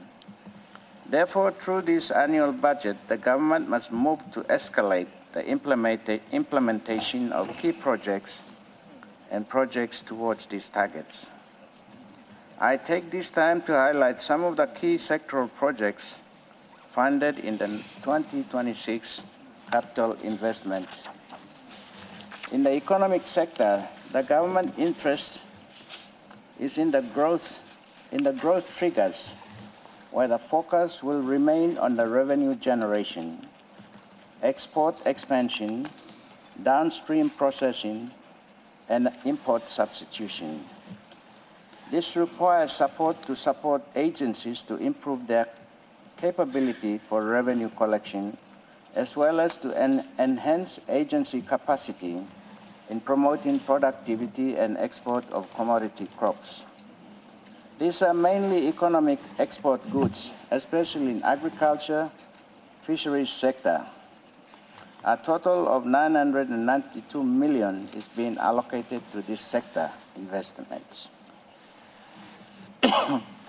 Key investment in this sector also include the support to the Lands Department to carry out important expansion activities that contribute to freeing up more land for investment and development. Over 140 million is allocated to this program. The funding to agriculture sector is aimed at empowering our citizens to unlock economic potential in agriculture,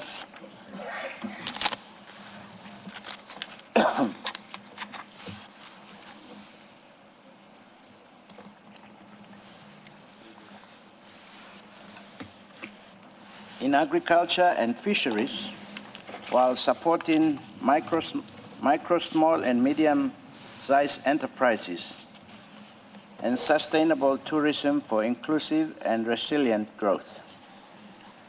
Key investments under the growth triggers include SME, 150 million,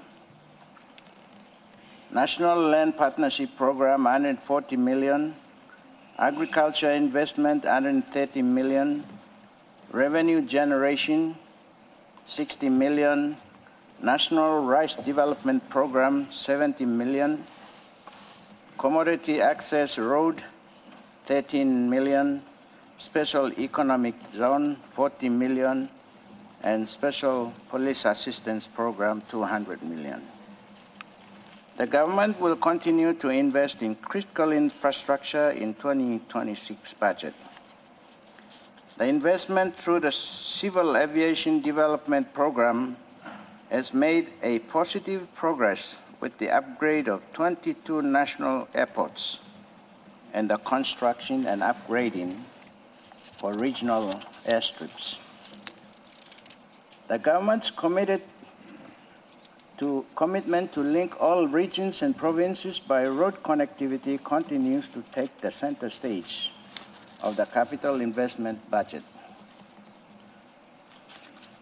Investment in these sectors will create a favorable environment to enable growth and development.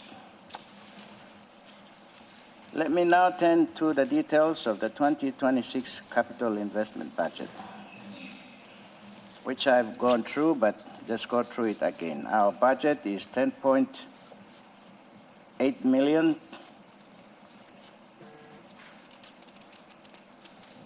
The sectoral appropriation capital investment budget is distributed as follows. Administrating sector 2.9 billion. Education 609 million. Health 858 million. Community and culture 206 million. Law and justice 463 million. Economic 992 million. Transport 2 billion. Utilities 558 million. And provinces 2 billion. I would like to now discuss the detailed sector investments of the 2026 capital investment.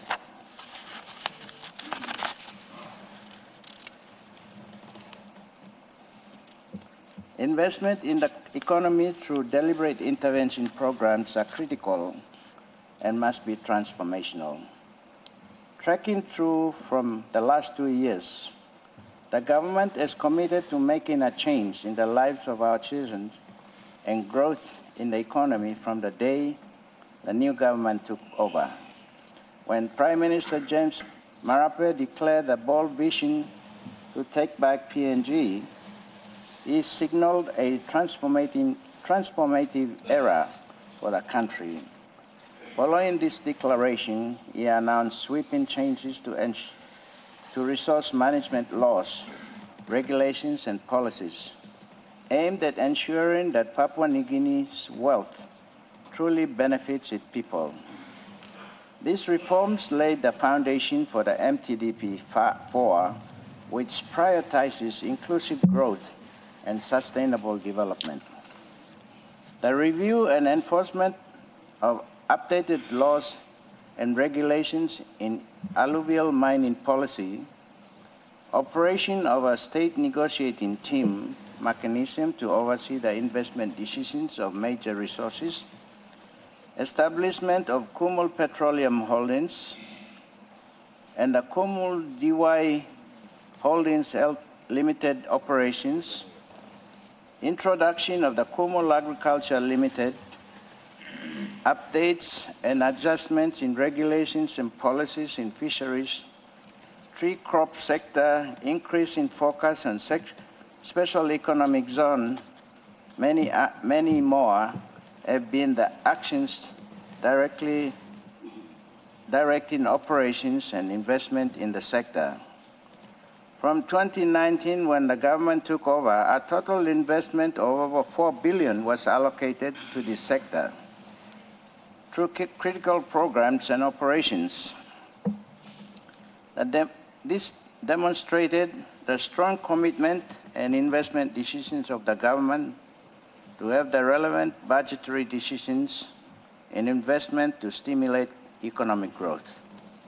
These amounts included the completion on the establishment on Tissue Culture Laboratories Center in Kainantu, Eastern Highlands, completion of the state-of-the-art coffee export in Lae to enhance coffee export, regulation of the coffee plantation sector, reopening of the Pogera mine, completion of the business incubation center in the southern region, review and re-establishment of the Madain Marine Industrial Zone program, launching and operation of the credit guarantee scheme, creation of financial facilities in the agriculture SME space through the SME agriculture program.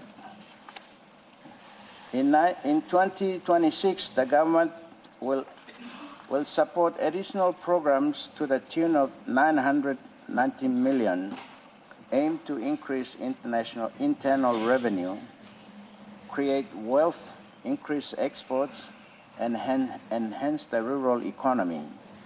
The key investments include the National Rice Development Program with 60 million, strengthening land reforms, supporting state equity funds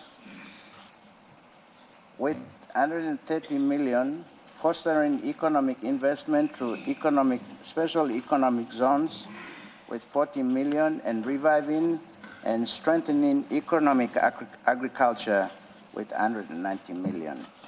Honorable Minister, I'd like to interrupt you on a speech that your 20 minutes of debate on the budget have lapsed. I will.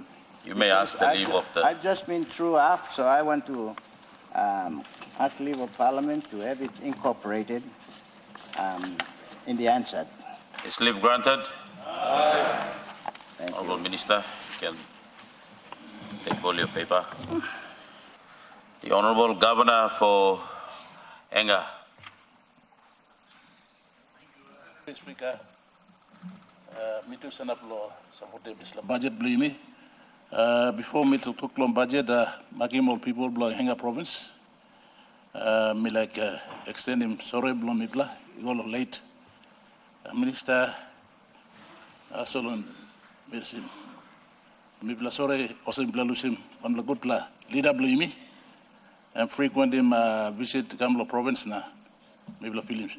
Sorry straight.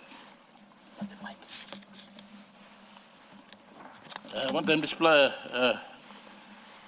Mr. Deputy Speaker, me enough to talk planning law budget. Budget me, so government me work him na. The practice is that we will pass it. But me like kiss him display time. Joining honorable leaders only talk finish so all get a leader and all making good pla talk. Me also governor na. Me talk long. Side blow me long all governors. First of all, me like commend you at Treasurer long Karam Spla. Budget di kam. Plan the time you Karam kam. Plan the time you me complain. That's all you stop yet. So by me work one time you yet. Me get big plan mama so me blah province for me. I think me blah got a good relationship, working relationship one time you. Now he got the honorable Governor for CPIC made a remark. And I was sitting here and there was I thought that one of the 5 or 6 provinces that are benefiting in a big way, I thought implied to Enga. Now, me like straight him talk na towards him. Enga, yes, we look at him, some like good allocation. Long national government. And because long vision blow me long province. Yes, program mine stop. That's all mine I'm goal by Pinisia. So me bla Harare province. That's all. Me bla got issues or some law no rest up. That's all. Me bla must think long. He got long time, long vision, long sustaining province. province was saying I'm array to maso.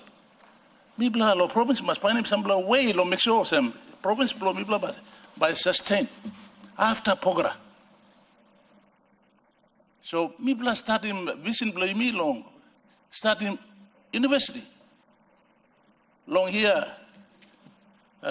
2011 2009 mi bla start him concept long Ausik enga provincial Ausik so you know kama state as well long bla time yes mi bla benefit as all this bla project this bla two bla enga provincial hospital na innovative university of enga ino belong enga province mi bla host.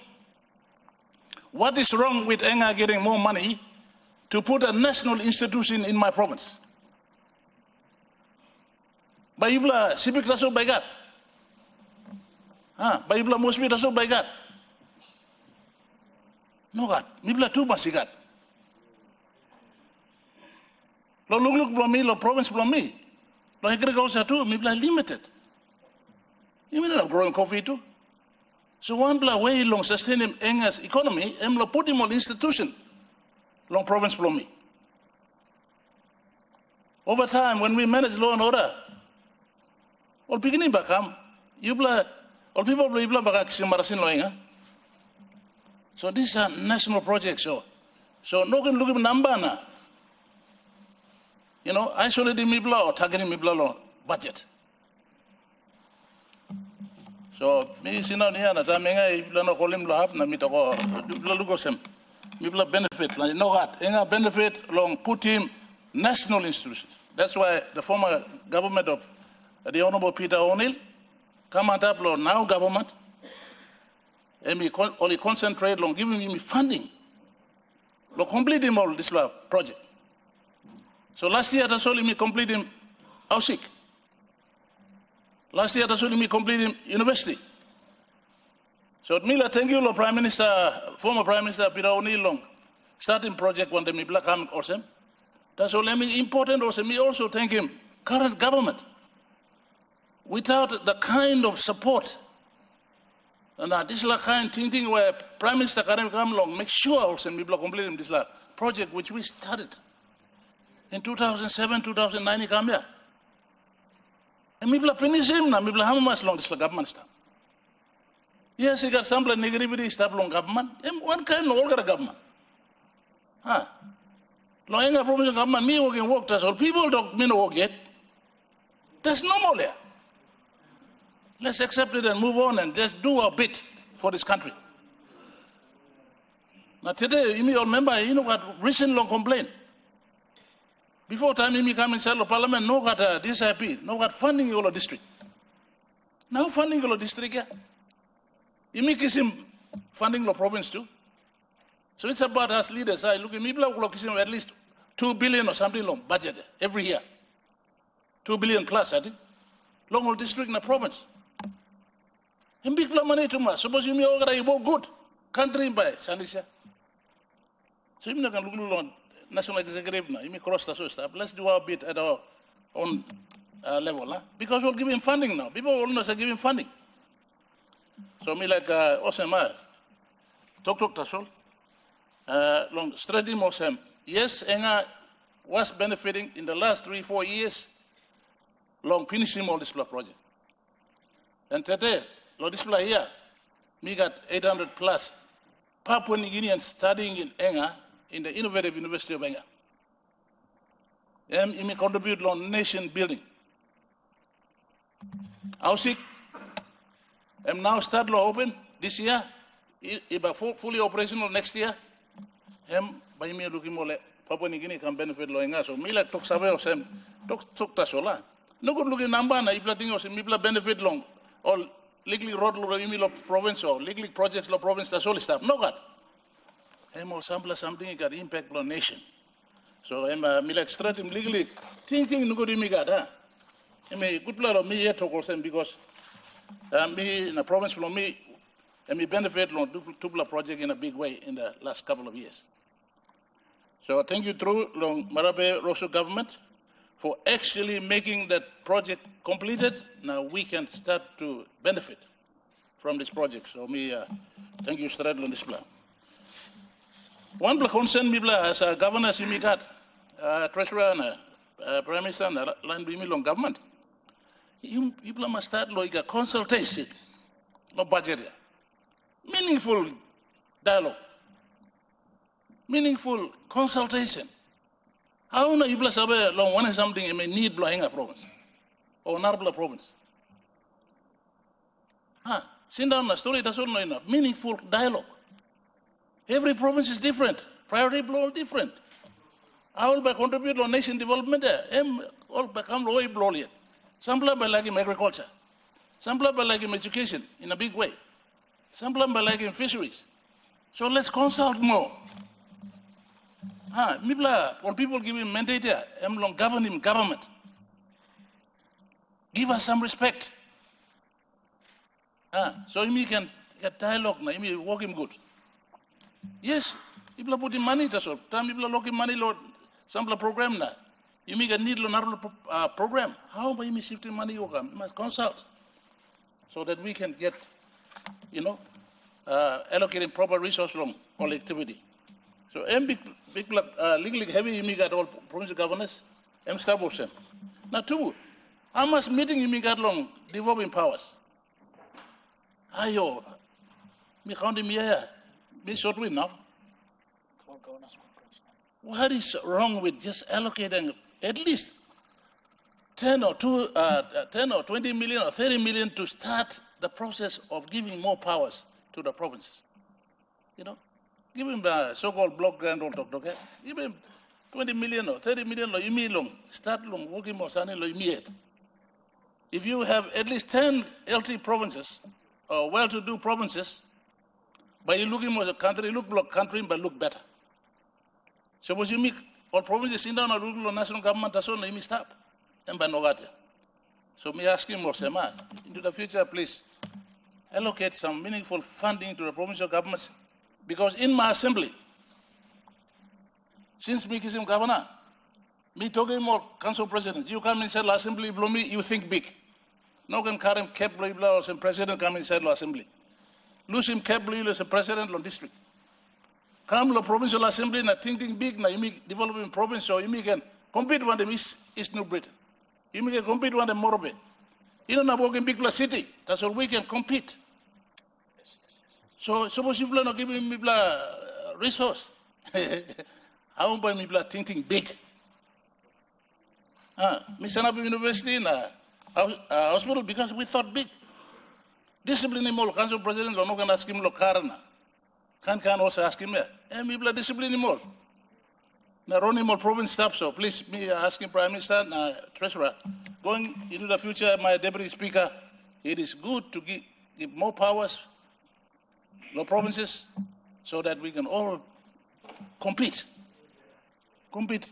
Let me come up with more country blowing me. Mr. Deputy Speaker, lo program mila talk clear sema. Plenty time Prime Minister me kisim backlash. I think it's proper for me to inform the good people of this country that Prime Minister, former Prime Minister Peter O'Neill, or the Honourable Peter O'Neill, or Honourable James Marape, who took Barrick to court. On record, I want to say that it was the Enga provincial government which took Barrick to court for and on behalf of our people because we wanted greater return for our investment. So we waited 6 years, 5 to 6 years. People no complain. People wait. At least now, after 6 years of waiting, 5 or 6 years of waiting, now you may look at Kageblo and come up now. Are we happy with the outcome? So, yes, country been suffered 6 years. So you must also understand that the provincial government and the people of the province who own the resource had a say. We were not being looked after properly. We were not getting what we wanted. The country may have been benefiting, but the province wasn't. And I think this new arrangement is going to help everybody. The country is already benefiting. It's better terms.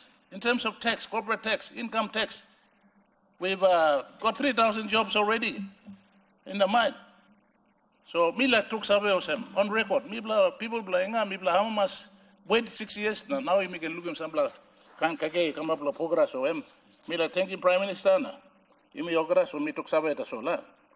So you can appreciate him. Security, law and order, thank you through the treasurer and government. Lo put him planting money, you go long law and order. Law and order, you put him planting money, that's all you must look him. This black money it must equate to a better performing police force. Talk enough. You must make sure also money here must equate long improvement of enforcement. Me looking more in the country enforcement no stop. Yes, recruitment come up. Now plan the time me talking government blow you me finish. Yes, you can recruit. That's what we said all mentor staff law district now, province. All Bagara finish here, all young play home, but join him all here. We have to find mentors in those districts and provinces so that the graduates or pass out, or policeman and Mary only pass out, only go on, come under very experienced, honest, hardworking officers on the ground. So Emila thank you long government. Ask him government look on this plan because recently I got 18 new graduates, new policeman Mary only pass out lo bomana ikam me look him lo province lo me no got one bla NCO or one bla money take charge long all this bla 18. In 2 or 3 weeks time me look him also more start long dressing long all standard to go down. Only chewing boy. So me like took survey so no good me put a number igona. This is a number by come up one bla liability lo state. So let's get it right. So also me give him legal advice, that's all. Otherwise, Deputy Speaker, every budget is good as the implementation. So now the only me see now power blackout. Power here blackout. I must time by you mean Sanaployana talk was a mean by fixing power. You mean of fixing power. I mean legally something, but it is one of the most important services for our people. Budget nothing now. We have to fix it. You know, the Prime Minister also fix him. Who said you blame Minister or who said Managing Director or whoever? Take ownership and fix power in this country. Suppose Wara, work, go straight, come up good. Fix him, Wara. I think it's about time we started to fix some of the basic things in this country. You may start to fix all basic something. You may total all big plus something. Some plan blow me player. Me play grassroots. Oh, big plus something, me talk me play no clear. We just want the government to fix power. Fix the existing roads. Upgrade them. Fix the schools as we have now doing. Health. And that's all people asking. That's what people are looking to government to provide. So, Deputy Speaker, I'm not going to pull in time. Thank you for giving me opportunity. Before I sit down, I want to take this opportunity on behalf of my people of Enga to congratulate Honorable James Nomane for now being the opposition leader. Basically, I'm congratulating him because I recognize that he's a young, energetic politician who's coming. I'm one of those persons who is trying to mentor him because he's a relative of mine from the province. So thank you, long all opposition member, long recognize him, leadership, long him. You must work him good, talk good, no can go over here. Thank you. The Honourable Member for Northeast. Thank you, Deputy Speaker. Lord Luke Sawel of our ground, Lord last ministry. Before we start, family blooming, people of Mosby Northeast, talk sorry or late, the hard-working minister, Solan, what them all people belong to telephone. Number two, me like talk thank you. Law opposition, Law Makim James, no money Yomba, Law Kama opposition leader Blodisla House, so that them by strong him Disla House. Law Yumi, Law government, and by Pai Strong, na balance him this la government by go yet long. Election na by go yet also. Thank you. Number 3, Treasurer, you are a superman. You have done it. The historical budget of 30.9 billion, that's the historic for this country. When it's become a history, you have people behind you. Prime Minister, Deputy, the ministers, and the people of this country.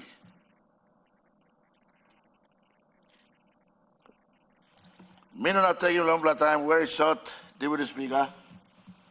But thank you, opposition law. Provide him this last shot for me. Me find him 1 plus something where me buy base law talk. But thank you for giving me this table. And I use this table as my base to put my debate. Okay, when you look at Mekere government, but before I touch Mekere government to Samora government and O'Neill government to Marabe government, now people of Papua New Guinea looking at Stablo TV or one up. A developing country, surplus budget is very healthy. Ministers, now I'll get a member of parliament. In a developing country, deficit budget is very healthy. Time you look at revenue collection from Mekere government, it's 12 million. Suppose you only this paper, you look. Table. You look him long. Samara government, 57 billion. And then you come along. O'Neill government, 91 billion. And then you come along today. Honorable James Marabe and the team that you missed up, the revenue, 152 billion. So when you look at expenditures in a developing country, but you look at a lot of development like road, a lot of infrastructure development will come up. And then you see your revenue going down. Sometimes we get loan to balance it. Sometimes we do IRC, customs, only no collecting enough money. But as the development of our country going looking, since the revenue increases, the expenditure also increases. So we have to suspend. So by me to customs, find out some lawlessness of banking money. Some only hiding money because of less legal bank. But ministers and members, Custom and IRC have done extremely well in the few 5-6 years back to tie up all the collections. Now bring him this law, money come inside and at least helping me work in this law budget. One time on team law treasurer, they work tirelessly overnight, law come up in this law budget. So time you look in deficit also, it's very good. So in totality and how you look at it, you may work law progress. So deficit by increase yet. But now you look him. Plan the money got good work him. Now look at all kind of ministers, they talk about their ministry and their performance. Now district too, you talk also. Now countries transform now. All kind of district all transform going up. change. Now by country, by change. And okay, let's go back to microeconomics. You may talk SME. Sustainability blow line blow you will place. Now you think national government doesn't most people working now increasing revenue blow you me. No God. You blow member too must buy 1 million SME. Give me more line please so that they won't come to Port Moresby. All by planting potato, cabbage. Only more place. If you put money, the DDA start buying product. Blow house line. Do you think they are going to come? Some of them are not going to come. Because you carry money go house to her. Buy their product. What in district you blow working money or you Sebastian? You put in 1 million every time you buy kai blow. All by similar container go away. All by shipping color must be. DDA medium cost. And then they won't come. They will start cultivating their land. And they will stay at home because they see the money. So everybody contribute. So you look about 10 million people. Bit of Papua New Guinea, 10 million.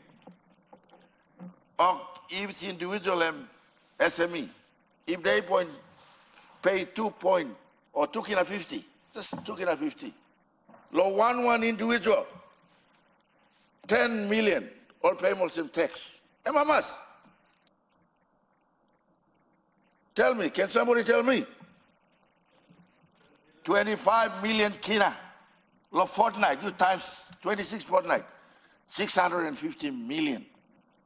Huh? Is it impossible? That's why one member blow you may stop blow place or one them up. We must also contribute so that contribution law farmers blow you mill house line will also add on to the growth blow you me. Now I'm by raising more revenue. So me kiss him general talk. That's all the budget here. That means about him treasurer. You know, man by talk figure him also. You know, in a private environment, we work. Deficit budget, we plus our muscle work because we spend money within the scope. We minimize the cost. So this budget is very healthy for this country, and this is a, record-breaking budget. Thank you, Lord Prime Minister, ministers, and all members. You, Mr. I totally support this budget. Now, Treasurer and all team, work overnight to come up with this figure. Although figure get through, but you cannot be realistic and get 100%. At least you come up with 85%, good enough. We said perfectly this is a country. And with the figures, no way. Thank you, Treasurer. You are a champion 2025. Now, by me, you should know 2026. God bless you. Now, line team, you'll work monthly. The Honorable Deputy Prime Minister. Thank you, Mr. Speaker. First of all, I'd like to congratulate the opposition leader, Honorable James Nomane, on his elevation as the opposition leader sitting here today. Congratulations. I'd also like to say appreciate the former opposition leader, Honorable Douglas Someresi, for being a good opposition leader, speaking frankly, holding government accountable, and I know the new opposition leader will also do the same. I'd also like to now take this time to pass my condolences as the Deputy Party Leader of Pango Party to one of our stalwarts and one of our strongest party members, the member for Telformin and the Works Minister, on his untimely passing this morning, early hours of the morning. It has hit us very, very hard, and I'd like to offer condolences on behalf of the party, my family, myself, and everyone to his family. He firmly believed in his job, and he was a strong advocate and protector of the Connect PNG program.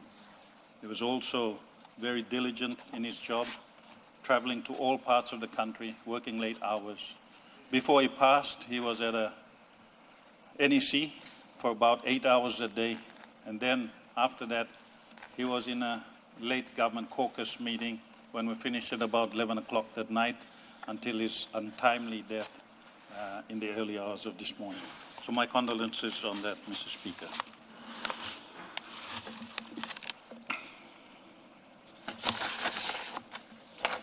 Mr. Speaker, honourable members of the House, today I rise to speak in support of the 2026 National Budget, or Money Plan, a budget that reflects our government's commitment to responsible economic management and our determination to build a stronger, safer, more prosperous Papua New Guinea. I also take note of the Shadow Minister's comments, the Opposition Leader's comments, and the former Prime Minister and Member for Yalibu's comments on the budget. The criticisms are good. We take note of them as a responsible government. And as I always say, criticism for anything is always good, and we welcome that. Yeah. We convey today to discuss the future of our nation and the steps we are taking together to ensure prosperity, stability, and opportunity for all. It is a serious matter. Today, we turn our attention to the 2026 national budget, a budget that charts a path forward for our country. Our projected, estimated money plan. It is not always accurate, like businesses all over the country. When you do a projection, it is always a projected estimate. It is a guide for a money plan. This budget is grounded in the principles of stability, reform, service delivery, and growth.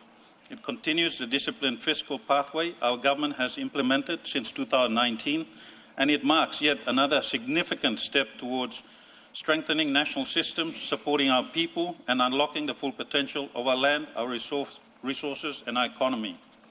Mr. Speaker, the 2026 national budget, as presented by the Treasurer, sets a confident and responsible direction for Papua New Guinea. Importantly, it strengthens our commitment to growing the economy and investing in important sectors that matter most to our people, including education, health, law, order, and infrastructure. We cannot please everyone. No person, no government can. But we can only do our best. This budget is honest about the challenges we face, yet ambitious in its vision for our future, by reducing excessive deficits while safeguarding essential services. It ensures that we remain resilient in the face of global uncertainties while delivering benefits to every community across the nation. This includes little things that might seem small to us but are big to our people, including exemption for people who earn up to 20,000 kina per annum not to pay tax. These are big things for the ordinary guy on the street. We also have put in exemptions to stamp duty to homeowners. We have raised the limit for property purchase up to 700,000 who pay no stamp duty. This will help homeowners purchase properties. We must remember, esteemed leaders, Mr. Speaker, that our population in 1975 was approximately 2.8 million people.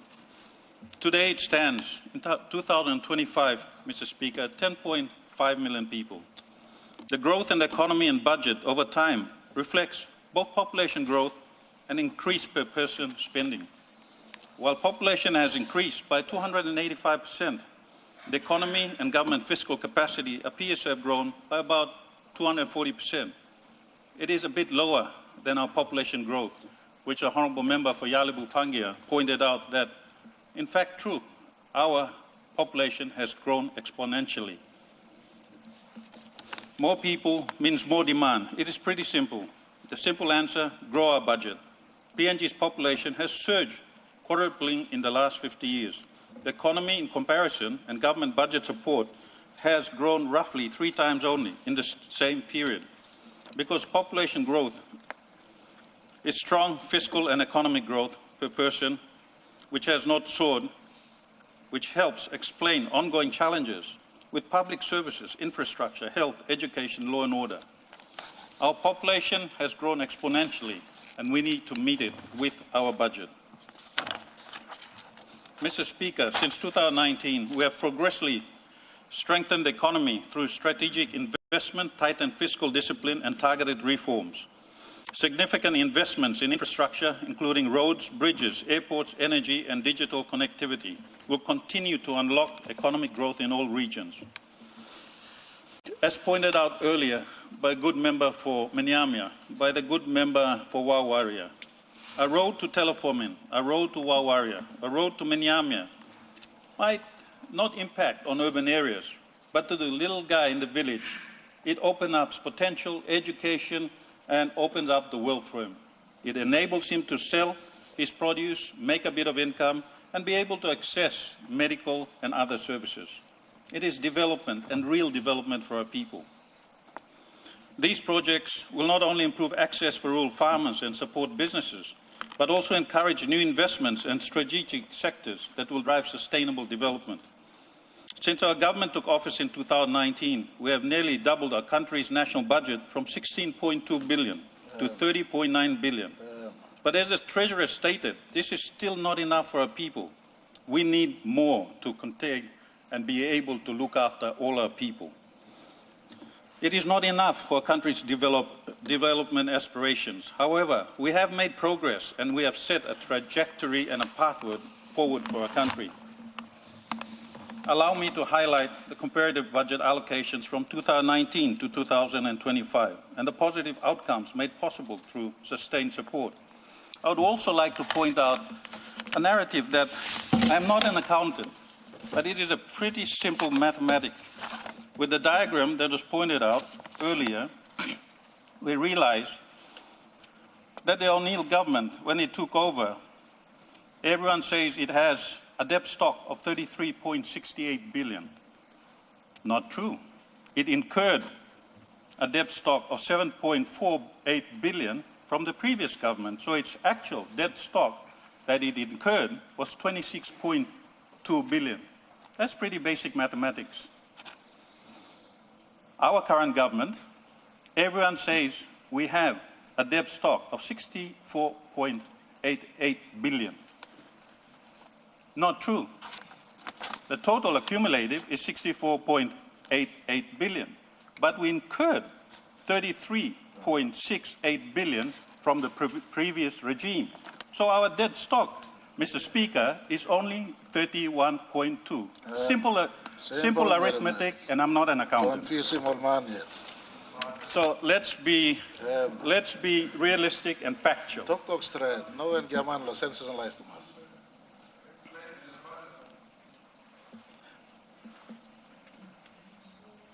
From 2019 to 2025, Papua New Guinea's national budget steadily increased from 16.2 billion to 29.3 billion, reflecting the government's long-term commitment to economic stability, essential services, and national development. I would like to take this time to applaud the IRC, the Commissioner and his staff, the Customs and the NTRA agencies who have worked tirelessly to increase this revenue collection. It is no easy feat.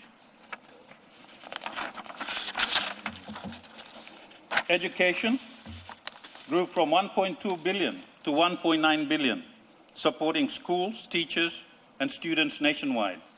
Health expanded from 1.2 billion to 2.1 billion, strengthening hospitals, clinics, medical supplies, and community health programs. Law and order increased from 540 million to 720 million, improving policing, corrections, and judicial services. Infrastructure rose significantly from 950 million in 21 to 1.7 billion in 2025, driving roads, bridges, utilities, and economic connectivity. Each budget responded to the country's circumstances. 2019 to 2020 focused on growth, service delivery, and early pandemic impacts. 2021 to 2022 centered on recovery and rebuilding. 2023 to 2025 strengthen stability, security, and long-term development. Collectively, these budgets laid a strong foundation for economic resilience, better service, and improved livelihoods for all Papua New Guineans. And yes, I admit we have challenges. Who doesn't? We need to do better. That is true, but we all have to work collectively. Through strong leadership and sustained policy direction, we have seen stabilization of economic growth, significant increases in revenue collection, fiscal deficits managed responsibly within fiscal rules. Major reforms in lands, physical planning, immigration, law and order are some areas that I point out, and steady increases in funding for health, education, and essential services, trying to keep up with the far outstripping population. These outcomes show that consistent investment and disciplined management deliver results. But it takes time, consistency, and sheer hard work. Mr. Speaker, I point out, as Minister for Lands, Physical Planning and Urbanization, I also am pleased to report substantial progress achieved through the continuous budget support in the last couple of years.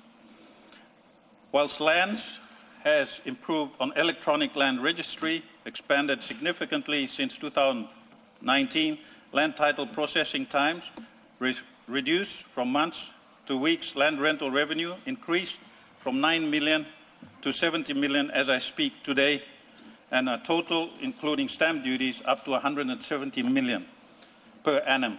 Urban development plans completed and will be rolling out in multiple provinces, including providing working partnership and providing for nearly 8,000 homes for our population in Port Moresby area alone.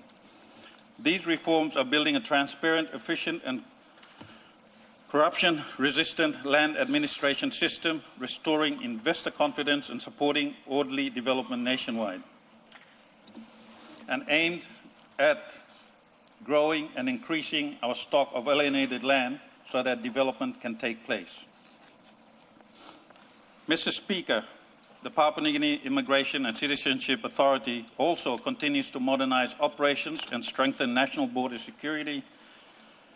With the passport issuance 2019-2025 launch of the online passport application, visa using AI processing times reduced dramatically, upgraded facilities and citizenship backlog reduced.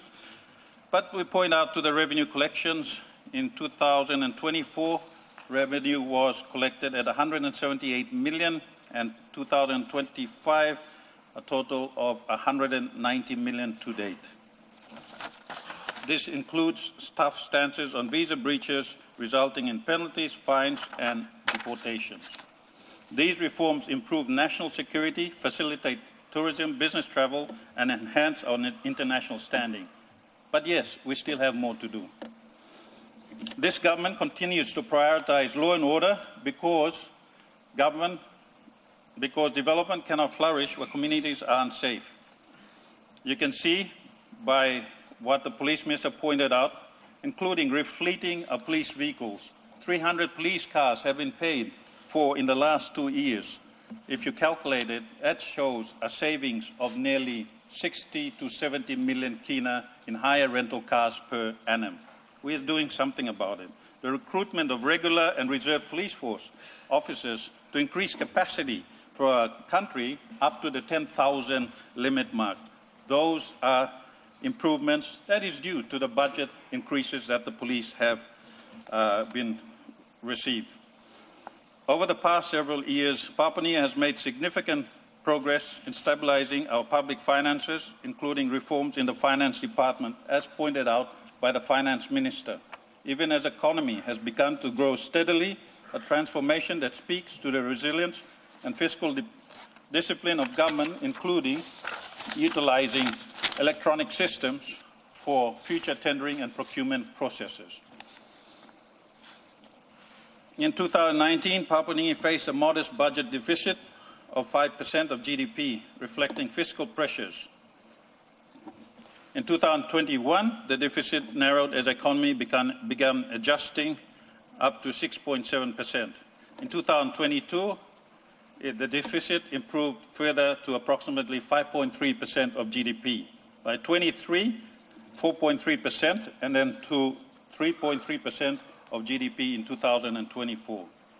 Thanks to disciplined fiscal measures, the 2026 budget, with total expenditure of 30.9 billion against revenue of 29 billion, is projected to deliver a surplus deficit ratio of just 1.1% of GDP, the lowest in over a decade.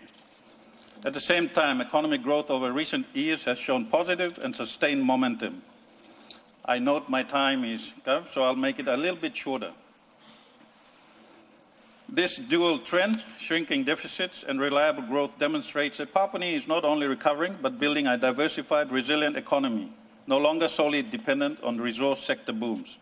Our government's careful balancing of fiscal responsibility and growth-oriented investment is beginning to pay off. Lower deficits mean less pressure on debt. Sustainable growth means broader opportunities for jobs, for infrastructure, for improved services across our province. We must stay the course, maintain disciplined budgets, continue to grow our economy from the ground up, and deliver real improvements in living standards. The 2026 budget is more than numbers on pages, Mr. Speaker. It is a commitment to responsible fiscal discipline, transparent governance, stronger institutions, safer communities, better service delivery, and a more prosperous future. Equally important, this budget places the people of Papua New Guinea at the center of development. Education, health receive major substantial funding. As pointed out by the Education Minister, all payments to education was paid before the end of this year, enabling better classrooms, more teachers, upgraded hospitals and medical supplies. Districts have been supported directly through the DSIP infrastructure and Kina for Kina programs, averaging around 15 million per annum. That is a total of 75 million directly to the districts in Papua New Guinea that contribute to building the capacity of each district in our country. This has never been done before. I commend the Treasurer and the staff at the Department of Treasury for presenting a responsible, forward-looking and realistic budget that continues the reform agenda of our government. The onus is on us to implement efficiently, including our public service bureaucracy. Before I sit, I would like to wish each and every one of you, my colleagues, a Merry Christmas, and all the people of Papua New Guinea a Merry Christmas and a Happy New Year. I commend and support the passage of this budget in this Honourable House. Thank you, Mr. Speaker. Leader of Government Business. Speaker asks leave of Parliament to move a motion without notice. Explain your motion. Mr. Speaker, I move that so much of our standing orders be suspended as would prevent A, the Parliament sitting beyond 5 o'clock p.m. this day, and B, the Parliament adjourning on a motion to be moved by a minister at any time. The question is that the motion be agreed to. Those in favour say aye. Aye. Those against say no. Ayes have it.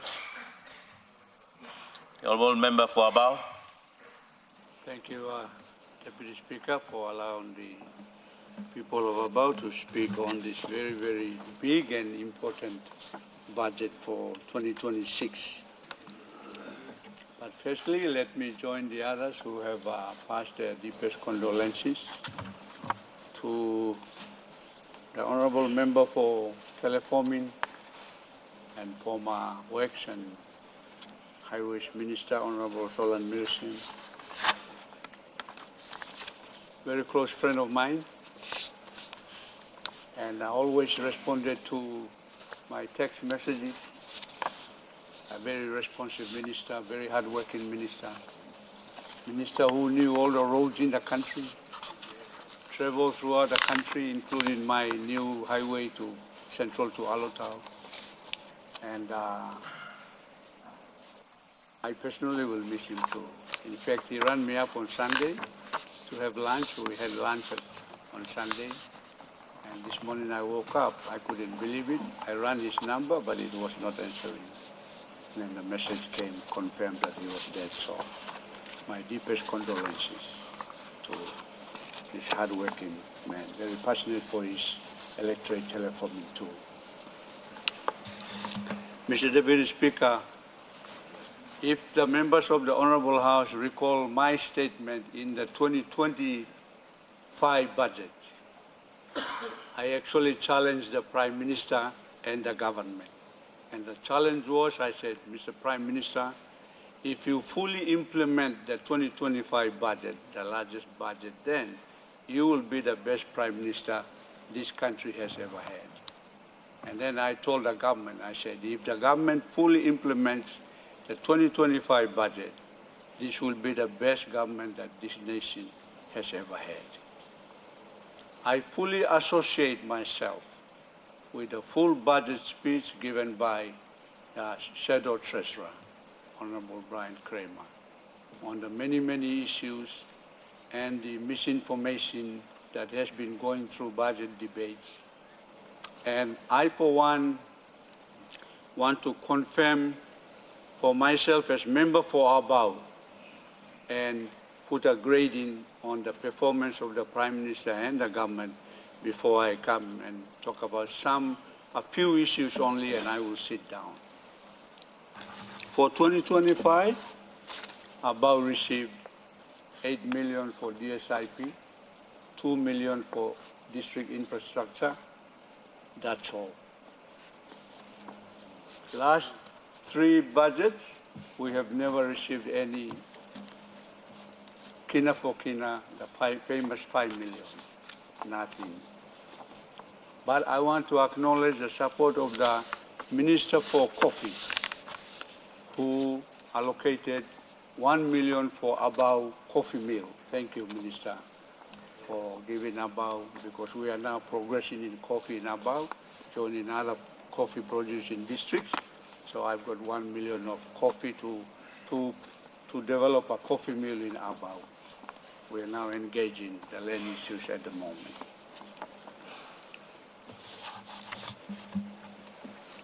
So my rating out of the 20 million in the budget, I only received 10. So my rating is C, not A. C minus on the performance of the budget. And the different ministers, you will acknowledge that your ministry was short by the budget appropriations. And the MAEFO has shown that over the years, and the FBO have shown that over the years, that whatever budget this parliament passed as law, we don't fully comply with it. And so today, another record budget for the first year of our next 50-year journey, 2026. Very big budget. And again, I want to really challenge the government to please listen to what the chairman for the Budget and Estimate Committee has commented on, our Shadow Treasurer, East CP Governor and former Prime Minister Honorable Peter O'Neill, our opposition leader, and other members that have spoken. This is a very big budget, and budget is a key instrument in any nation. And so for the first time, we have hit 30 billion target.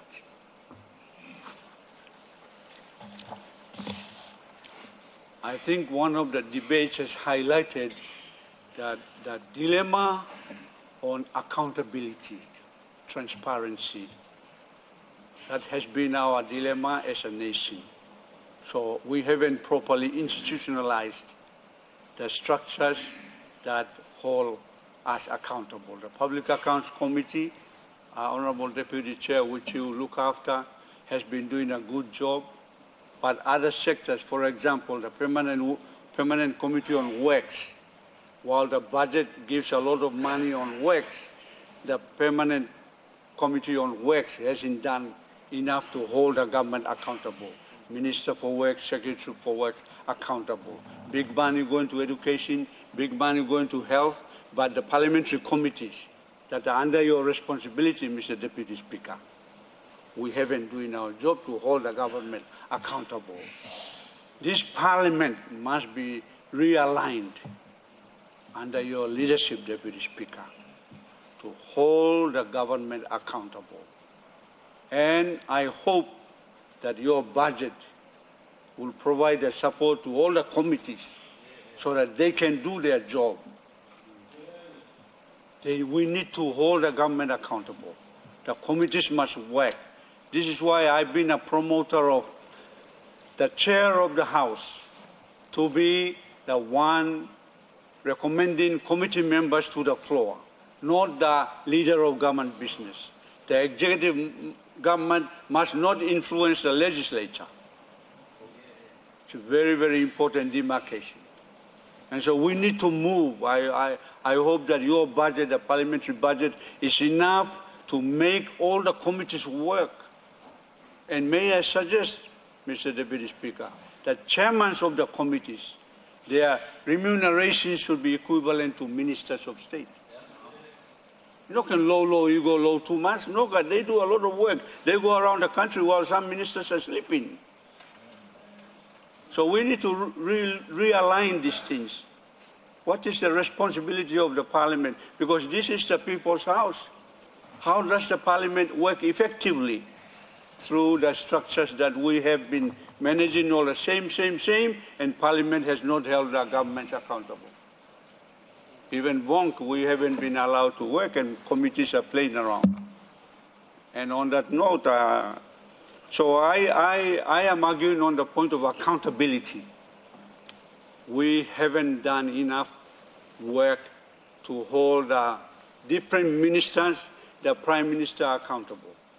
The Governor for East Sepik has raised an issue of the Prime Minister's budget, biggest ever. Former Prime Ministers never had those type of budgets, 200 to 300 million.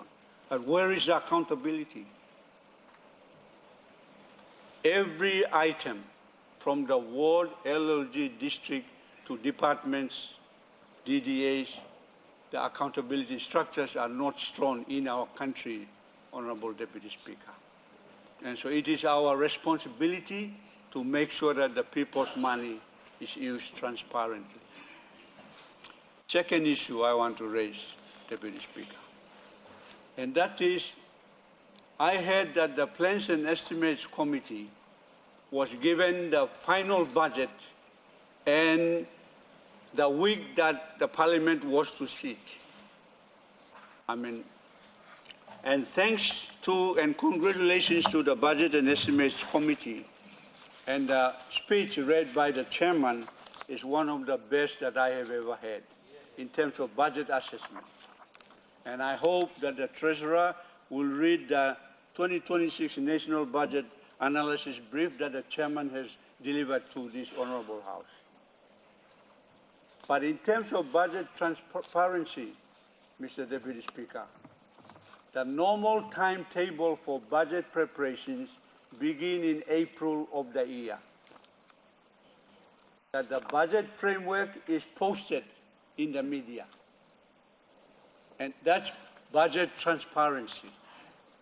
And then everybody contributes with that budget framework which is posted in the media around in the first quarter.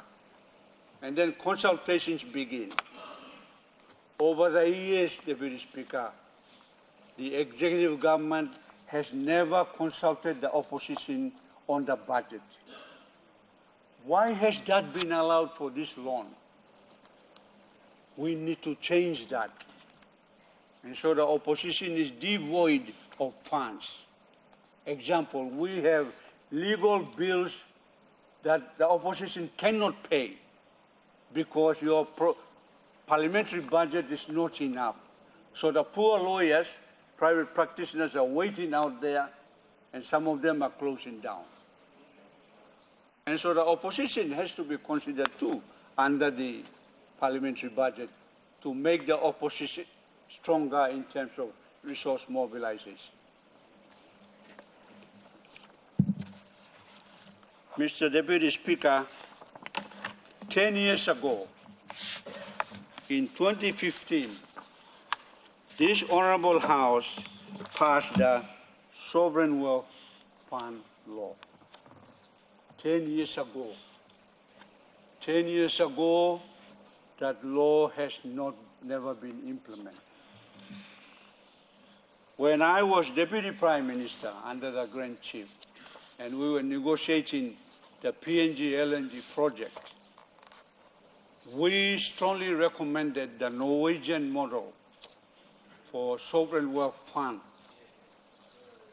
because of the predicted Dutch disease.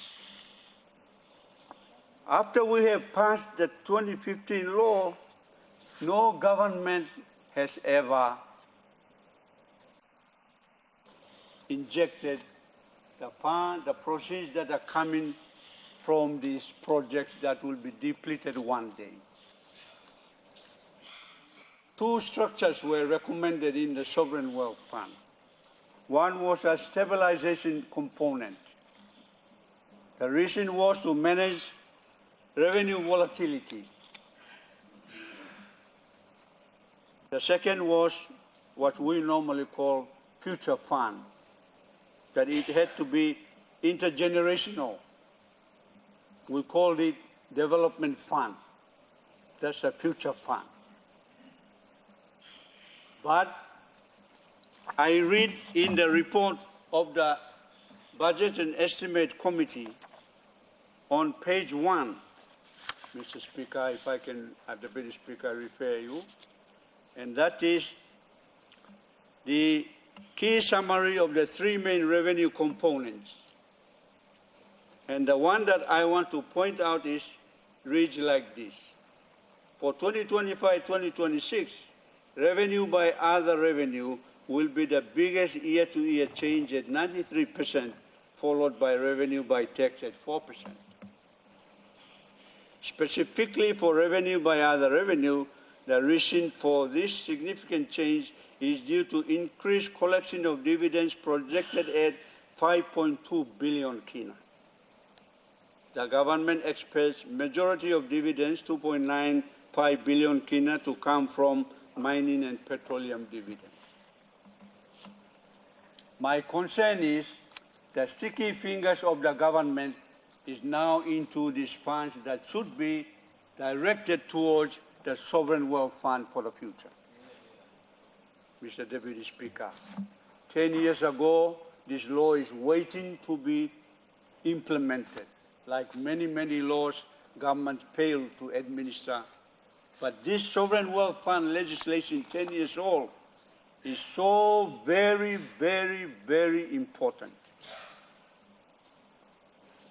Look at the sustainable fund for the Western Province people. I think it's hitting over, I'm not too sure, it was 1.5 billion, 1.4 billion Australian dollars 15 years ago. I haven't caught up with the rate. I think it's way more than 10 billion or 50 billion because of the very good fund managers. That was an example of how to structure a sovereign wealth fund in a developing country called Papua New Guinea. And so it's not hard. Why, for 6 years, under the leadership of Prime Minister Marape, while we passed the law, while he was under Honorable Peter O'Neill's government, why haven't we implemented? We didn't do it under O'Neill, and now 6 years now, we haven't done it yet. So I'm strongly recommending in my debate, Honorable Deputy Speaker, that rather than put the sticky fingers on those funds that are held in the Kumul Petroleum or Kumul Mining, please consider the future for the children. Because these things will stop one day. We have received, Deputy Speaker, since the 7th of October 2014 to mid-June of 2025 from the PNG LNG project, from the figures that I've got, a total of 32.66 billion. Out of that, 16.27 billion is tax revenue for IRC, which comes through our budget. One project alone. 11.06 billion goes to the Kumul Petroleum. And that's where the sticky fingers are moving into now.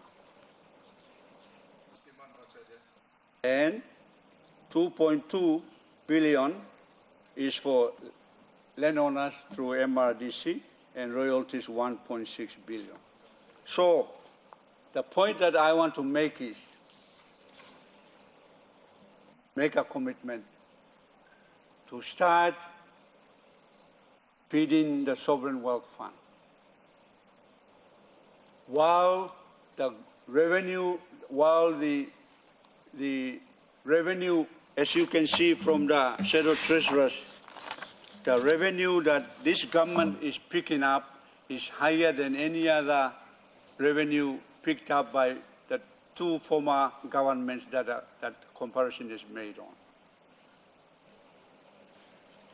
So I want to emphasize for the future generation, we must make sure that we inject funds in the Sovereign Wealth Fund, and with the biggest budget ever for the first year in our next 50-year journey beginning in 2026, I am requesting through this Honorable House that the government start injecting funds in the Sovereign Wealth Fund.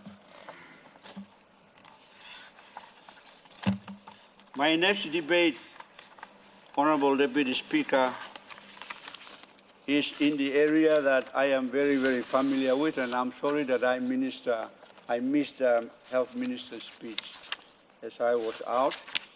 But I want to emphasize two areas. Number one, which I have debated on this floor before, and that is the medical supplies budget is below 300 million. I think it's about 200-something million in the budget. We will still fall short of drug supplies in the country in 2026 with this amount of fund. The population has grown to over 10 million now. The minimum per capita expenditure recommended by the World Health Organization is $10 per capita. That's 40 kina per capita. With 10 million people, the budget should be close to 400 million. So my prediction is that we will be 50% short of medical supplies in 2026. The reason why I emphasize this point is, and I think the Honorable Minister has also raised it, our global funds who have been supporting us for the key areas of HIV/AIDS, TB drugs, etc., they will be withdrawing. And there is a big hole in that area that the Global Fund has been supporting us. I hope that the budget, and I don't think the budget has catered for that. And so I'm strongly recommending for the Minister for Health, through you, Deputy Speaker, to make sure that these funds are managed and the recommendations that we've been arguing here are fully implemented in terms of transparency and procurement of medical supplies and running of hospitals throughout the country. This morning, as I was coming to the... Honourable Member, I interrupt you. Your 20 minutes of debate. I will sit down, but I will want to share a message that I got this morning to emphasize the current situation. A snake bite from Kupiano was referred to Port Moresby because we didn't have antivenom. And that mother died at Kukila because she suffocated. Had we had antivenom in Kupiano, we would have saved that life. Such is the story throughout the country. Thank you, Mr. Deputy Speaker. The Honourable Governor for Oro. Thank you, Mr. Deputy Speaker. I just want to add a few words to the debate that has been presented so far. Very colorful, passionate debate from both sides. And to also, on behalf of the people of Oro, pass my condolences to the family of the late Solan Mirisim, who unfortunately left us prematurely.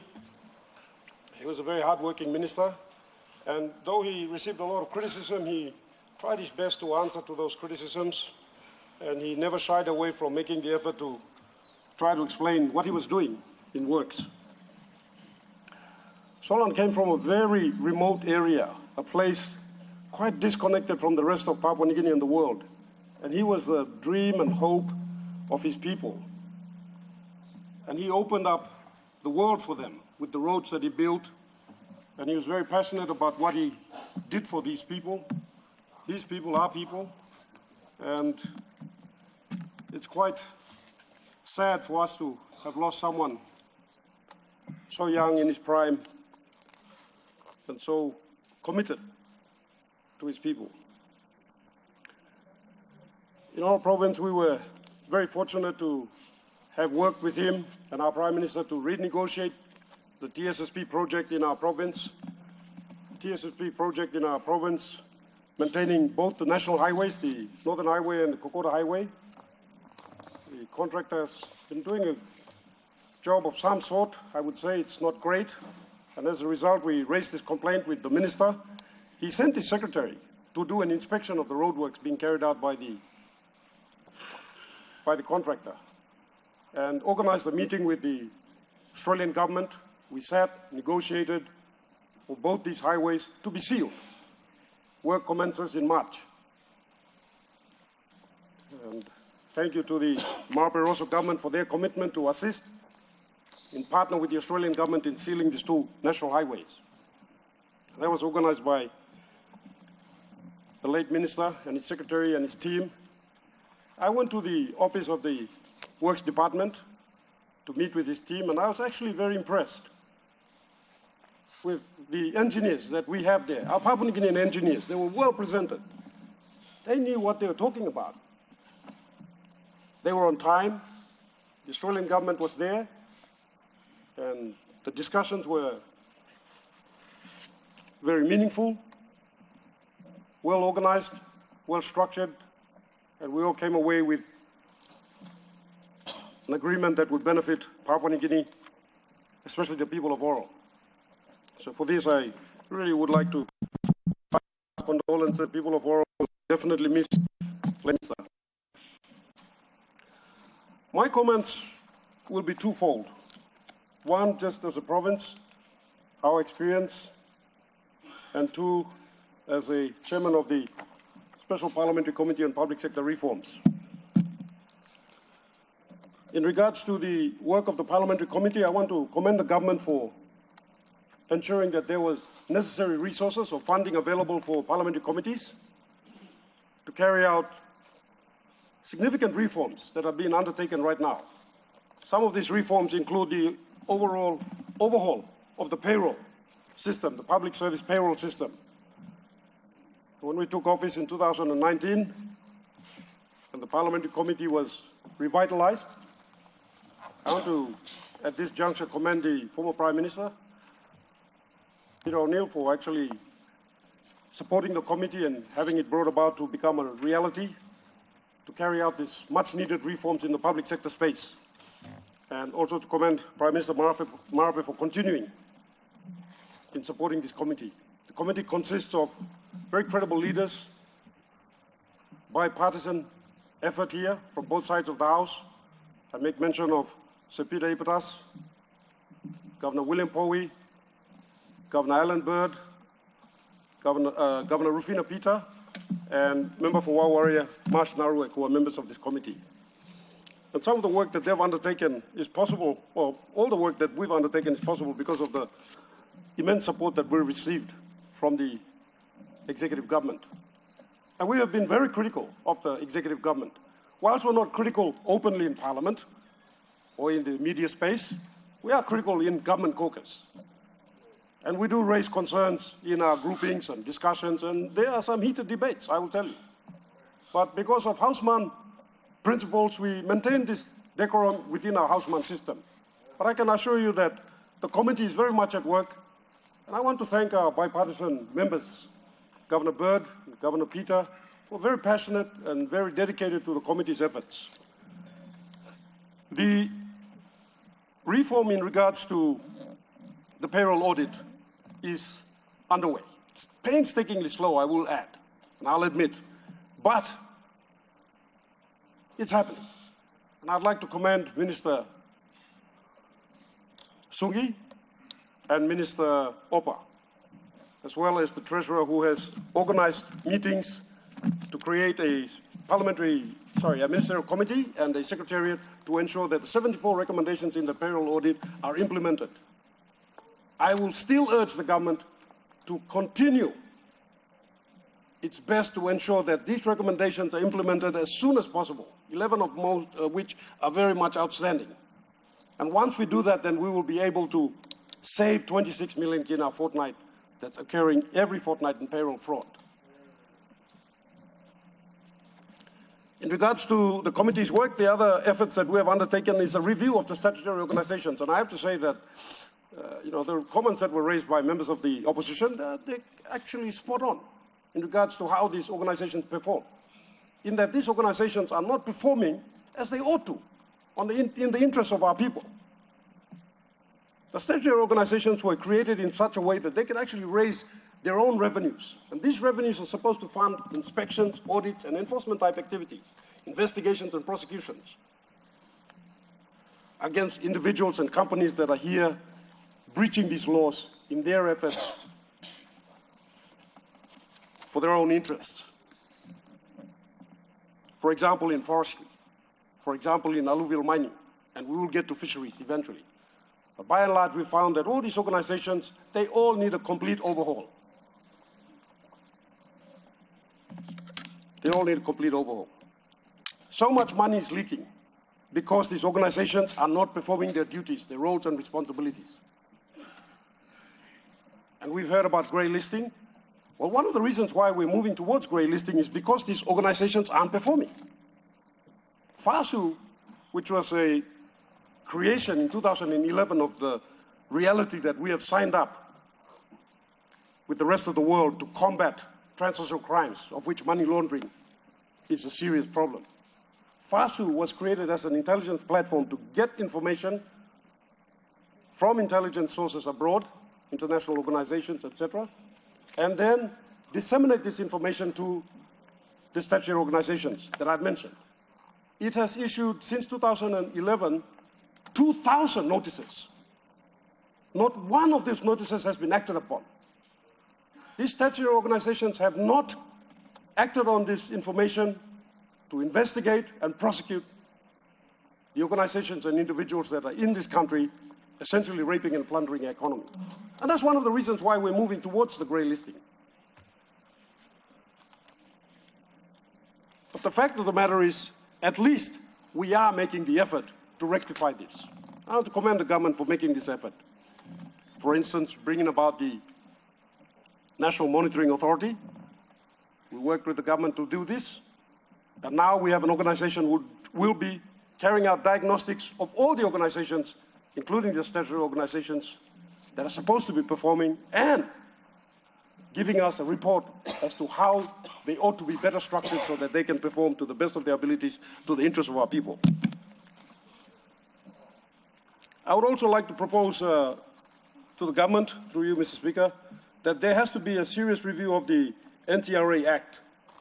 Right now, the NTRA Act is carried out in such a way that it scoops up all revenues from statutory organizations. And I can understand why it did that, why the justification for this act, in that these statutory organizations were not utilizing those funds as they ought to have been. These are funds raised from permits, licenses, inspections, and various other services provided by the statutory organizations. And a chunk of those funds should be going into enforcement activities, inspections, audits, investigations, and prosecutions. Most of these organizations, perhaps all of these organizations, are not doing that. In fact, they're pulling the funds in a trust account and abusing it. They're attending conferences, holding workshops here and there, flitting around the region and the world, and they're not utilizing those funds adequately, and that's why that law was created.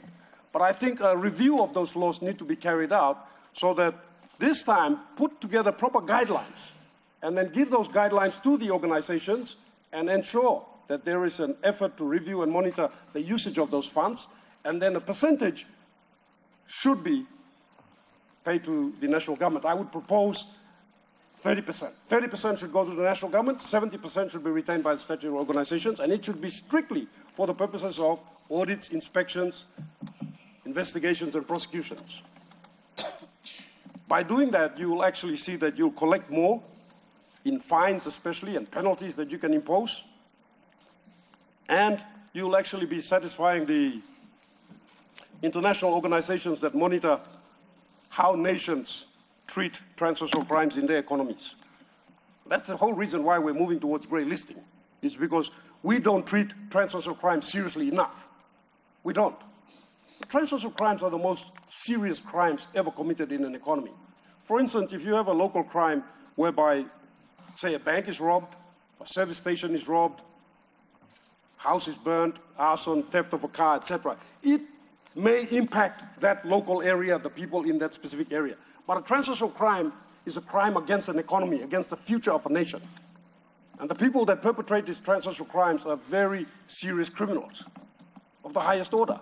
And you need a very serious effort to investigate, prosecute, deal with these type of criminals. And we don't seem to have that mechanism in place, or we don't seem to be performing those duties and responsibilities adequately enough. But I do want to commend the government in regards to its efforts to overhaul the national security apparatus. I understand that the Deputy Prime Minister is making that effort. Myself, Minister for Police, Minister for Defense, Minister for Higher Education, we are part of his team, and we're doing everything we can to try to revamp the national security apparatus of our country and therefore be able to attend to some of these issues that I have raised here. Just a few other remarks. I want to commend our government for finally putting some funding into the rebuilding of our defense forces. The defense forces are the badge of sovereignty of any nation. And unfortunately, over the many decades, or since independence, we've seen very little effort to revamp and overhaul the defense forces. I commend the Minister for making a serious effort to revamp and rebuild our defense forces so that it can once more be the pride and joy of our country. Papua New Guinea Defense Forces used to be one of the best jungle fighting forces in the world. That's a fact. And every time our forces were involved in training programs and activities around the region or in the world, they were performing right at the top, at the best. Our officers, when they were trained in the US, when they trained in Singapore, in Australia, in New Zealand, they were some of the best in their class. But they would return to a defense force that was a mere shadow of what it should be. Well, I'm pleased to say that the Mara Barroso government is making a significant effort to revamp our defense forces. And that's a step in the right direction.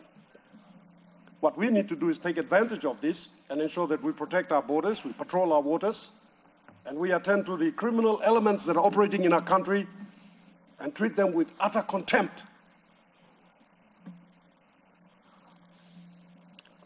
Having said that, I just want to support the budget. I won't take up too much time. I know that there are other members who wish to make a few comments and debate, and I also want to take this opportunity to congratulate the new opposition leader, the Honourable James Numane, for his appointment as opposition leader.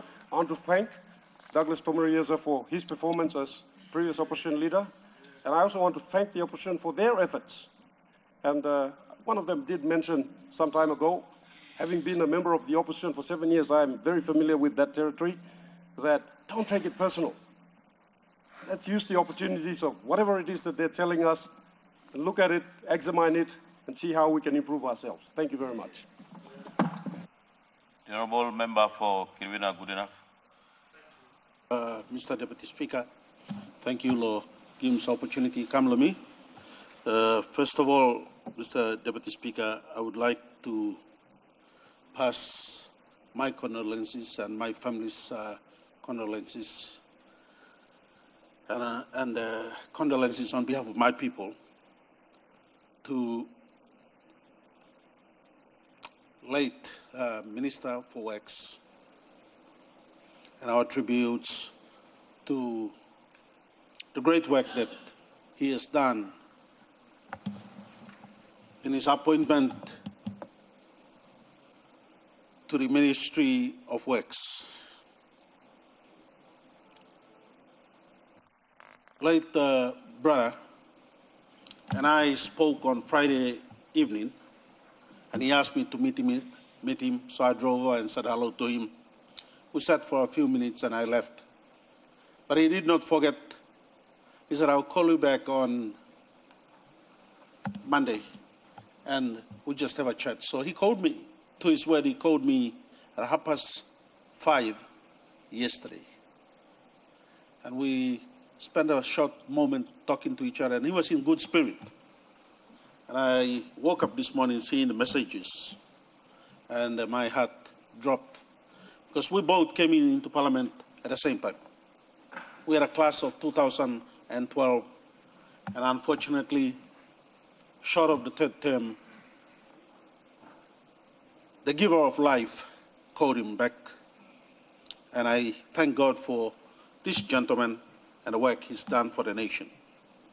This morning when I walked into Parliament, I looked over and saw the leader of the opposition-elect, and walked over and congratulated him. And so I want to put to notice in this Parliament that he is the leader of the opposition, and I join those who have congratulated him in his new role as the opposition leader.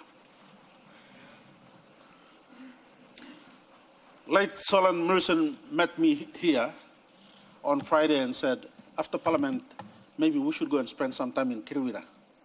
And so I was looking forward to going down with him. But also me talk, Papa God give him, Papa God kiss him.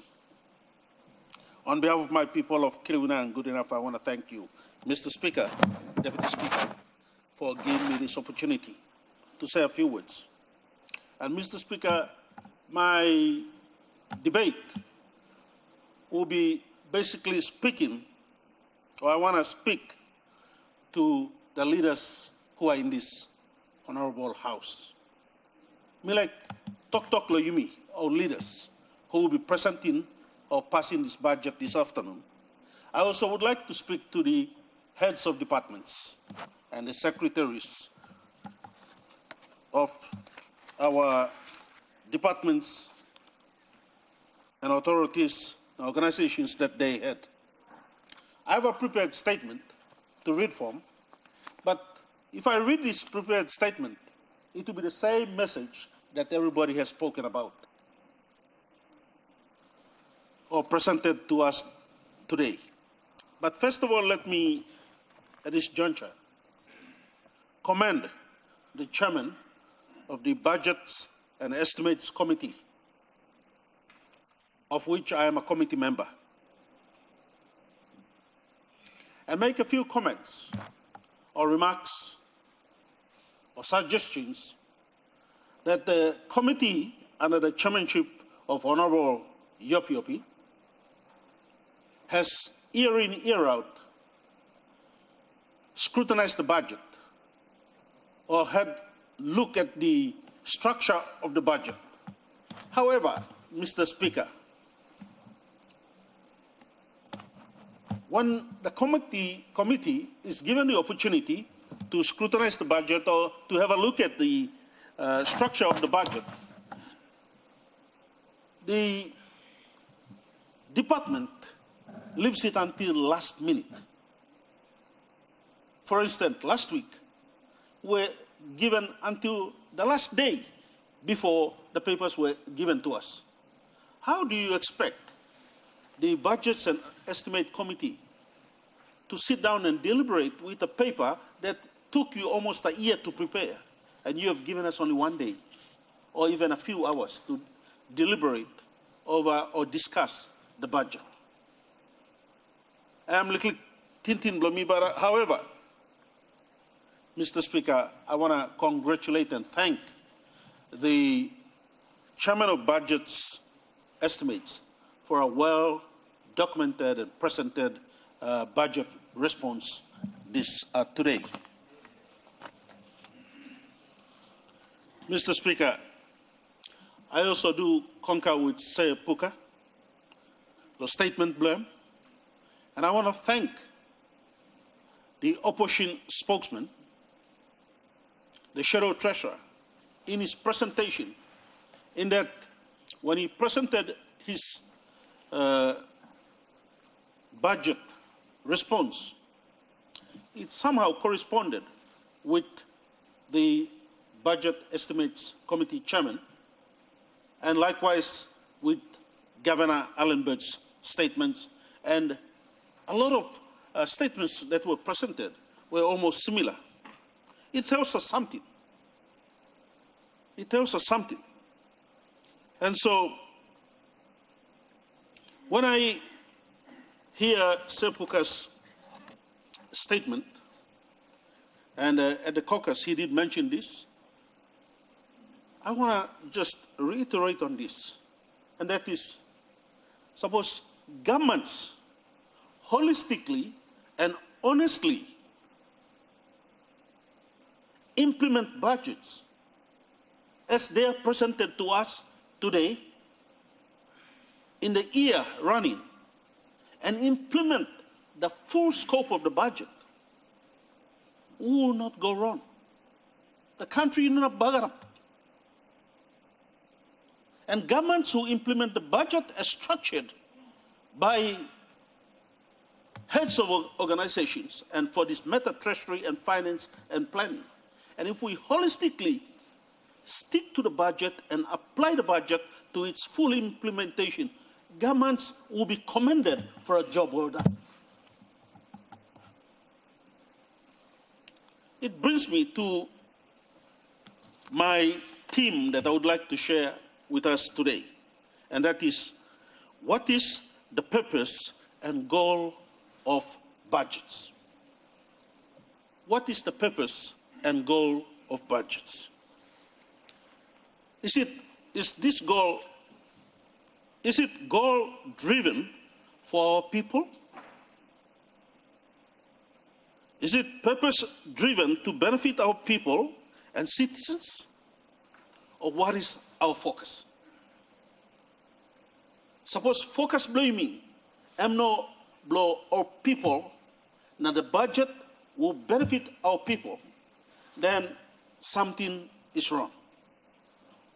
And that's why at the onset, I said, I will be addressing leaders in this House. And not only leaders of this honorable House, but also departmental heads, secretaries and CEOs of our organizations. Today as I speak, I look across that room there, to that room. I look into the rooms that are here, where departmental heads are supposed to be seated here and listening to budget responses. And I don't see one of them seated here. I look across there to see if CEOs are here, and none of them is here. The implementers of the budget are the heads of organizations. And yet, when it comes to budget presentation, they are the last ones to sit here and listen to politicians presenting their budget responses. Plenty time all ministers mipla pointing finger lo yupla. Mipla talk, you know walk him this la, you know walk him this la. But if we have our departmental heads seated in the boxes in there, advisors boxes, and listen to the conversations that we are having in this honorable House, they will, or by putting pen inside the ear blow and begin to implement the programs that are set in this budget. Mr. Speaker, regardless of how big the money plan is, or how small the pie is, or maybe, it boils down, Mr. Speaker, to how honest we are in expending these funds, Mr. Speaker. You can have a big chunk of budget of 30.9 million. You can go back to a budget that could be only 12 billion. But it comes to management of that budget. If we holistically manage the budget by plan and stick to plan, instead of ad hocly coming up with something and saying, okay, health needs this, na yimi go na kisim money hurry up lo sampla up na kam na give lo health lo all implementing one program. How do we expect that program to fully come to fruition or fully realize itself when we are ad hocly addressing issues? Mr. Speaker, how do we achieve these visions? It speaks deeply into our consciousness of how much zeal and honestly we are, and the passion and drive we have to realize and fulfill the money plans that we have. Also, Mitok, you can have books stacked up to this much. You can have beautiful designs on them. I think for the first time I did not see the Limus Island on the beautiful budget speech. Somehow it was not captured. But your island is beautiful. The islands that we have out there are beautiful. And they need more money to go in there so that we can be passionate about tourism. We can be passionate about driving budgets into local economies, to encourage them, to stimulate them. And so, Mr. Speaker, time is up here, and this opportunity that you have given me, I want leaders to seek, to speak deep into our hearts, into our hearts. Is this budget really for our people? Is it truly for our mothers? Is it truly for our sisters, our young people, and our vulnerable citizens? Search your heart. As leaders, search your heart. Am I seated here because I want this budget to benefit my people? This year we have seen record budget increase, major increases in all sectors, Mr. Speaker. In health, we've seen record increases. In education, we've seen record increases. In law and order, we see record increases. I hope that with this budget, Mr. Speaker, through you, Prime Minister as the head of the government, Deputy Prime Minister, and our ministers, you can look at the budget, and with the framing of the budget, the structure of the budget, maybe we have learned some lessons. I hear the Minister for Health speaking today, and maybe we have learned some lessons. Why shortfalls of drugs in the provinces and in the districts? Just this week, on Monday, I received a letter from my district health manager. Said, Doug, we are downsizing the outpatient. I said, why are you doing that? I picked up the phone, called him, I said, why are you doing that? He said, we don't have the medicines available. I ran the CEO very quickly, and I said, CEO, if in the next 2 weeks we have deaths after that, the responsibility will be in your hands. I said, go and raise the check. Let's bring down to Port Moresby to the pharmacies and attend to the issue. Plenty time, you may sit down here and a blaming minister, tromoy talk law or napla, but some of the responsibility comes back to us as leaders. The district is our responsibility as well. I cannot say health is a national issue. National issue, national issue. I'm a national leader. You're a national leader. We have to take responsibility. If it has to mean that we start off by doing the smaller things first, and the departments can come with the bigger things. That's why I said I will be speaking to leaders today in these chambers. Mr. Speaker, in terms of education, you may have a penis. Classrooms work pull up. And again, governments in the past, governments today in the present, and maybe the future tomorrow, will continue to give us funds for our DSIPs and PIP funds.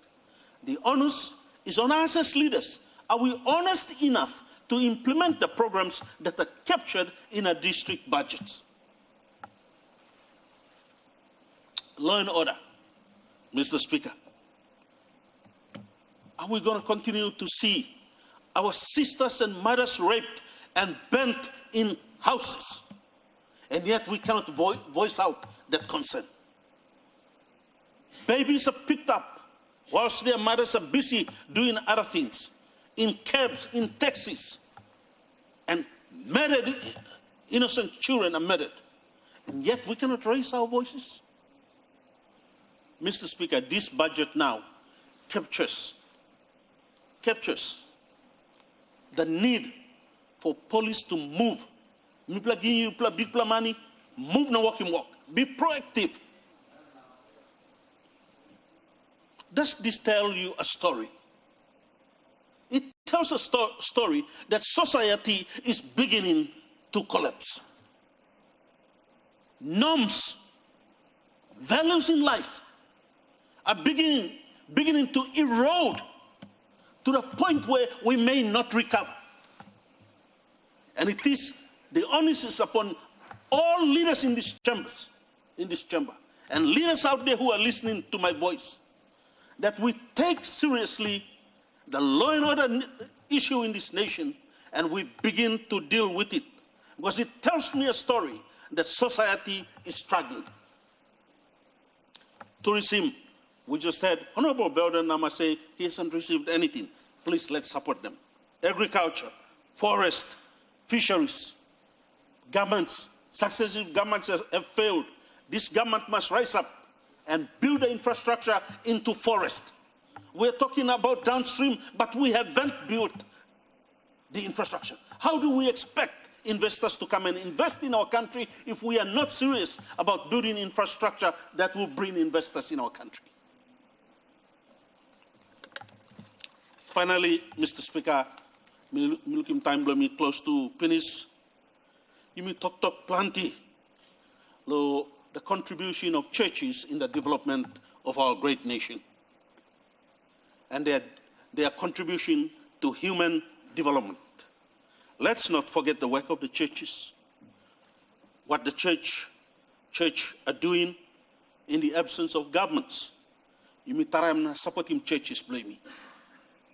Churches have played major role in terms of law and order. The churches in terms of law, health, church come hallelujah. In terms of education, church come hallelujah. In our development, let's embrace the churches. Let's embrace the work of the churches and work together in the development of our nation. Let me finish by wishing you all a Merry Christmas, prosperous 2026. Now I pray that time you play go, please look out him you play it. Stay safe, eat safe, spend a lot of time resting during this 2 months of break. So as you busy man, you walking on a runaway lo you. Life blow you by runaway lo you. Spend some time to rest your bodies, eat well, and please, also now money no man talk, go for medical checkups. With that, I wish you all God's blessing, and I hope that this budget that we pass today will be for the benefit of our people. God bless Papua New Guinea. Governor Morobe. Thank you, Lux Avilo. Me, people lo Morobe. Mr. Speaker, before me give him comment on the contribution to the budget, me too like join him all colleague, leaders Laos, lo pass him. Big bell sore, lo member of the telephone, Minister of Works, former Minister of Forestry, former Minister of Defense, a very strong man in the government. Deputy Speaker, my favorite song, Limilo, Country M, Ben L'America M, we call him Casting Crown and write him. Now, they said, line will to go him, here today and gone tomorrow. And me look him Islam, destiny blame yoga the man we missed up. Now you look him next, this la minister when now I'm going, lo cabinet Mr. Sinao next long him. Prime Minister, you sit down, Mansa sit down next to you, brother Blomiem no sit down. Most of our colleagues here, one way or the other, the person who sat next to you, one day, if it's not today or tomorrow, will still live. So now time we make a time long talk, or make him walk. Little time where God is giving me pla. People must make him do the best of our God-given ability. I'm sorry, now time, Minister, no stop. You may go there looking flower, stop, plus la desk, so you must at a very critical time, being a very senior minister and driving a very important program for the Marape Rosso government, his presence is felt today. Now, me extend him sorry, belong people of the province, all open members who sit on there, District Blomiet, all of them as a former member of Middle Sharing Cabinet on them, and as a very strong leader. Now, you may wish him God, he can stop on the family belong him, people belong him. Now, I want to champion the district blame because for so many years, telephone me name, kind of similar place, while worry am talk, minimum stop, well, stop, always a look at machine them, champion belong all and put down. Now, while you may hard avoid him, the program you may set in finish, his loss is felt on this floor. Mr. Speaker, I think to the text law budget blame where Treasurer he present him, you got plenty all. We are fortunate to have a lot of leaders. When people plenty young leader, people stand up today. In the midst of us, a lot of leaders will serve a man, plenty accountant staff, lawyer, will serve a man, all economist, even all experienced man will stop the government before, Mr. Speaker, will stop now the floor. And the collective voices and the critics that we make, all the comments that we make are due to this floor. Because this law is something, the English no one has monopoly over wisdom.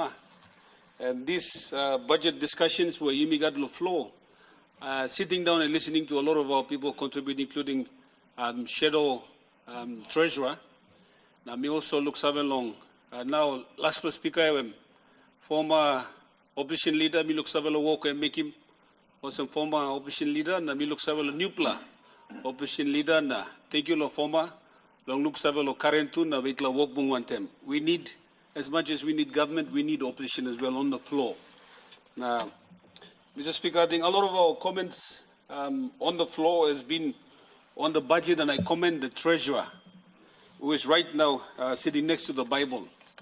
All our comments have been some good, some bad, and in any budget, Mr. Speaker, there are some things you'd like to see will not be there.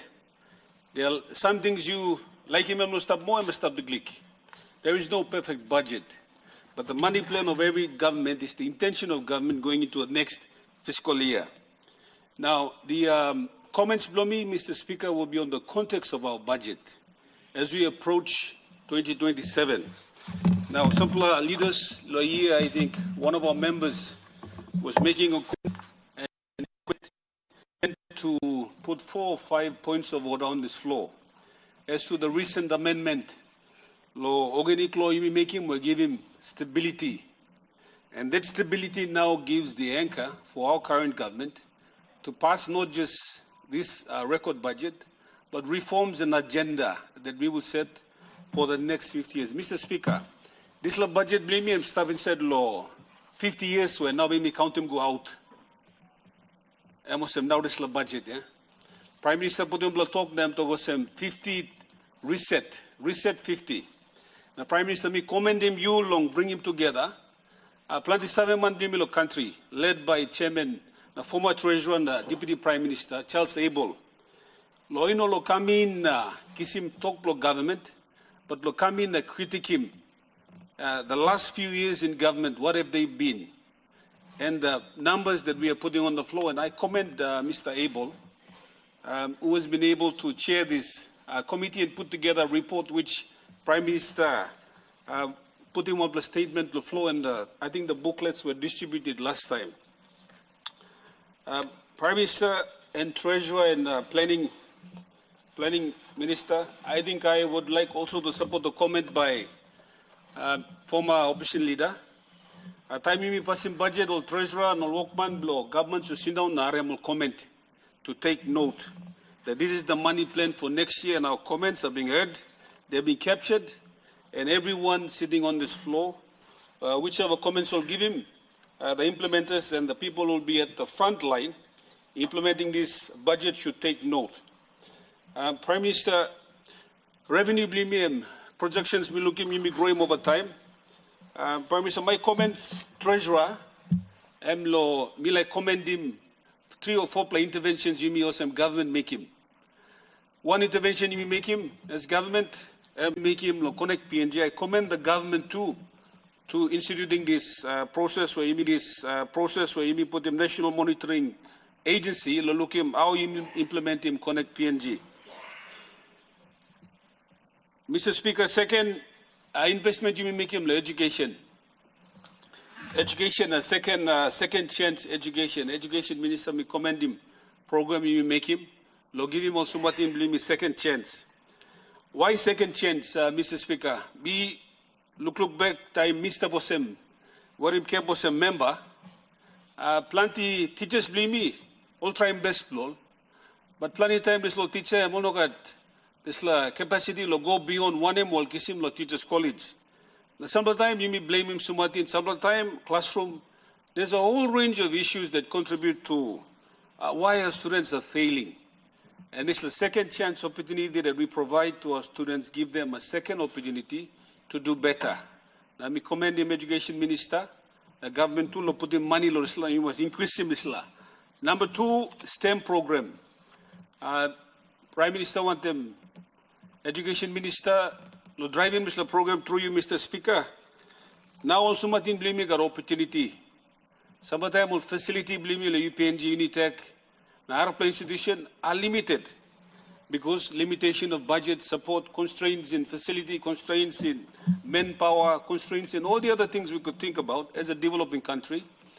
And this initiative to fund some of our best brains to go overseas and be educated, rubbing shoulders with research institutions that we do not have in this country, to be able to observe innovative technology, emerging technologies in other countries is a commendable program, Mr. Speaker. And Education Minister, we commend him you.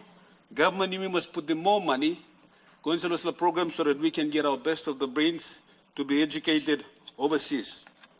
Now, Mr. Speaker, one statement belong, me Governor belong, I make him. That implementation is key. Even when we have record budgets, implementation is key. Prime Minister, I want to commend you and I want to challenge to you as well, through you, Mr. Speaker.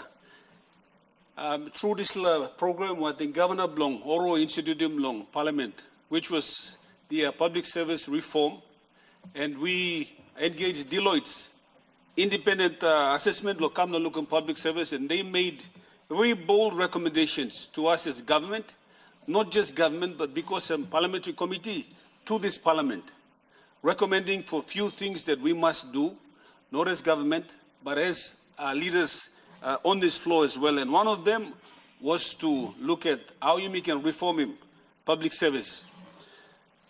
This la work now, Karim life come lo this institution now, Prime Minister you put him through you, Mr. Speaker, the National Monitoring Coordination Agency. Now, through you, Mr. Speaker, Treasurer, you know, when we are doing a money plan, the element where our opposition leader talk equity, must cut fail or you may the line we miss on, whether you miss on government or opposition or member or open member or governor, there must be equity. Mr. Speaker, thinking below me, you may go to Mr. Boston, Treasurer, stop close to the Bible, so by me referencing Bible. Instead long Bible just make him a story name to and broke him talent. Now give him all man. One play him give one play. One play him give 2 play, one play give him 3 play. This la master boss man. Now him been go. Round one finish the time work plan finish, Mr. Speaker, him come back. Now him talking about looks him come na count him. How much will grow him or how much will him? Man makes him 2 play, make him go 4 play. Man makes him make him go big play. Man makes him 1 play, hold him to all stop. Put him na olim nam tok. Ay master blow me matok man so. Mi mas olim is la 1 plus stop. Na Bible ito go sem. Master blame rausim lo dis la 1 pla. Da give him lo nar pla. The principle when me line Mr. Speaker. Government now mi must look him. Who said member make him work? Who said governor make him work? Now man will make him work, you must give him a more. So remember make him more. It doesn't make sense. Lo give him a man when keke stop, you give him again, lo keke again. So Mr. Speaker, you must now, as Prime Minister put him National Monitoring Agency, now Minister of Economic Services too, the rural development and stuff. You must model him. Now look him. Which all member time you may give him work, all make him work. Now which him make him work. So but fail or come, the parliament again ask him to talk. Me make him work, so give him more. But this la money, so no one give him me. But Mr. Speaker, time you make him fair. Man want them to save money. Mr. Speaker. So sometimes fairness works, but sometimes we need to equate to if there's value for money in the ground, for how much we're giving kina for kina, provincial grant you may give him, or development grant you may give him, work is stop on God. Now suppose him stop, you may strong him more. Suppose money not make him work, and government can only make money. Mr. Speaker, number 3, law and order. Now me take him government, put him more money, call a law and order. Now you may try to make him. One plus work now, I stop you me. Law and order go out of end, Mr. Speaker. Now you go to film law go up. Time you meet to election go good, sample up, you go good, sample up, you fight. Time council lobby. Or council to carry him lobby go to next level, or some other form of government or national parliament. Now make him lobby, na heavy and people member kiss him. Now all governor too, me black him heavy, lo prime, lo resource him. Want them already exhausted budget you make at, lo down him heavy belong. This issue lo law and order. Mr. Speaker, lo budget bli me look me put him increase. Mr. Speaker, you got on study where you been institute him by Deloitte, call him the true cost of policing. Now, Mr. Speaker, this is like cost where Deloitte give him. I mean, no cost where now you reflecting no budget. It could be more, and it is more. And I take from Prime Minister last time you him meeting law, you try to address him law and order. Prime Minister, yes, so remember he talk law and order problem. It's an issue, it's a national crisis. But when Prime Minister made a statement, people remember no make him back him a statement. So Prime Minister said, okay, suppose I'm true major concern. Are you guys, all of you, willing to take a cut in your budget for me to increase law and order? And there was silence in the room. Now this comes back to us as leaders. It comes back to us leaders now. If we're mentioning that law is an issue, are you willing to take a cut to your kina for kina? Are you willing to take a cut for your district infrastructure or your provincial infrastructure? Or just say it's an issue, now you talk to go, but when it comes to actually putting money down, you pass him out because you tell us you need him some money. Election came close to 27 and close to now. Ogara Tokman waiting you stop. So these are the challenge, Mr. Speaker. Time you pass him the budget, Mr. Treasurer, through you. Me feeling was, in the context of this budget, this is the last budget we will pass and get to implement, Mr. Treasurer, to you. 26 budget we will pass, but some of the intervention program where you got now here from Ombudsman Commission, Finance, Planning, all Barata member Blomi, now you all members, you me colleague leaders, you me stop the floor. 2027, you not spending some money. Next year is the only funds we get to spend on all our programs and projects. All our programs and projects. Now, me Jim, very good budget, Mr. Treasurer, to you and our Finance Minister, to match him cash against warrant and to make programs available so that that budget now will determine which of our leaders on this floor, Edisoxim funding will come back, or some people wait, go Wagani no go back to 27, or rouse na here by empty na new member come sit down. That's the context of which we passed this budget now. So the core implementation where Governor Engai talk, very true. Next year we must solidly implement this. Second last point, Blomi. Mr. Speaker, Prime Minister, time we took government and we made very bold statements. Very bold statements. Prime Minister, when some of our members here made a comment that by the amendment and the ruling where Supreme Court make him, you may take him away right, the ability to criticize him budget, no God. As legislated, we stood, my party stood and supported the amendments that we made on this floor. Now that gives us opportunity, and with power and stability comes responsibility now, Mr. Speaker. When we supported those amendments, Prime Minister, you stand through you, Mr. Speaker, at the juncture of the next 50 years. Now you must stop 50 years now. Next year, time you go one now, and first one come now. 2, 27 but 2, not 3. Me looking budget blaming, Mr. Speaker. Budget blaming lo recurrent them grow here. Alarming rate them grow. Why them grow? Mr. Treasurer, why budget blaming lo recurrent grow? One blame them, you may go the member you miss on the floor, yeah? You may go the governor you miss on. Why? Because you may go the make him house same time. You may build him school same time. You may no wait him health department lo make him.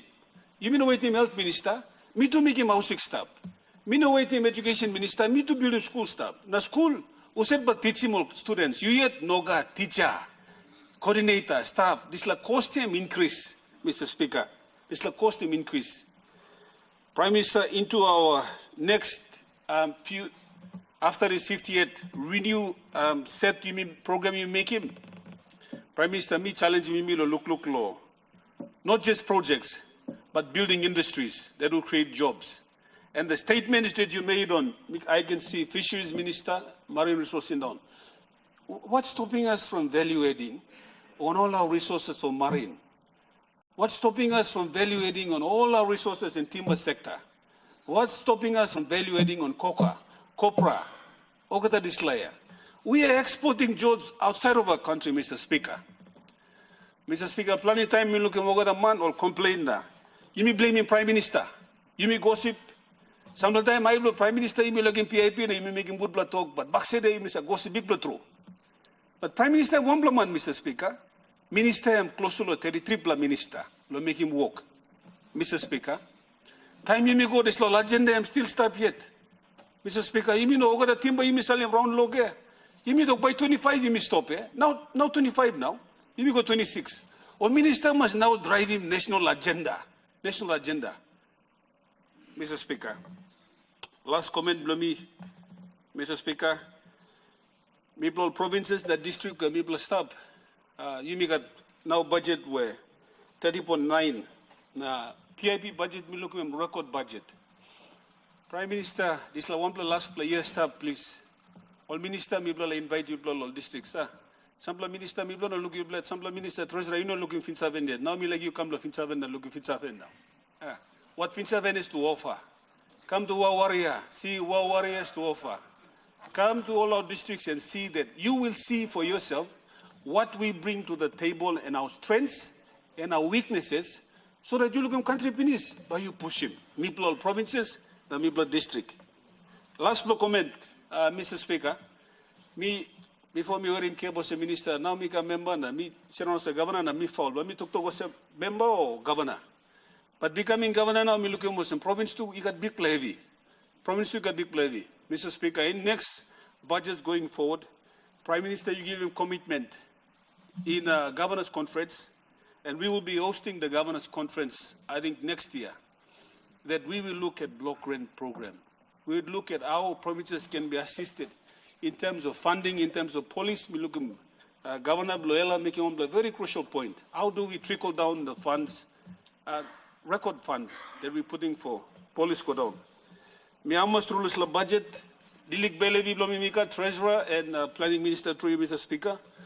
Me almost we put in program long. Education was some innovative university staff. But Belevi Blomi some of the program we start Lutheran University, Mr. Speaker, you know put him 8, 9, 10 years ago. We instituted the program and the legislation has been passed. So this little ongoing programs, Mr. Speaker, you must capture him. Instead of programs now. You know, miss out, Mr. Speaker, I'm stop the program. One time, Mr. Speaker, me talk thank you, look savvy on me. Me commend him treasurer, time you support him budget. Please, you must implement as early as possible next year. Prime Minister, Deputy Prime Minister, all other ministers, we look forward to work with you. When you come to provinces, please let us know so we can host you. Now, you know, when come with some Aitman, you put the Douglas contact. Let us know and we'll give you a red carpet welcome. And don't forget to bring us a check because we're passing a record budget. So thank you, Mr. Speaker. Before all honorable members, before CI Luksabelo, Honorable Speaker again, me like to hold them. me looking plenty blue me like debate yet more yet. So you stop within no time where you allocated lui laga. So this now, but me look salom la minister ken. Busib laga bana bien me come back lui ka bana blo minister blong Okay. Now Minister of Justice now I'm talking like debate so CI la debate. Now Minister you are finished. You stop inside law 10 minutes now you stop. 5 minutes. 1 minute. Thank you, Mr. Speaker. Pastor mi talk long. Comment him long. Judiciary mi like talk sorry Salem sorry blom mi go long. Late. Now me black call him late. Solom. Medicine. One black good black man him die. Op him. True op him. Before in a walking right last time it me been go long. Telephone man. Now me sorry again. How na you carry this helicopter come? How sorry. Carry come. How na you come that's all somehow Land Cruiser me looking na me surprise stress also me got Land Cruiser stuff. That now me looking last time me black go up him road na. I'm walking big block walk. Na him die. So me Salem sorry go long brother blow me. And me play two by go same. Plan it talk finish all same. You me look him doctor na check him you me yet. Na one blow away you me check him doctor. Another blow away long and also kaiga you me kaiga long and. You me kiss him protein plant in nice bagrab him blalo in cell long. So me talk sorry again. And me like now me like go to debate. Me like talk thank you long. This black government, he working big plus something long judiciary. Or last year, or previous year, I finish and put him big plus money and me plus up him courthouse. Courthouse, and me play yet spending, me plan on borrowing money. And close to 800 million me play spending. Now me play got courthouse stuff. Long Pacific, he no got courthouse also blow me play. Time all you mix him Pacific leaders he come or make him comment lo me play. Na courthouse, and me play walk him. Now one play something me play achieve him long and me talk thank you long. Government long. Marabe Rosso, Namibla allocated man, will talk thank you long, treasurer too. You make him possible, Namibla got courthouse. Secondly, me like talk thank you long, government long. Plenty time people you me criticize him all judges, all make him all same, that's all. You know look him long. Whenever something all make him long end. System is sometimes slow him all down. So judges working more now you play help him more long. Move around make him you play providing funds. Treasurer me like talk thank you long. Continuously providing funds. This play year me plan by or next year rather 444 million or 40 million on top long end. I'm not got another department or kissing me like kissing big planner. Me like talk thank you long end.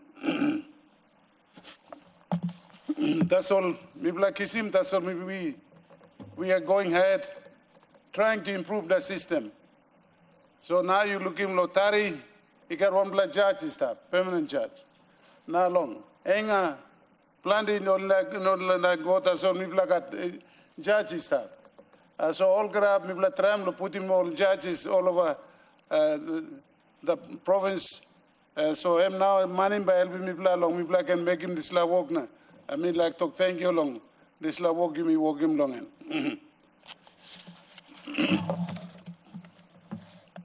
Now you me talk Narabla something me like talk long and also judiciary and finish me like talk thank you na. Narabla important something this government putting money long and ministerial services. Ministerial services in die finish. That's all.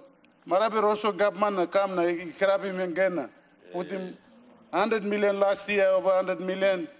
Previous year, we put him slowly build him this like he come back. And our ministerial services, well, me believe also, me like give him one each district. He got 2 or 3 magistrates staff inside. Na album law RM court. So them one big work staff. And thank you through long. Money you put him long. Ministerial services. Now village court too. Me thank you through long. Put him all. Man, village court officials long payroll. I'm not got one government working before long. Now me put him all long. Plan the man me put him on payroll. So me like talk thank you again long. This la parliament na treasurer long. You mean make him my funds available long. Pay more village court officials. Along RM court. Plan the court case in national court RM. In an Arab court, the village court is solving this problem. So solving problem now, village court working big work. So good thank you through you look save long village court long.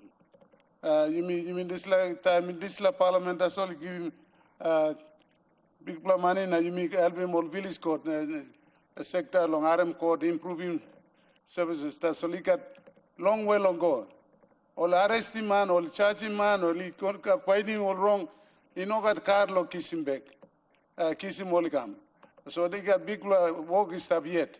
That's all. So far, we play working long and good play long. We play working good play work. And government to look save long village court. Album play. Peace and law and order committee to also work hard.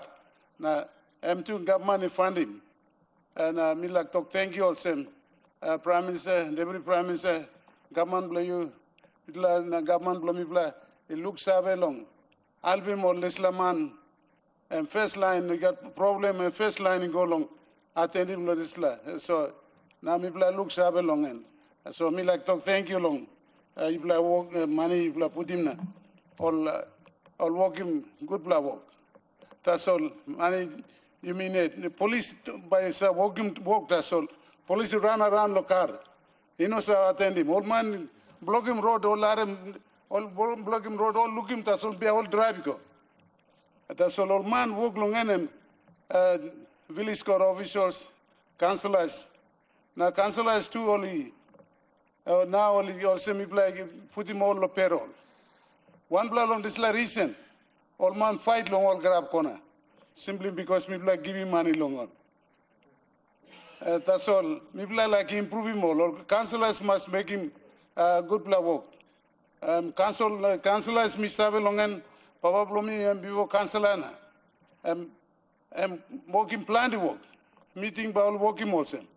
Now probably me no kissing pay na in die nothing. So me come a minister now me push him this long. I put him councillors long on payroll. So me play working good play work. That's all. Backside long and he will not look him or same. Or man by resist logo. That's all you're right. I'm working and you will work him. So councillors too, you may put him. Some plus something you may work him. Now you may not you may talk you may not work him work me talk. That's all. Some plus something you may work him. This like you may work him this like country we've come this far.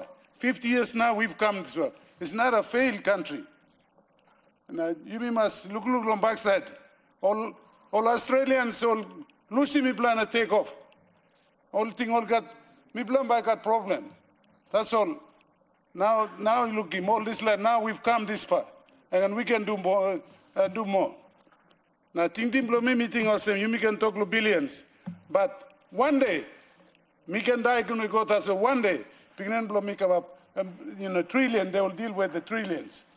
This is not a poor country. This is a country where we can do it. If we put agriculture first, and by you make come up a trillion in a long time, everybody get on working. All grandman must put him any long soil, and by me come up him so. The next time treasurer, please emphasize must be and go to agriculture. Agriculture is a way forward. You must make him so that everybody must participate in economy. Now you put the money in bank, only few people go to the bank. Meeting him now, making more sense. Now you come up with economy plan this country. Prime Minister talk long plenty time. He said you must work. But me plan work long any more some agriculture. You know got narpla way. Along me plan all must work. Also meeting him agriculture is a way forward, so that one day we talk about trillion, not billion. We will do it. This is not a poor country. We have all the resources what man can think about in this world. We have gold, copper, fish, timber. What else we are looking at? We will do it. With God's help, people are working long. Christian bill, me like talk thank you long. People all members all have been passing this bill. Come up Christian country. We put God first. We did it with the Bible saying over there. We made the same constitution. Also, Papua New Guinea is a Christian country. With this, Ms. Saba, we will succeed. God bless you all. Honorable Governor of New Island. Thank you, Speaker. Thank you, Luluk Sawe, long all people of New Island. Before me go inside, long a debate, me like join him all colleague members of Parliament, law, give big pla. Condolences, he go long late Solan Mirisin for his unexpected and untimely passing. On behalf of the people in New Island, National Alliance Party, and the family belong me yet, give big pla sorry, he go long family belong na clean belong en. Na mi like sanap lo here too, na tokol sem, mi one pla long all, beneficiary law connect PNG, law New Island. Thank you, Longen, na decision Longen, na department Longen, na mi play got look sawe, lohan mak Longen too ista. Lo here, mi la using this opportunity to lo acknowledge him, Marapena Rosso Gauman, na look sawe lo treasurer, na respective departments, usati formulate him this la budget now, you must up lo floor, lo discuss na debate longen. Lo put him budget together in OEC. It takes a lot of time, a lot of effort, a lot of midnight oil. Na you must sawe lo disla na appreciate him. In OEC walk.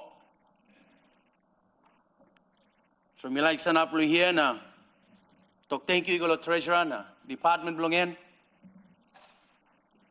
working tirelessly behind the scenes lo trying na give one the best budget as possible as he can. Mi like sanap lo here too na tokol sem. It may not be the perfect budget, but no budget in the past were perfect too. It needs all of us to work together to achieve a perfect outcome. Na mi like sanaplo here na acknowledge him Rosso, Marapena Rosso Gauman. Mi kisim DSIP blo mi kisim PSIP tu na osem gavana, mi kisim kina for kina. Mi like sanaplo here na talk thank you because district blo mi na province blo mi wag move heti stop. Na, mibla must give him credit where credit is due. You think him? So, Islam me like acknowledge him because me no harim tumas lo disela acknowledgement. Mibla harip tumas lo tromo stone na. Mibla no looking lo narapla side lo nga. Me like sanaplo here too na. Support him all narapla. Colleague members who sat the trauma talk. Lo challenge him back to treasurer and a department. He got all challenges stop lo implementing budget. Na mi like him yumi lo try na lan long all 4 years all put down blue yumi stop where Na try na improve him long all years going forward. Na yumi try best lo no can repeat him. You think him? This is something the solemn. I think plenty lo yumi been worry long en na yumi talk plenty long en. Speaker.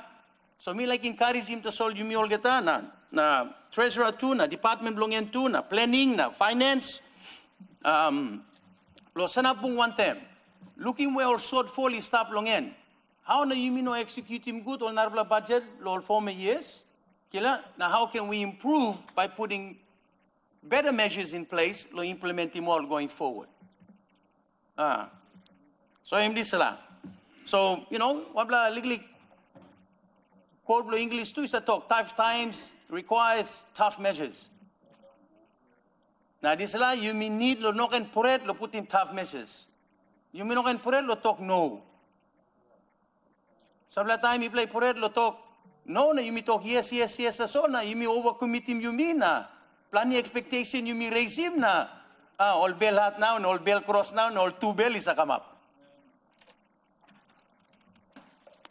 Antablongen too, me like support him, Minister AG2, itromay tok.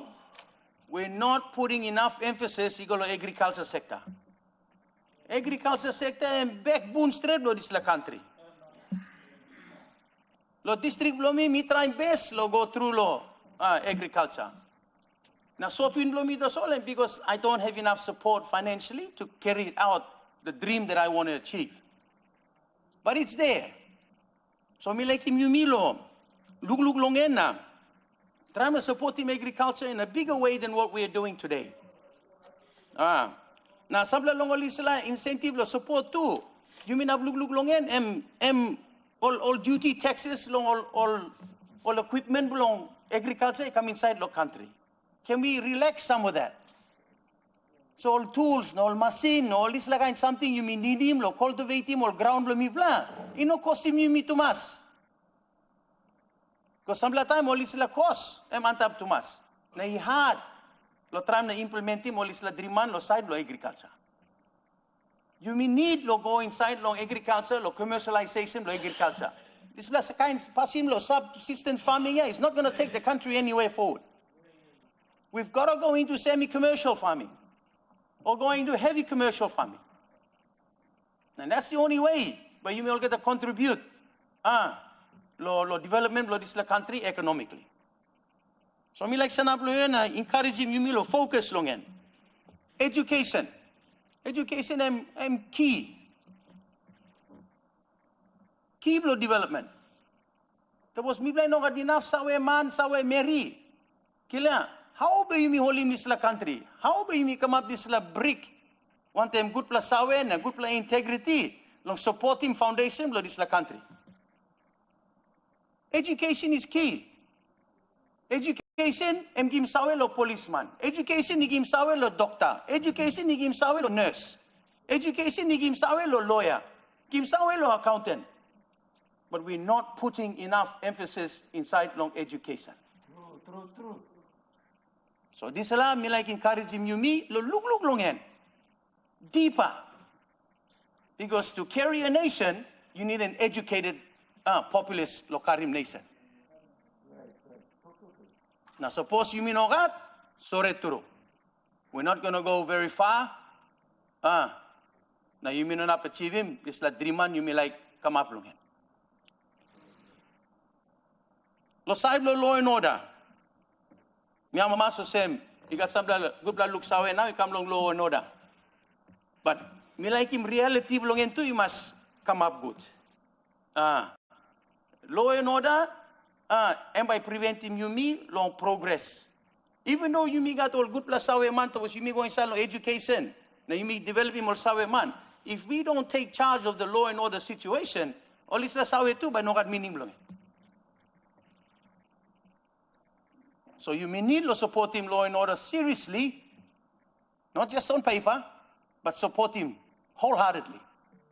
Now make sure you mean up, curb him as much as we can, all issues where you may walk bung him now. Inside the society, lo side of sorcery, side of killing nothing, tribal killing, side of robbery lo here, lo town, all main cities, you kill burning of houses, and no one's been accountable for it. People are just, at large, and police, walking walk because maybe they undermanned, under resources. You kila, you need lo look lo disla lo try na help him in a serious way. Antablongen tu AG mi like Minister Niningi 2.5 years ago, Pinis, me like try support him. Judiciary lo come up in one plan new courthouse blow Namatanai district. Me release in Pinis 500,000 kina nearly 2.5 years ago, nearly 3 years now. Na me looking more seven money is supposed lo come up in good plus something. Na ting blow me lo game and blow disala. That's all. I'm waiting 3 years now and I'm not even getting a decision. Lo judiciary services usad suppose lo counter fund na sanapim disla nupla courthouse lo Namatnai district. Namatnai district inoga national courthouse. Mibla masalim all kita line ni lo kevien. Kiliam samla time tu lo kogopo. Na yumi in under 80 more nothing. Na mi puti money pinis, mi bla working design pinis, lo tender pinis. Na mi bla sit down yet, wait yet ista. Triple year.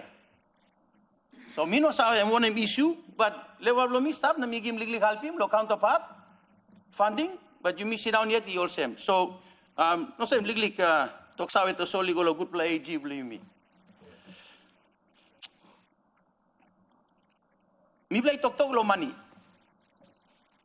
Go come. Amas lo yumi. I equity more fundings lo yumi kisi. I'm question now mi puti lo flow. Mi challenge him yumi all gata. I say me no like self promote. But one was something me realize so same. Tami kama member of parliament. Money be mi kisim lo district blow me. Money blow me. Money blow all people. Now you was man that's all. Now me looking lo paper aste some long leaders believe me, quitting all funds belong on. Now why? Now you come lo flow lane, you may ask him lo more funding can. You mean not responsible bloody sala? You mean not? Miyamamas Lotokol Sem, Namatnai district has a quit. All the fundings from 2017, you went up to 2024. Kila? Nami like him, Yumi Olgata, look, come up responsible leaders, please. It's one thing asking for it, and it's another being responsible to acquit for it. And this la challenge me put him. I said the soul, me come up with some governor of New Island. Now me go inside, now me walk find out all same. Former governor, quitting one plus funds blow nearly to 15 years. You know like bagrabi one plus man. I had two choices. One, to continue to play politics, na blame him, na party belonging, or step up and be a responsible leader and take charge of the situation and fix it. Miyamamas now, lo talk out lo tete, me been losing parliament, lo 30 minutes, na me go quit him now, funds that I did not spend, Sergey spent, the lot time belonging, na me quit him now 8 years. From 2017, he going up to 2024, all PSIP, that I did not spend because I wasn't governor at that time. Me working on same because me look on New Island and big pla pizza. Me no lari one plus stain or one plus bagra by Kisim New Island, it look no good. So this is something I'm responsible. So you me work him. You me no anything lo politic to mas. Na you me no anything lo por tu. So tete sol me go quit him 8 years. Lo funding where I did not spend, but I had to get a team put together. Lo go pain him. Rausimol das, antablongol pepa, and acquit the funds that New Island provincial government received and spent.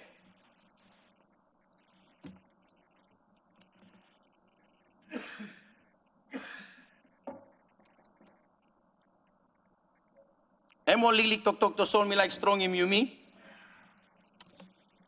Narpla haplong en tu em.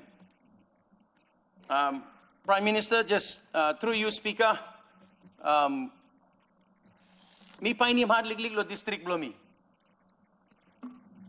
New Plus census and walk by now. New Island population and close to 250,000. Now 60% of population and we sit down on the Namatnai district, about 140,000. District Blomi, Lo New Island, and me Big Blood district, Namatnai district, and me Big Blood district. I got 140 people that I need to look after. We got 6 LLGs. Me ask him support Lo House, me ask him support all ministers, the Prime Minister. The boss, you not give me Konos open electorate. I need that. Why? Me tuan nunggu trulo di sela 10 million now mikisim lo DSIP lo look out team Big Blood district to mas. And I'm finding it very hard to penetrate through and get government services reach him online lo place. I need help.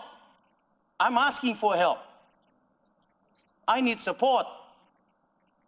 So the 10 million that I received for DSIP can be a bit more effective in terms of its outcome. Right now, me too. I'm finding it hard. I can't reach everybody. Now, 3.5 LLGs below me, I've got to travel by boat to get there. Me no privilege to send plan liu plek kalap the solo lane cruiser na go. So, you know, these are the challenges lo side below me and those who live in the maritime provinces. You kill him? So me like ask him, please, I need support. Minister of Administrative Services, Prime Minister, corners open. It must be given. Please. I am struggling and I cannot implement to make this government effective law district blomi.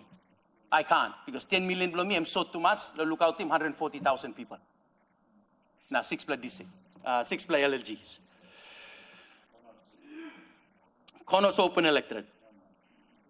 Mi sanap lo here too, mi kamarelo toktoblo mi now, mi no like pulim tumas.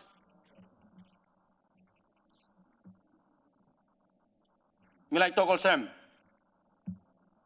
O sem governor of New Island province, nationalized party leader, coalition partner, lo Marape Rosso Gauman. Mi hama mas lo tokol sem. Mi support him this la budget. We commend him. This 2026 appropriation bill, the National Alliance is stopped. Full support, Lodisela appropriation bill 2026. On that note, I would like, on behalf of my people, Lo wish him Yupla Olgeta, Merry Christmas and a Happy New Year. Now stop good, stop safe, and see you in 2026. God bless. Thank you. Honorable Minister of Higher Education. Thank you, Mr. Speaker. Before me starting talk, I wanted to, on behalf of my people and my family, pass my heartfelt, sincere condolences to the immediate family of the late Honorable Solan Mirisin. Want them, Mrs. Blum, now Pignini, now people Blum, Telefomin. One nice, good leader, very friendly and always responsive, and we will obviously miss him. In my district, we talk thank you, leadership, Logan. He was able to help us, and we are in the process of completing almost 40 kilometers of ceiling. We were able to complete the first 20 kilometers already, 17 in process, and 3 more. And I'm sure that by 2027, we'll be able to complete around 40 kilometers. But thanks to this government and under the leadership of late Honorable Solan Mirisin. Me ready little talk here, but I will just make it very short and sharp. In terms of my ministry, higher education, me talk thank you, Lord, good talk where everyone said. And I want to sort of echo the message that DPM said in relation to some of the good messages that came from opposition. we are listening. We will take them into consideration and do some of the things. I think the member for North Fly Toktokia, no, I don't think it's right. We are listening, and something are genuine things you guys have said, and we will make sure we improve on our side. Mr. Speaker, firstly, I want to sort of commend the Treasurer and the National Planning Minister, and I think the both secretaries for both departments and all the hard-working staff. They are the ones that put in the long hours and make sure the budget is prepared. So, big look saben, I talk thank you all our hard-working staff in National Planning and Treasury, led by Secretary Connie Samuel and Secretary Andrew Oika. I want to sort of place on record our sincere appreciation to their efforts, Lord Public Servant Bloyumi, for preparing the 2026 national budget with a theme, Security with Growth.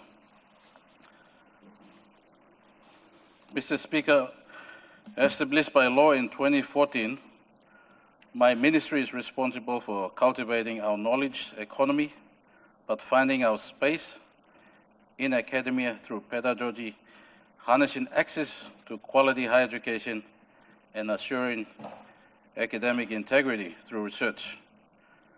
These overarching pillars are crucial for research-informed decisions for the development of our country. Mr. Speaker, prior to 2017, our biggest challenge was access or space in the higher education sector.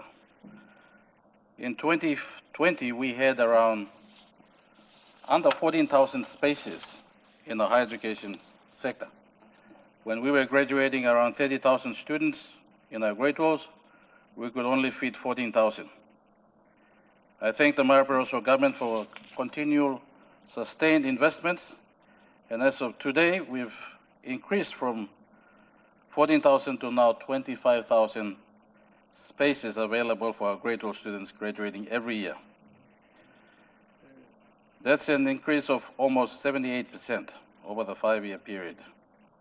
In terms of our higher education institutions, we've grown from 40 to today 69 and growing. I will just speak on a few high levels. In terms of support from the national government, two important support to the students of our country are TESOS and HELP. So from 2020, since 2020 to 2025, we've supported in terms of TESOS 85,572 students. That's a huge number of students that benefit from our TESOS scholarships.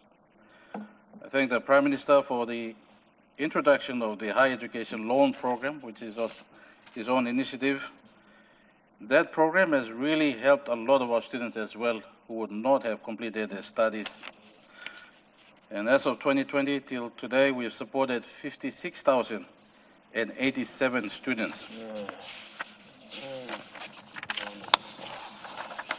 That includes both in-country and, of course, 246 of them which are doing postgraduate studies overseas. That's master's and PhD.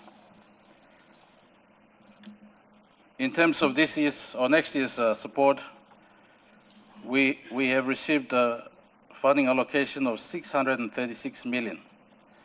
Sorry, before I sort of continue with that, I want to say that on record that all these years, both TESOS and HECAS, we've received in full all our budget allocations and have made sure we've paid everything to all our higher education institutions. And last year we got 100%. I think we are probably one of the few departments that got 100% of our funding allocation last year and were able to support all the higher education institutions. So in terms of next year's budget support, all our universities, all our colleges, including the department, 636 million. And so we want to thank the government for a 15% increase in our budget, 5% for TESOS increase from 98 million last year to now 103.9 million. So obviously this will see increase not just in numbers but also in the allocation of support to the students that should see 16,100 students from all our registered tertiary institutions who obviously will have to meet the eligibility criteria to benefit. In terms of the loan, higher education loan program, we have 53 million, so that'll support more than 8,000 students annually, those who otherwise would not be able to pursue tertiary education. I want to thank the government too. Despite our struggles, we've sort of opened up to assist Vanuatu and Solomon Island, providing 2 million kina support for them to be able to find a place to study in our universities here in PNG. In terms of our post-secondary colleges, that's teachers, nursing, technical, business, and agricultural colleges, we've also received an increase of 11%, at 69.4 million. And thanks to our government, 10 of our TVET colleges will now be, they've received about $60 million support from ADB. And that has enabled them to now upgrade their curriculum to Queensland TAFE level so that those that graduate and cannot find a job here are able to find jobs in Australia and other parts of the world.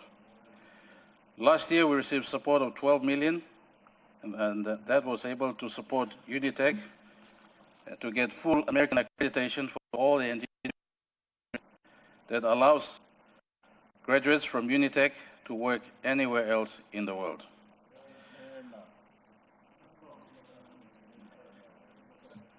In terms of support and access to universities, the government continues to support new universities with an allocation of 66.6 million for our new University of Medicine and Health Sciences, 34.7 million to the Innovative University of Enga, 24.8 million for the Western Pacific University. One of the interesting things I personally found out when I visited some of the schools, some of our universities, and one in particular is Unitec.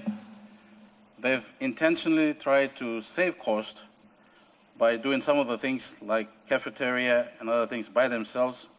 And in the process, they were able to save around 12 to 15 million and reinvest it back into their infrastructure. And now when you go to Unitec, you'll see a very nice cafeteria that can seat up to 5,000 students, a very modern infrastructure. The same can be said for other universities with good management. Significant investments have been given to other universities. University of Goroka is building a massive 6-story central administration building with multi-purpose hall that can seat up to 6,000 students at a cost of 120 million. And some support has been put in to support with the dormitories, and we hope to address that as well. In recognizing the important role of churches and private sector in provision of higher education services, support has been also given to Divine Word University and Pacific Adventist University to invest in the infrastructure so they are able to get more students. Finally, Mr. Speaker, I want to say this investment in higher education is not merely an expenditure. It is a catalyst for transformation. The 2026 budget provides us with a unique opportunity to lay a foundation for equitable growth, sustainable development, and a knowledge-driven economy. As Minister responsible for higher education, I once again thank the Marape Rosso government for prioritizing investment in human capital development and express my support for the 2026 national budget. Mr. Speaker and honorable members, as the proverb wisely states, education is the most powerful weapon which you can use to change the world. Let us harness this weapon to empower our citizens, foster innovation, and drive sustainable growth. Together we can ensure that every kina invested in higher education propels us closer to realizing PNG's full potential as a fully independent nation in social and economic sense. Thank you, Mr. Speaker and members of Parliament, for your attention, and I wish you all a very Merry Christmas and a prosperous Happy New Year, 2026. Honorable Prime Minister. Thank you. Thank you, Mr. Speaker. Pass them through me like talk thank you lo yulong. Sinan lo siana you also looks out lo loose block member blong telephoning minister blong works the infrastructure be joining you long Ross and Bell Sora Blomi go along all one bus line Blomi on top long telephoning. Telephone is electorate very close low level Blomi. I did my grade 1 and 2 in 1978, 79 in that part of our country. Amongst the last place in our country, the late minister member joined the ranks of our elected leader in 2012, and he has done a wonderful job in that electorate, the resource that we tried to distribute in the last government he was part of. And in this government, let me stop one term, and it's just said that he has passed in the morning, where we will pass our first budget after our 50th anniversary. Our first budget that would be passed when Teleforming is no longer isolated, but connected to outside world through the road that we've been doing the last 4 years or 5 years, linking Tababil, Kimga into Teleforming. And I want to register my deepest, profound condolences and sympathy to the family. Last night, these sort of calls are not welcomed. Last night, I was sitting in my study, going through my notes. My daughter had served me tea for the night to clear my mind, and there was a persistent call from the work secretary at 1:30 in the morning. Sometimes he usually call me around those times because if I need information.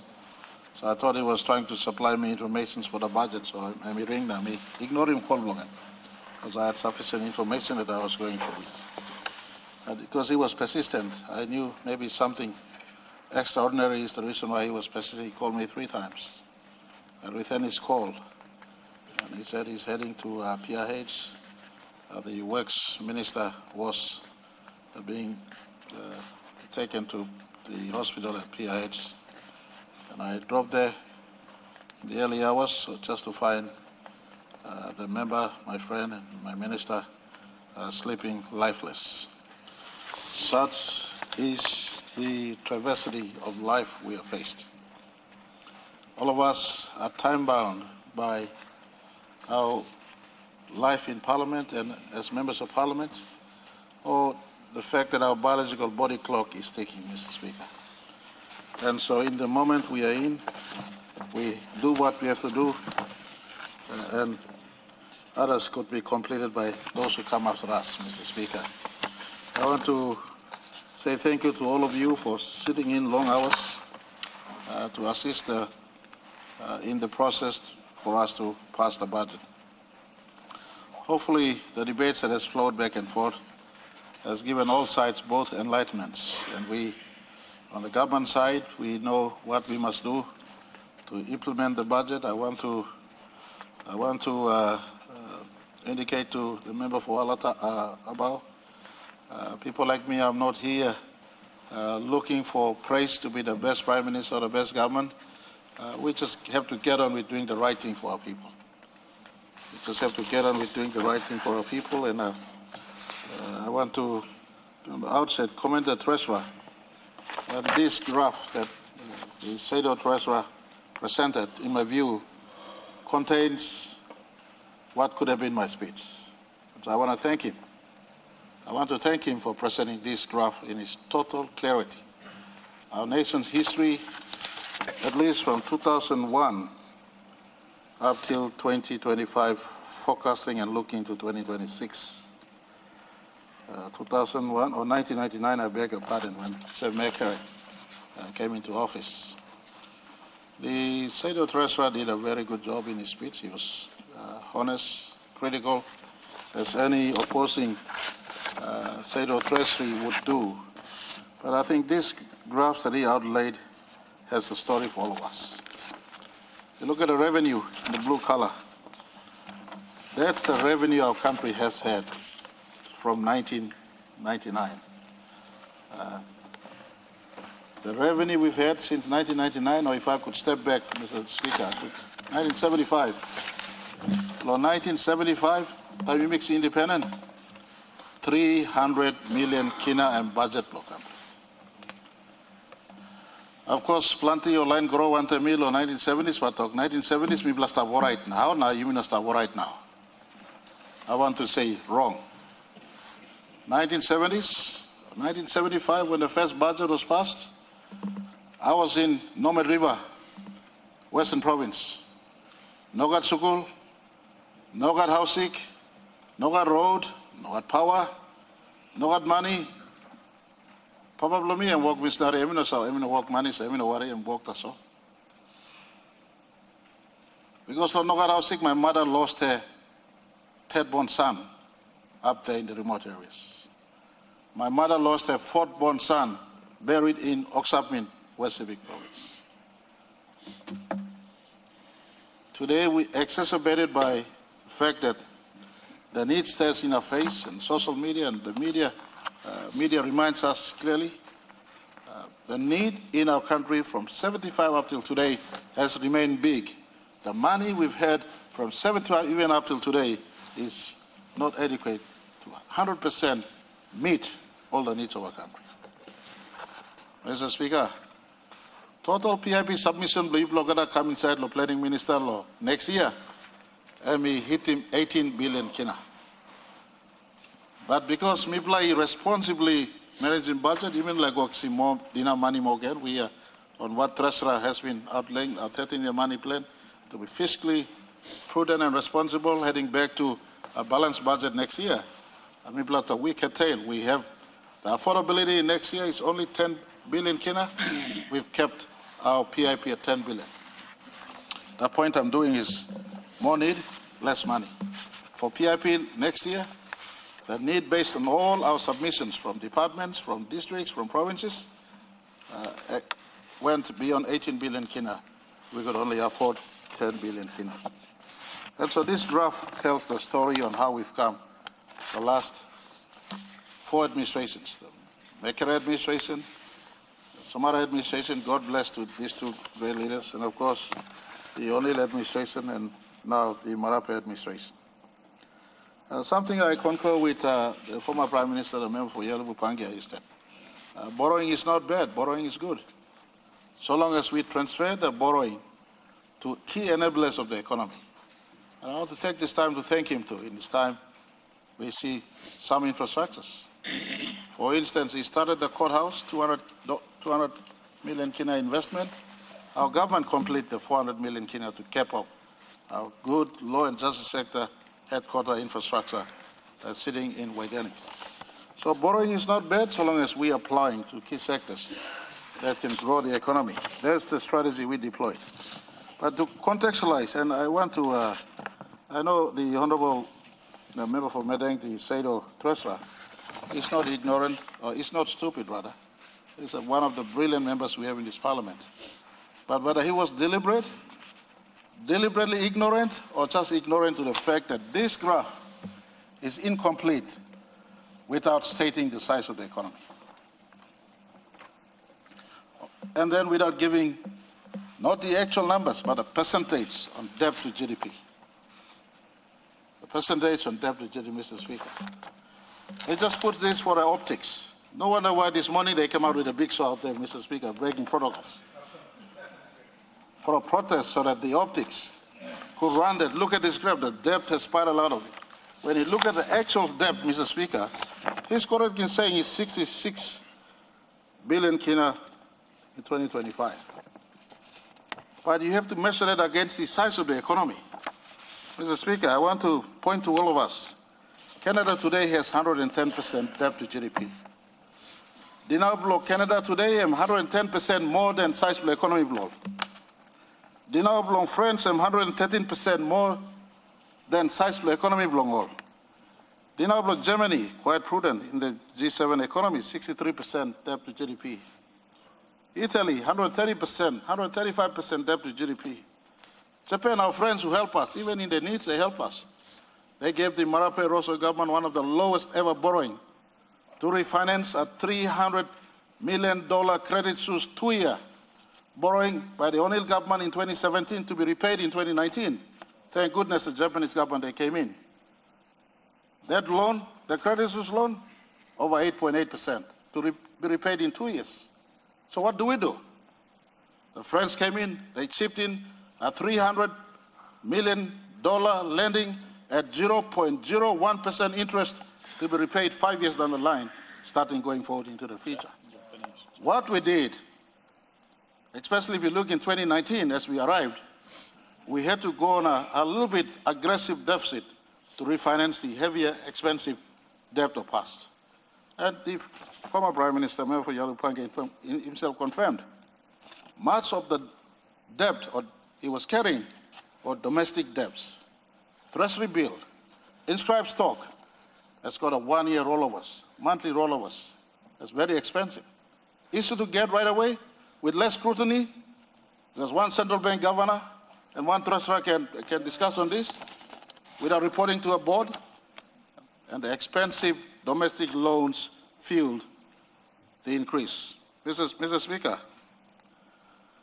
Somare passed on to us in 2011 a debt of, it is borrowing, remember for Medang's own statistics, 7.48 billion debt. And that's inherent debt since 1975, mind you. Mr. O'Neill passed to me in 2019 a debt of, on this record it puts 25.68, but a due diligence we established in 2019 when we put the Motu, for instance, the Motukea port, 1.3 billion kina borrowings, when we put the UBS borrowings and every of these borrowings to the table, the due diligence established debt to sit at 39% in 2019. Or aggregate that debt. And so today you have the debt we carry today is an aggregate of all these debts of past, including our own debt. Mr. O'Neill and the government I was part of borrowed around, if you look at the 39 billion as a baseline to calculate debt, then he passed to me a 31.2 billion debt that I had to repay, or we are repaying. If you look at 33 billion as a cap to GDP debt, then that's a 25.5 billion debt he passed on. In the last, and that's an 8-year transaction, Mr. Speaker.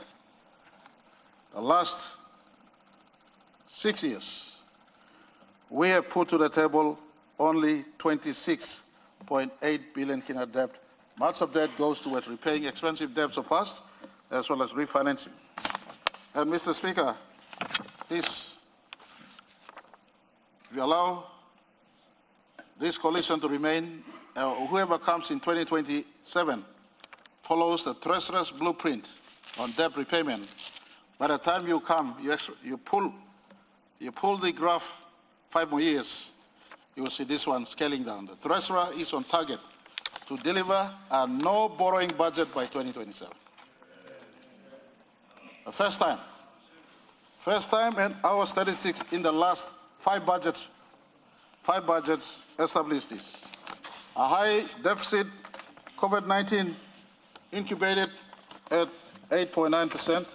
From this high 8.9%, every year people drop him, come down. Next year, and this budget now you got, Mr. Speaker, only 1.1% din out or so next year. Minimum. 30 billion kinaya, 29 you raise him. From domestic revenue, as well as online helping me plan, now only around 1 billion kina you borrow him from all concession lenders as well as domestic lenders. So, Mr. Speaker, this graph is really a rough presentation to hypnotize senses of people thinking that they could be deceived. But you overlay with the growth in the economy, we are currently now tracking at below 47% debt to GDP. 2026, in fact, 45.5%. 27, we are forecast to go down below 42% debt to GDP. That's why, Mr. Speaker, one of the amendments the Treasurer has in the series of laws we're passing this afternoon is to now bring down the cap of debt to GDP to 52.5% and not at the 55% that we're currently sitting on. Mr. Speaker, I hope you don't mind. My time is running. And our brothers on the other side put to us the question of credibility. I want to give you two figures. Last night I was reading this. 2014 and 2024, 10 years apart, two different governments. Revenue forecast in 2014, 12 billion, 12.6 billion. Actual revenue collected, 11.48 billion. Not James Marabe's word, that government's word in final budget outcome in the Treasury website. Treasury website. So a focus of 12 billion, a collection of only 11.4 billion, a deficit of 7.3%, and the expenditure increase. So that budget is a characteristic of less revenue collected and an expenditure increase. I give you this. An expenditure focus of 15 billion, I beg your pardon, and this time around they maintain, they curtail the expenditure actual at 14 billion. You look at the deficit, 7.3%. The forecast deficit in 2014, 5.8% or 5.9%. I blow me bagarapinis. The actual deficit in 2014 clocked off at FBO at 7.3%. Mr. Speaker, 2014, I beg all of us to remember 2014. PNG LNG in production. Instead of on a high deficit, we should be on a lower deficit. So, Mr. Speaker, respectfully, the brothers on the other side, especially those who had the opportunity to run government, have little locus tender to be lectures on economy. I gave you 2024. 10 years later, the figures in 2024. 2024 focus of budget, and that's clocked out in FBO. Focus was 23 in terms of expenditure. Revenue focused at 23 billion 393.8. The actual collection was far less, Mr. Speaker. 20 billion 826. Same as before. You focus more, you collect them less, you readjust. But the difference between us, we weren't reckless. We stick to our deficit space. Maybe no collect him less, now spending more. Maybe collect him less, maybe cut him down expenditure. Cut him down expenditure. Now you may remain within that prudent level of management we focus. At 2024, Mr. Speaker, our deficit was at 3.2. The point I'm trying to make in all this number game is we know how to manage the economy in tough times. 2014 was an easier LNG first gas production. Former Prime Minister Midley go long tap lo Japan lo salim gas flow lo spirit of hela karam go. Na mi think more money ba capside no what sinking go UBS na. Money blo imi am karam go side imi make him time stop. We have a point of order. Honorable Member Bloyal Bupangia, one point of order, you. I don't want to disturb the good Prime Minister's speech, but he should tell the truth. When the first revenues came from the petroleum LNG project, we did not put our fingers into KPH to get the money out to support us in budget. As I said before, we deliberately had an high deficit levels so that because we had to build some infrastructure in the country. And we slowly reduced it over the next few years. And we came down to 2.2 when I handed it over to you in 2019. Now we are crawling back upwards. So please, don't lecture me about the economy and its workings. Just tell the truth. Thank you, Mr. Speaker. It's a given all day long, but numbers don't lie. And I want to point all of us, not on these sort of numbers presented by the opposition, the country and everyone, look long final budget outcome documents the last 10 years. Now, by you look at deficit, low side, good blood deficit, and no good deficit. Dinner, low side, good blood dinner, and no good dinner. Spending happy, low side, good blood spending, and no good spending. Look at me, talk, no good. Suppose, Mr. Speaker, you know, believe me, blah. Check him writing belong all accounting firms. Check him writing belong all Westpac, Kina Bank, BSP, all these years, and you assess who managed the economy better, Mr. Speaker. I want to come to my speech. I know my time is running out of me. If I could ask all of you, please. This is the first budget after our 50th year. And I want to say, this is not just a money plan, but embodies the spirit of what we must do going forward into the future. As I said earlier, 1975 budget, 300 million. 300 million of liquid money. Yibla law education sector, me how much to play education minister give him talk to. 1975 we had less than 1,000. Less than 1,000 Papua New Guineans or Stablo high schools right across our country. Need and big blah, money the click, but trango me talk. Thank you, Lord Papa Blo, you mean Lord country, or all in country, come enough now. They may start making work. Today, when we arrived in 2019, Mr. Speaker, we made it our deliberate focus to grow the economy. And grow by borrowing money, growing by plowing back money into the non-renewable sectors, especially agriculture, and the sectors of the economy that will anchor economy, Mr. Speaker. Me like again go back to side long the note to me.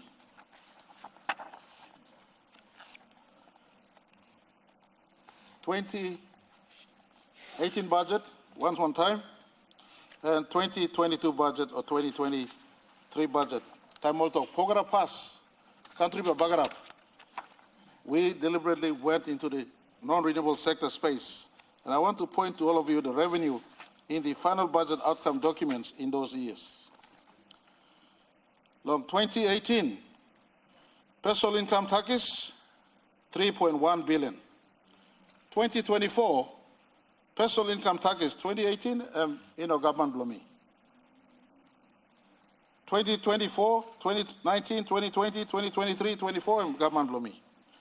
Personal income tax, planting man complaint, or just Barabe, you pass in Pograna, country by Bagarap.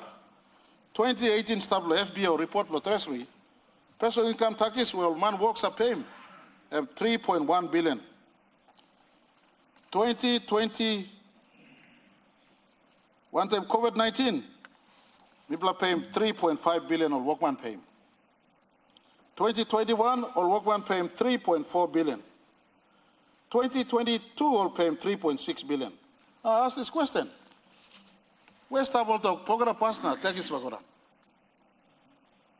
No, what? Personal income taxes grow yet. You're asking the question, Mr. Sedo Tresra. How comes Naswane me talk long? 3 years ago, Naswane gives him more than 32,000 Nubla workman come inside long, pay membership fee. I'm showing evidence for IRC or some more man paying taxes in the country now. If you keep a reference point in personal income tax in 2018 at 3.1 billion, the 2024 FBO says personal income tax in 2024 is 4.3 billion. If you want to find out how the companies are going, the economy, Mr. Speaker, me like put him again. Economy in 2019, all companies paying taxes in 2019, 1.933 billion. You know, Tokolo Marape, or Brian Kramer, or Peter O'Neill, the honorables. Tokolo FBO, staff in shallow record of government. Company tax 2018, 1.9 billion. Company tax 2014, 2.5 billion, a little bit higher. But when it came to 2019, scaled back to 1.9 billion. Scaling back. It's an indication of economy in recession. Last year, 2024, we posted a company tax of 3.4 billion kina. 3.4 billion kina. Look at numbers don't lie. Look into these numbers. They give you prognosis as to how the heartbeat of economy in different sectors are tracking, and not cosmetic, superficial, feel-good political arguments like look at critical numbers. Let me stop inside. Now I come to mining and petroleum taxes. In case you've learned, mining and petroleum tax, Listen to this. Take back PNG at work here. No can laugh. You asking money to DSW and come lower. Implement spending money lo panim. Money and petroleum tax 2014. Maski Bigla LNG start local time. We only got collected 794 million kina. That is why James Marape walked out of that government to fight to take back more from our country. 2018, 775 million pesos. Last year, 3.707 billion. 3.707 million kina last year. This year not come yet. All right. The point I want to make, Mr. Speaker, you are display good. Program 2018, program Randstad. Although you sat in program but no attacks. Well, program was operating in 2018. And the mining and petroleum tax I got for the country, I was finance minister at the time, only 775 million kina. You ask the question, what happened? Well, in 2024, take back PNG at work, we are collecting 7.3 billion kina. Mr. Speaker, talk, you can talk, but some time talk, thank you too. Easy time, you can run him, but hard time, but you hardly run him. Mansa kill him couple, but kill him couple. Mansa kageta sol, but kageta sol.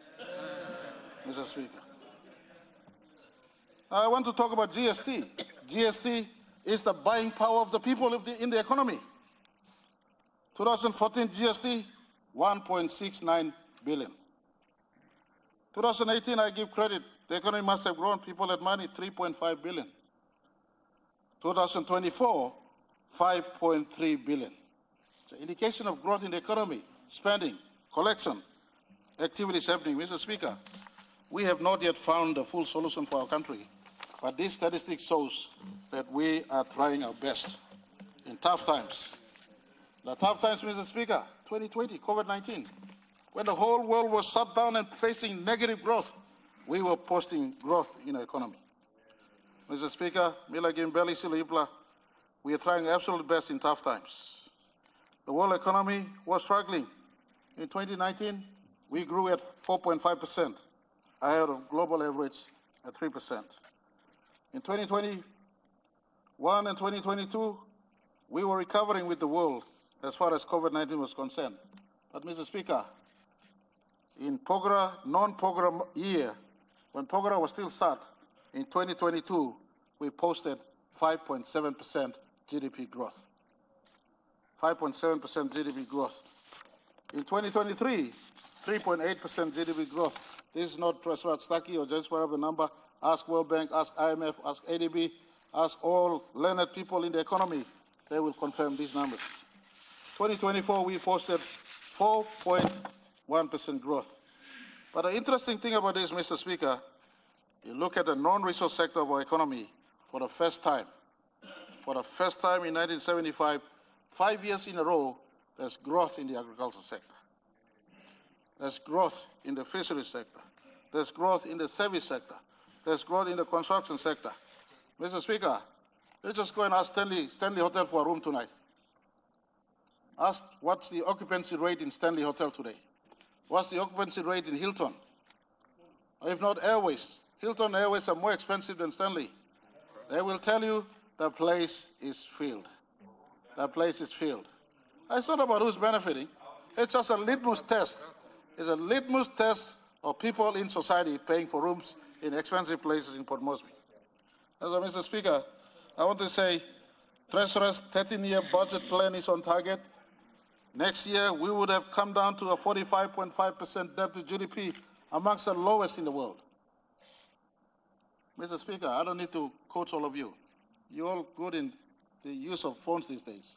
Google on global debt to GDP. Just Google on global debt to GDP. The entire world average on debt to GDP right now is above 90%, Mr. Speaker. Hello? You get me? Mr. Speaker, above 90%. America, I'm approaching 120% finish. Japan, 200% finish. Papua New Guinea also, you got money, all criticize him, no can deny. But after all, no can deny, but ask if Treasurer gets Salamarika. We like if Karav Mapa, we like Karav this place.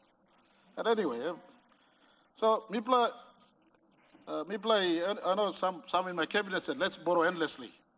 But I am one that said, let's borrow responsibly. We can't keep on borrowing. Let's go back to a balanced budget in 2027. By 2027, our budget this year, if we want to go balanced this year, we would have gone balanced this year. That would have meant save about 30 billion, just spend the 29 billion we are raising domestically. But we are on target for 2027 balanced budget. Next year, 1.1% deficit. 2027 balanced budget. 2027, what we raise domestically, we will pay for running our country, and we will start to go on an aggressive debt repayment strategy, cleaning up all this debt. So that, brother Blumi, member Blumi, me man medeng tu na, member Blumi na me one belo na. This like, ogara dinablo 1975 come accumulate. Suppose you stick to this plan with Treasurer Staki set him. By 2034, the country would be debt-free. By 2034, our country would be a 300 billion kina economy. Right now, next year, we're posting a 145 billion kina economy. When I took over, it was a 79 billion kina economy, Mr. Speaker. So we're on target. With all this thing, many asking, where did the money go? I'm going to talk to Penis, but me like me go and blah. Talk all the legal man marry lo country. No can harem kusai talk to line where innocent appeal in pen you. James Marabe, me come up lo legal man marry lo street na me come prime minister. Me clear lo pen lo legal man marry. For the first time, people are giving the biggest ever household relief to our citizens like no other government before. And I don't blame some other government, make a government, all know that money is la time. Maybe only government would have given the relief. They started the the tax relief at 12,000. Me to thank you, Lem. But time me come up, COVID-19 companies, life is hard. Me to me picking him legal man Maria.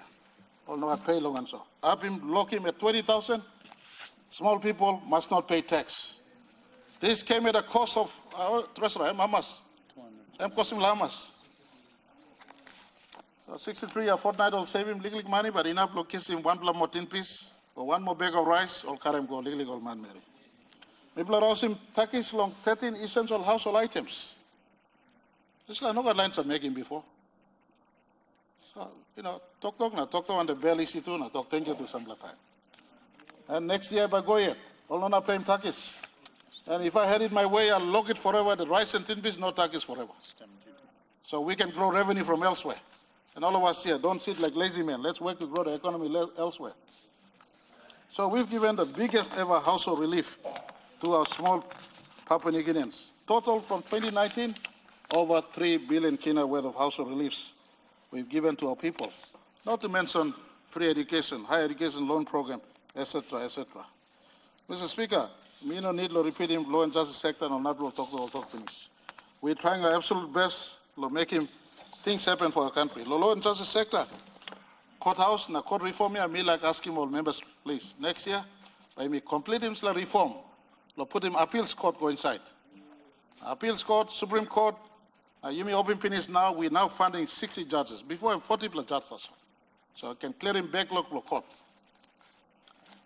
You will employ more judges, more competent judges from within and from outside, or Canadian court. But more of this, people are also bringing village court, or village court coming to pay for the first time now. Village court for current work, na me like to thank you, Maki Mouse, you may all you may talk thank you, all village court line throughout the country. All the RM staff. All the staff, one of the country, government, you bring me come inside, pay. We'll ask him, you work faithfully, one of your staff, saving country, long RM court. You may RM police minister talk, police recruit start finish. Army recruit start finish. You may make him slow work. We're putting money into this sector, complementing some of the development partners who also in the security space. The health sector, you black clear finish. Enga Provincial Hospital, over 600 million kina, locally funded. The O'Neill government gave 200 million kina again. And we finished over 400 million kina to complete. I thank my brother from Yalupangi. I mean, no good man. People are no good us. Sadly, doctor. Sadly, work. I'm making work too. So I'm starting. Now, people can finish it. It's a world-class facility. I'm sitting on top of Boram Housing, the O'Neill government started it. I claim no credit for Boram Hospital, but the counterpart funding we paid. The Wamet facility, long Europe can put in this law, counterpart funding, Mibla paid. Anga Housing, Nubla Housing is staff, secured with the Australia PNG relationship in a 2014 or 15 meeting by the O'Neill government. We are supporting the PHA to making sure money go. And like Togos, and we will also restart him again. Our government restarted the cancer treatment facility in Angao, and it is working now. Talk about cancer, we got a massive investment, 173 million kina worth of investment. I did commit to these people, our people in 2022 when we took back government, that by 2025, I don't want Papua New Guineans going overseas for specialist care. That means cancer facility must be okay, heart must be okay, kidney must be okay, some of main lifestyle-related disease. Mr. Speaker, today, this year, we witnessed for the first time the kidney transplant taking place at Port Moresby General Hospital. Today, this year. First in 50 years. This year, apart from angiogram facilities at Pomgen for the specialist care, this year, the first time bypass was done at Port Moresby General Hospital. Combining with Kumul and our own investments, this is taking place as we speak. I want to thank JICA for a bigger 100 million maternal health redevelopment taking place at the place. Indonesia government for a 36 million investment in a specialist care. But more importantly, I want to also thank ADB that has come up lately, moved in a big way in the health sector. Now you got, Yipla, I remember me asking Yipla, that fund Yipla put in the next year budget, district, and provincial hospital. We want it to be counterpart funding. Now you may target him, all district, provincial housing will be right throughout the country. Mr. Speaker, when COVID-19 hit us in 2020, we realized we had no adequate medical facilities to save our people, and investing in medical facilities is a must for our people. I want to also say we are recruiting over 5,000 village health assistants or health workers to bridge the gap in as far as health worker to people ratio is concerned. Education, to the Minister, I talk finish. Something close to my heart, we brought back close to 100,000 Papua New Guineans who left school into the second chance education. I want to speak to our young kids right throughout our country. Lose him marijuana, lose him steam, lose him homebrew. Go back to school, blue you. Go to district, blue you. Go along province, blue you. Ask him. Second chance education stuff where we are creating parts for you. That is where we will find you. Not here in the streets of Port Moresby, not in the bars, not in the hotels. All the young children of our country, over 85,000 kids have gone back to school for the second time. We're expanding School of Excellence. We're expanding technical schools. We heard from the Higher Education Minister, the TVET certification that we are offering now will be certification that is accepted to be for workers who want to go to Australia and New Zealand. So we are doing some work in that space. I want to point all our young people out there. Take up education. Don't waste your time in other things that may take it down. The road and bridges sector, Mr. Speaker, you clear along Connect PNG, we don't need to repeat it. Minister, he sleep stuff. Over 2,500 kilometers of road have been upgraded. Over 1,900 kilometers of missing links have been built. But 96 priority bridges have been completed. You go to Highlands Highway, right now you could drive on a two-way road, two-way bridges from Lae all the way up to Hagen. Those are being completed as I speak. Over 4,450 kilometers of district and provincial roads are worked upon, being improved. And I want to say, department tells me about 70 bridges and more bridges to come being spread throughout our country. Milak Toktola Airport too, Mitok thank you, JICA, Japan long Najab Tomodachi Airport, 578 million Kina investment. I want to say thank you to ADB. 50 years come now, ADB, you want a good partner. ADB, if you're listening, I want to say, ADB, you've been a very good partner to my country. I want to thank you for the investment in the upgrade in 11 airports all over the country. I look forward to visit Alatau at the very earliest when it's complete. Here, Alatau Airport is taking shape, and I look forward to go down to Alatau to open that airport once it's completed. We have rural airstrips to attend to. In terms of talking about airstrips and airline, We're investing over 1.1 billion kina in New Guinea to make sure they refleet the refleet program. We're investing 2.5 billion kina in port modernization for the next 30 years in all major ports in our country. We're investing in national civil services in our country. Of course, I want to talk about electricity. A few years back, we paid 100 million kina to uplift 54 megawatts to Port Moresby City. Ramo Grid from Hagen to Leh has been upgraded. I want to apologize to the Leh residents and even Port Moresby residents.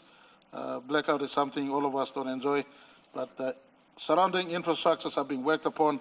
We hope in due time the power supply is reliable and not the current unreliable supply that we still are faced with. Mr. Speaker, I want to come to something close to my heart. All of this has a cost factor attached. To keep on developing our country, we must grow economy. And to our people out there, to the districts, to the provinces, me talk the same thing, but agriculture, ground. How do we link our people to the sector? Government got all ministries stand by, ready to work legislative space. Freight support is up. Price support too is up. Minister Kofi is moving in a big way in this sector. From 2018 to 2022 or up till today, there's a growth in that sector, but we want to sustain that growth and make sure we expand it all over. We've allocated consistently money to the banks. Next year, Bambla expanding money. You would have seen recently we put 30 million kina to the Mama banks. Next year, more money by Mama Bank. We want to find credit facilities for our people out there. So, okay, go get some money, now go along agriculture, or go along tourism, or go along construction, or any other business. You may talk long, people let me know that's all business. They can do business. Leaders must lead them all, go along place, all making business. Lastly, me like asking people leaders, plenty of people asking manina. Me like pointers, Sambla district work, na Sambla no work.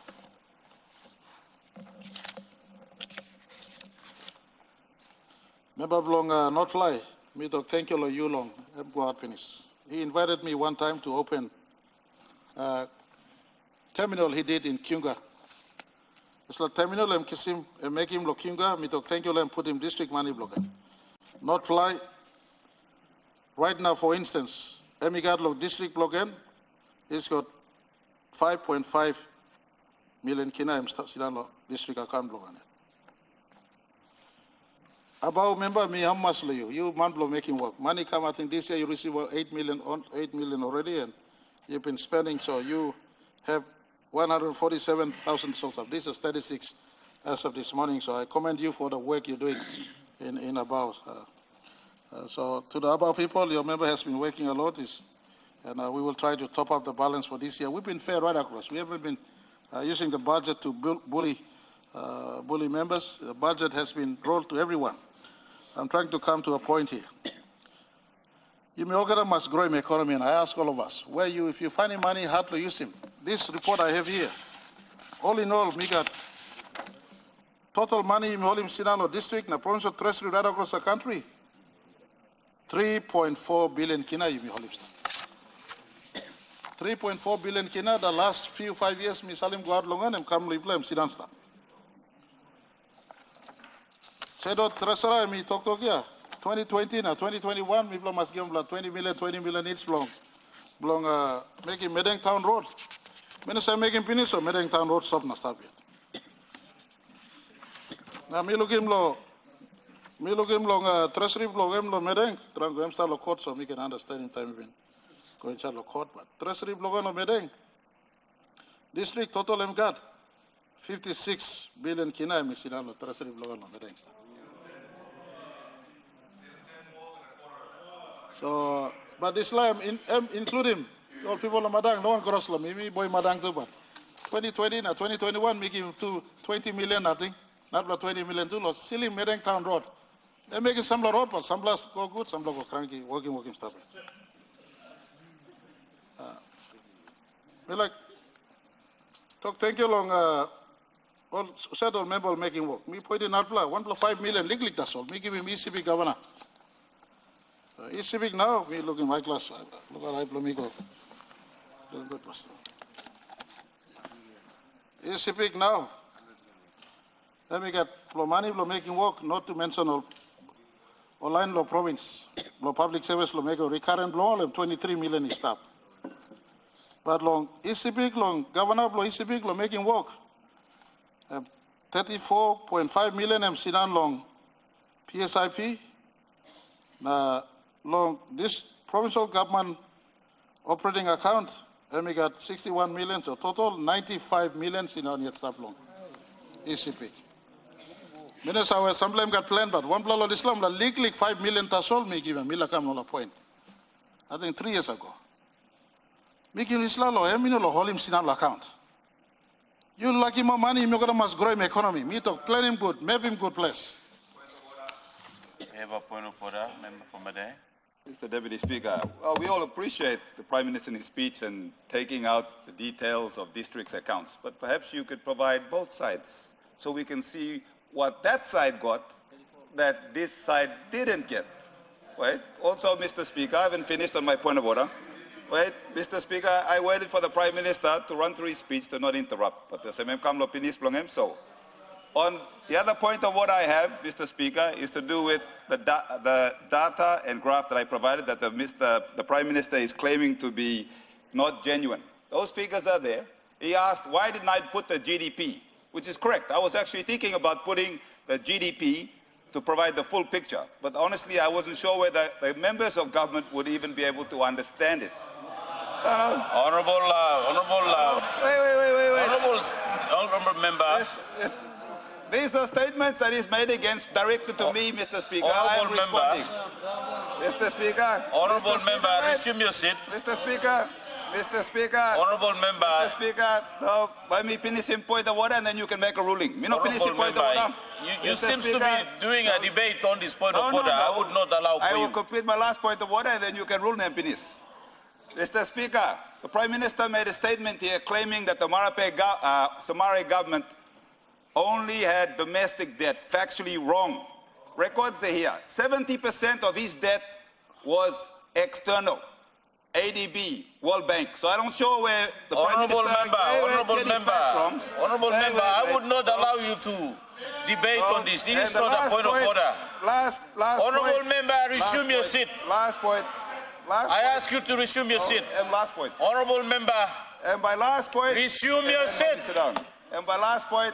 And by last point. Honorable member, you have to obey the speaker. Otherwise, I will ask you to leave. I can leave or I can last point. So which one is Honorable member. And by last point or leave? Either way. Honorable member, the chair asked you to resume your seat. Your point of order is like you're debating the statement, which I would not allow for. Wait past them. Me, Larry, man, finish the water talk, so that's only one. Honorable member, you have already made your speech. Speech. And now you have raised a point of order, and listening to your point of order, you are doing another full statement. Honorable member, resume your seat. Wait, me finish him talk. Okay, me respect me. Wait. Let me finish him talk. Blow me now, but me sit down. Now, why you go on him?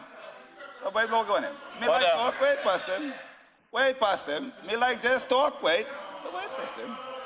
Me like just talk. Why me resume him seat? That's all.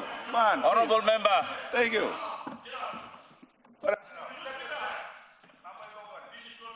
Order. Honorable member from Madang, with all respect, like I've said, you've raised a point of order and I've allowed for your point of order. And from the chair, the point of order you're raising is like you debating the whole statement again. That would not be allowed for in the point of order. Therefore, I rule your point of order out of order. Honorable Prime Minister. All right, Mr. Speaker, member of the meeting, you can rightly click or making point of order, but you clear the order, you go out of order click, so me, click. But me making point here, me like the old brothers for me. Now, 2+ USA. National government sacrifice him, national government projects. Now put in planting money, come to province, districts. It may not full, it may not be full. But one of you make out me like Iblalo make him work. Me like Iblalo make him work. Total money now you make out law districts, DDAs, MCNA, District Development Authority operating account, 977 million. All provincial government operating account, 1.3 billion. Our PSIP accounts, 236 billion. DSIP accounts, 514 billion. Make him work. You may need him schools to get up. Some block work and people district work. Some block province work. You may gotta give him hand one. In tough times, you may try and find him money, scale him fairly across. Plenty of landlords ask him, you may give money, districts here, go long member, but me are talking about, go long member. Prime Minister Waigani, he knows how long one legally school style one of Kona block country. One of Lily road style Kona block country. Now, me talk thank you, Iblo said he work. Me talk thank you, Sister Blomi Kesi, Honorable Kesi, and Silipiat. National Government Road, but Raikos Road, Governor Blom, Madam to play pick him, me talk thank you, Raikos Road, he come up. Stop law, triangulate minister go, put in peninsula, pick him up. Thank you, Sister Kesi, will make him work. Some member make him work, some not make him work. Now, you know, me like talking me block get ourselves. National Monitoring Authority, me put him up now. Remember, come to check him, work him up on all that. Big money comes greater responsibility. All of us must deliver to our country. And so, districts are important conduit, provinces are important conduit. To the governors, I want to apologize. You feel that we haven't hit it through to the block grant. But a law must carry the allocation. The law and legislative amendments hasn't taken place yet. We'll do it next year as part of the overall reset law, country we talk about. But long testing this plan, 10 million each law next year, we'll put in the health sector. For me, I made this special intervention on the basis that some provinces are moving fast in the provincial hospital, some aren't. So I want you governors to have an interest and keen interest. What is it in your province that you want the health sector to have? We got ADB program, we got other programs. You use this funding to tailor what you want for your province, and we could try to overlay. We don't have full answers for everything, but whatever resource come, I just want to ask all of us to work. And to the critics of DSIP, PSIP, or even Connect PNG, I want to say, you look at Miniama today. There's a Miniama police station being built. There's a Miniama district office being built. I'm from DSIP. Connect PNG allocation from Miniama and Lakatim now comes straight to 40 miles. What you should take over 8 hours before.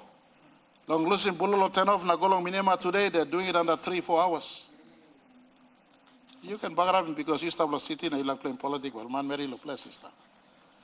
A few years back, I flew unannounced into Kaintipa. Unannounced on a Sunday. Only 20 people came out, met Governor Havata and me. They never know who the hell I was. Because make my prime minister said, all salo named us up, face on yourself, stop at Lobus. Now, beyond Governor Havata talk, hey, prime minister play, go look in around come to me. It also James Marabe, me talk him, meet us.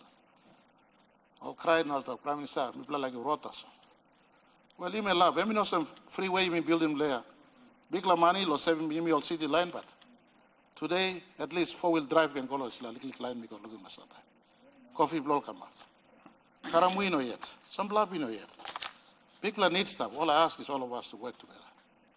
Try bestly, you make it 50 years now. Opposition, you don't need to send him government or come up effective opposition. You stop in his upside there, constitutional mandate. You got one loophole or constitution by him fix him next year.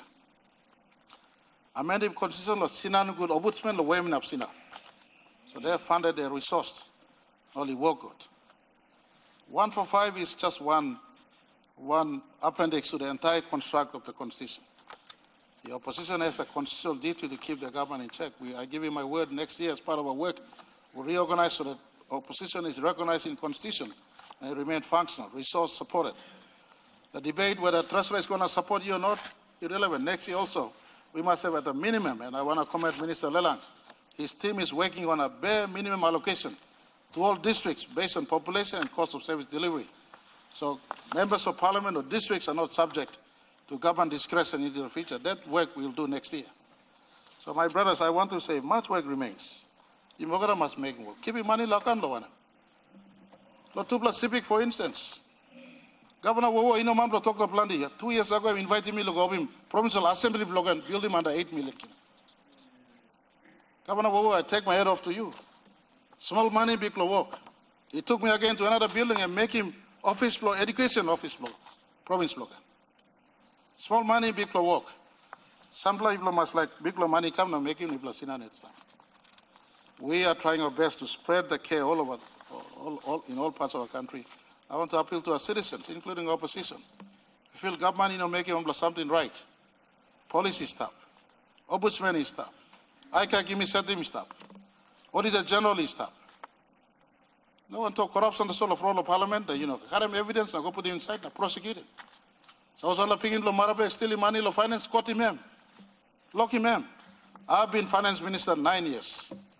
Paraka me stop him logan am now some man glass crabs. Check him. One of them not wrong me making finance. We're trying our best to fix this country in tough times. People are fair look up. Kora lovi yellow pagi am losing government me no cross lem. Who said building road Tindiwa bridge. Kuare across Wara yellow to Tindiwa village slogan. Come government lo me make it. We want to be fair to all parts of our country within the context of resource illegal. Looks away now walk one time side by side. Me Hamas, me congratulate him, member of Loswava, Yikma of leader.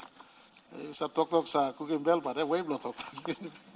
You opposite leader, you must talk now. You put him alternate thing they can, but I want to ask all of us. In tough times, we're trying our best to be fair. But when I'm resource stop now, try and kiss him. Some I think there was one opposition that picked out on some allegations placed for PM's administration. It's not for Prime Minister's discretion. It's labeled clearly outstanding NEC decisions. We have many NEC decisions that we have made it, many government commitments relating to the MTDB4 that has not been retired. And all of you have equal opportunity to bid for it, like my Alatau district. Not a style opposition, but people go down below. You must get up in district, also one tourism powerhouse. So I want to give you all full assurance as we close 2025 that has peaked from a very bad 2024. 2024, you black clear. January 10 happened in 2024. Some disaster happened. Mulitaka, now some flood came up in country. 2024 was quite bad. We picked up from the slacks of 24. We closed 24. We're trying to close 2025. I hope and pray that we will have a good 2026 and prepare amongst them a 50 million kin allocated, never done before, to prepare electoral commission 1 year in advance for the 2027 election. So we're doing absolute best. I ask all of you, wherever you are, be like member for Samarai Merua, complement the government policy by buying sheep for his district. They're now starting to harvest fish and marine resources from his district to export to Thailand and outside. This is delivering national government MTDB4 at where you are located as leader. If you do this, you will attract Kina for Kina and government policy support funds. Thank you too much, Mr. Speaker. The question is the question be now put. Those in favor say aye. Those against say no. The ayes have it. Mr. Clark. Order of the day number 178, Appropriation General Public Services Expenditure 2026, Bill 2025. The question is that the bill be now read a second time. Those in favor say aye. Those against say no. The ayes have it. Mr. Clark. Second reading. The bill for an act to appropriate out of the Consolidated Revenue Fund a sum for the General Public Service for operational and capital investment expenditure and debt amortization for the year ending 31 December 2026. Mr. Minister for Treasury. Mr. Speaker, I ask leave of the Parliament to move the third reading forthwith. Is leave granted? Leave granted. Mr. Minister for Treasury. Mr. Speaker, I move that the bill be now read a third time.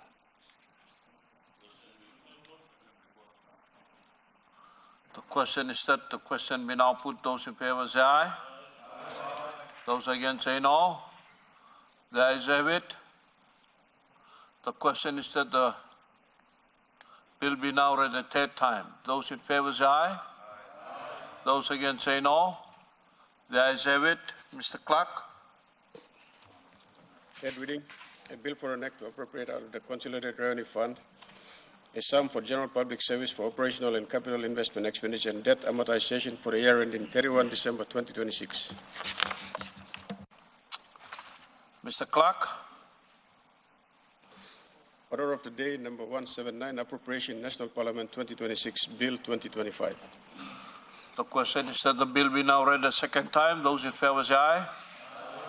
Those against say no. The ayes have it. Mr. Clerk.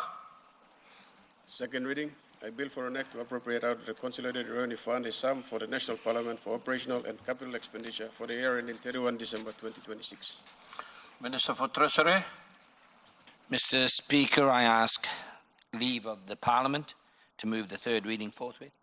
Is leave granted? Leave granted. Minister for Treasury. Mr. Speaker, I move that the bill be now read a third time.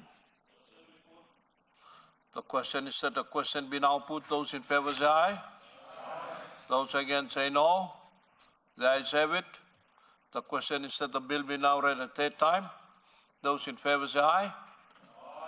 Those against say no. The ayes have it. Mr. Clerk. Third reading, a bill for an act to appropriate out of the Consolidated Revenue Fund a sum for the National Parliament for operational and capital expenditure for the year ending 31 December 2026. Mr. Clerk.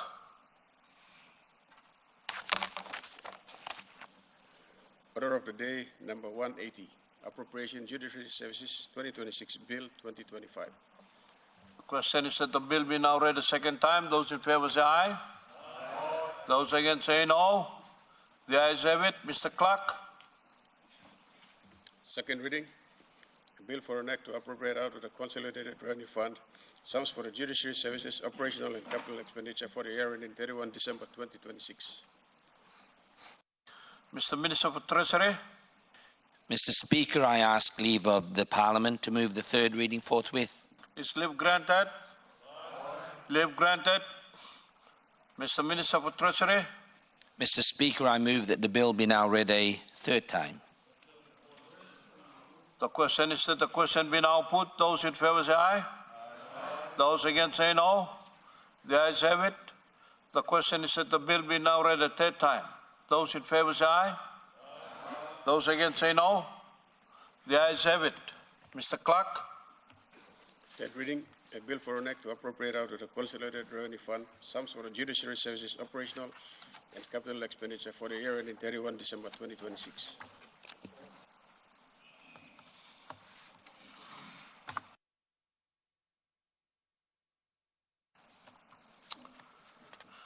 Mr. Clerk. Order of the day, number 181. The question is that the bill be now read a second time. Those in favor say aye. Those against say no. The ayes have it. Mr. Clerk. Second reading, a bill for an act to amend the Excise Tariff Act, Chapter 107. Honourable members, I have to announce that I have received a message from His Excellency the Governor General dated 25th November 2025, recommending the imposition of taxation in accordance with Section 210 of the Constitution insofar as the bill relates to and provides for such imposition. Mr. Minister for Treasury. Mr. Speaker, I ask leave of the Parliament to move the third reading forthwith. Is leave granted? Leave granted. Minister for Treasury. Mr. Speaker, I move that the bill be now read a third time. The question is that the question be now put. Those in favor say aye. Those against say no. The ayes have it. The question is that the bill be now read a third time. Those in favor say aye. Those against say no. The ayes have it. Mr. Clerk. Third reading, a bill for an act to amend the Excise Tariff Act, Chapter 107.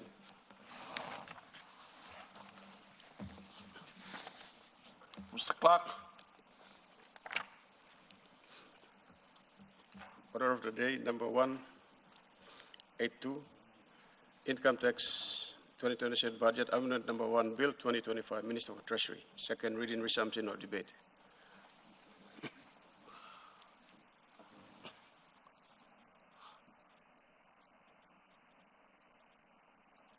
Mr. Minister. Mr. Speaker, I move that order of the day number 182 be discharged from the notice paper. The question is that the motion be agreed to. Those in favor say aye. Those against say no. The ayes have it.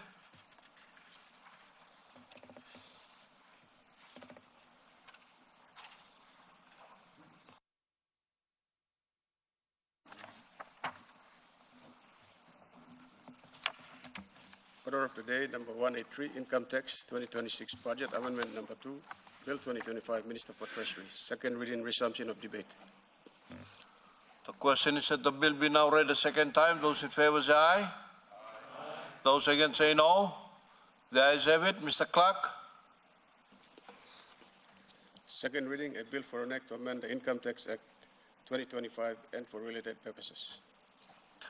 Honourable members, I have to announce that I have received a message from His Excellency the Governor-General dated 25th November 2025, recommending the imposition of taxation and the expenditure of public monies in accordance with Section 210 of the Constitution, insofar as the bill relates to and provides for such imposition and expenditure. Minister for Treasury. Mr. Speaker, I ask leave of the Parliament to move the third reading forthwith. Is leave granted? Leave granted. Minister for Treasury. Mr. Speaker, I move that the bill be now read a third time. The question is that the question be now put. Those in favor say aye.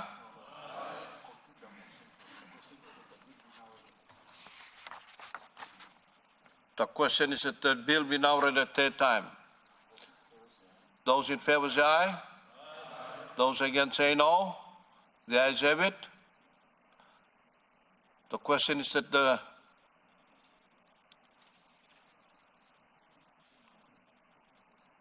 Mr. Clerk. Third reading, a bill for an act to amend the Income Tax Act 2025 and for related purposes.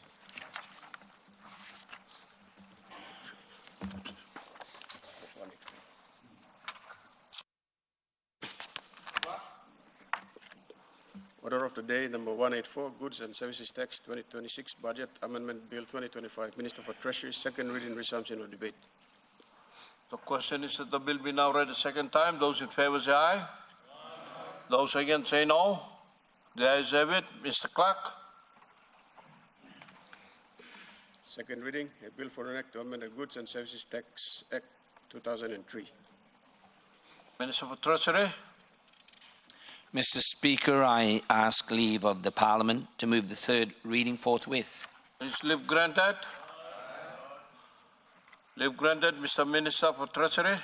Mr. Speaker, I move that the bill be now read a third time. The question is a question be now put. Those in favor say aye. Aye. Those against say no. The ayes have it. The question is that the bill be now read a third time. Those in favor say aye. Those against say no. The ayes have it. Mr. Clerk. Third reading, a bill for an act to amend the Goods and Services Tax Act 2003.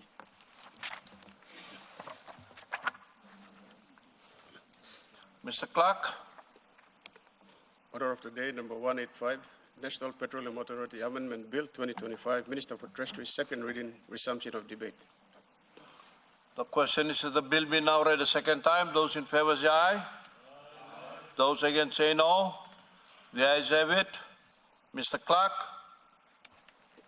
Second reading, a bill for an act to amend the National Petroleum Authority Act 2025 and for related purposes. Honourable members, I have to announce that I have received a message from His Excellency the Governor-General dated 25th November 2025, recommending the imposition of taxation and the expenditure of public monies in accordance with Section 210 of the Constitution, insofar as the bill relates to and provides for such imposition and expenditure. Minister for Treasury. Mr. Speaker, I ask leave of the Parliament to move the third reading forthwith. Is leave granted? Leave granted. Minister for Treasury. Mr. Speaker, I move that the bill be now read a third time. The question is a question be now put. Those in favor say aye. Aye. Those against say no. The ayes have it. The question is that the bill be now read a third time. Those in favor say aye. Aye. Those against say no. The ayes have it. Mr. Clerk. Third reading, a bill for an act to amend the National Petroleum Authority Act 2025 and for related purposes. Mr. Clerk. Order of the day number 186, Papua New Guinea Fiscal Responsibility Amendment Bill 2025. Minister for Treasury, second reading, resumption of debate. The question is that the bill be now read a second time. Those in favor say aye. Those against say no. The ayes have it. Mr. Clerk. Second reading, a bill for an act to amend the Papua New Guinea Fiscal Responsibility Act 2006. Minister for Treasury. Mr. Speaker, I ask leave of the Parliament to move the third reading forthwith. Is leave granted? Leave granted. Minister for Treasury. Mr. Speaker, I move that the bill be now read a third time. The question is that the question be now put. Those in favor say aye. Those against say no. The ayes have it. The question is that the bill be now read a third time. Those in favor say aye. Those against say no. The ayes have it. Mr. Clerk. Third reading, a bill for an act to amend the Papua New Guinea Fiscal Responsibility Act 2006. Mr. Clerk.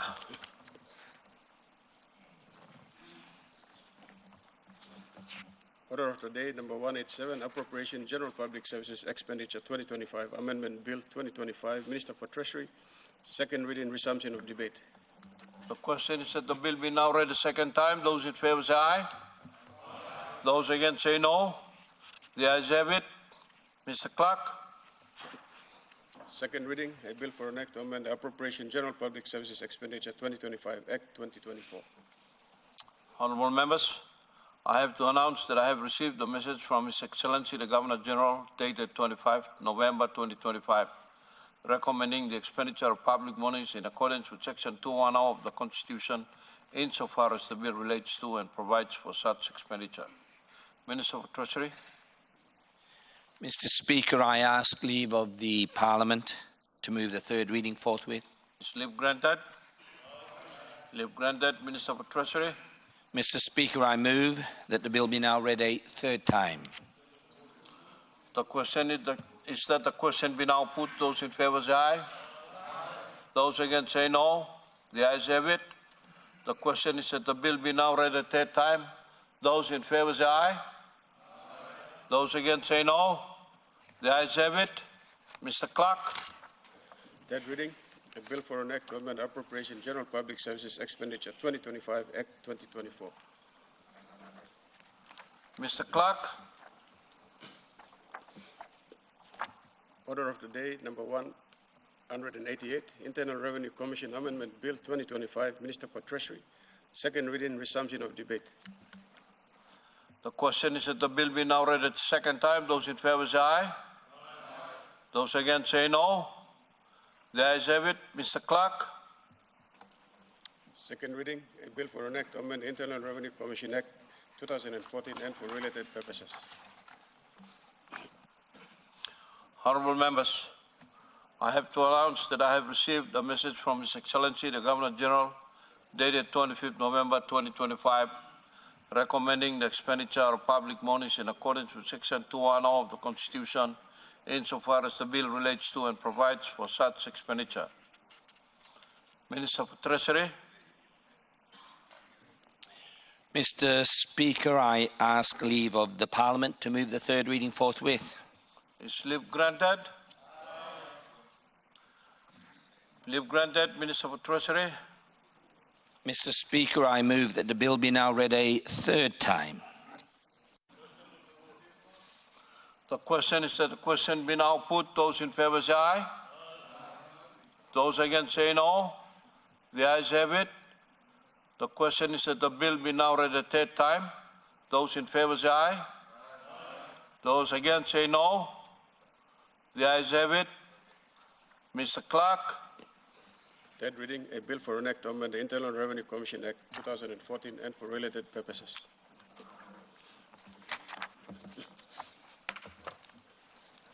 Mr. Clerk. Order of the day, number 189, Central Banking Amendment Bill 2025. Minister for Treasury, second reading, resumption of debate. The question is that the bill be now read a second time. Those in favor say aye. Those against say no. The ayes have it. Mr. Clerk. Second reading, a bill for an act to amend the Central Banking Act 2000. Minister for Treasury. Mr. Speaker, I ask leave of the Parliament to move the third reading forthwith. Is leave granted? Leave granted. Minister for Treasury. Mr. Speaker, I move that the bill be now read a third time and take this opportunity to thank leaders on both sides of the House for their contributions to the budget debate for 2026, and of course thank all leaders for this very, very long session today and for passing the 11 bills that we've passed so far and the 12th one coming up. On behalf of the Ministers for National Planning and the Minister for Finance, I want to assure everyone in this House, all members of Parliament, all governors, that the three of us, together with our departments, will work very, very hard to ensure that we serve all of you as equally and as best as we can. But I would like to leave you with a qualifier that in the implementation of our budget for next year, all expenditures are consistent and are synchronized with the medium-term development plan 4. Finally, if I could also take this opportunity to thank the Department of Treasury, the Departments of Finance and Planning for their support in the implementation of this year's budget and the very, very large challenge to implement the budget for next year. Special mention to Secretary Owake, the Department of Treasury, and Secretary Connie Samuel for having worked tireless nights in the last 3 to 4 weeks, many times not going home, but you've done it. We've been able to print the 4 volumes, and we're here today just about to complete.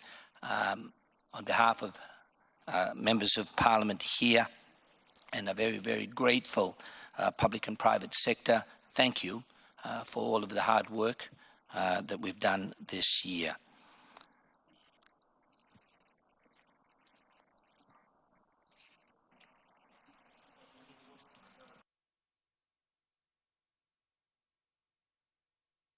Those in favor say aye. Those against say no. The ayes have it. The question is that the bill be now read a third time. Those in favor say aye. Those against say no. The ayes have it. Mr. Clark. Third reading, a bill for an act to amend the Central Banking Act 2000.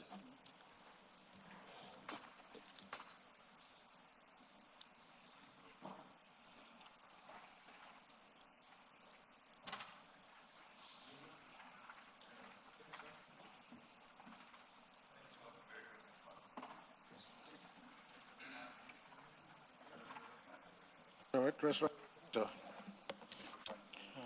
Okay, thank you. Mr. Prime Minister. Mr. Speaker, I want to say thank you for sitting long hours, and all members of Parliament on both sides. Thank you, the Senior Treasurer and the Opposition Leader, the 4 or 5 of you, including former PM, who sit right through with us as we all go through this process of debating all the debates on both sides. Means well for our country. I want to say thank you for participating in this budget session.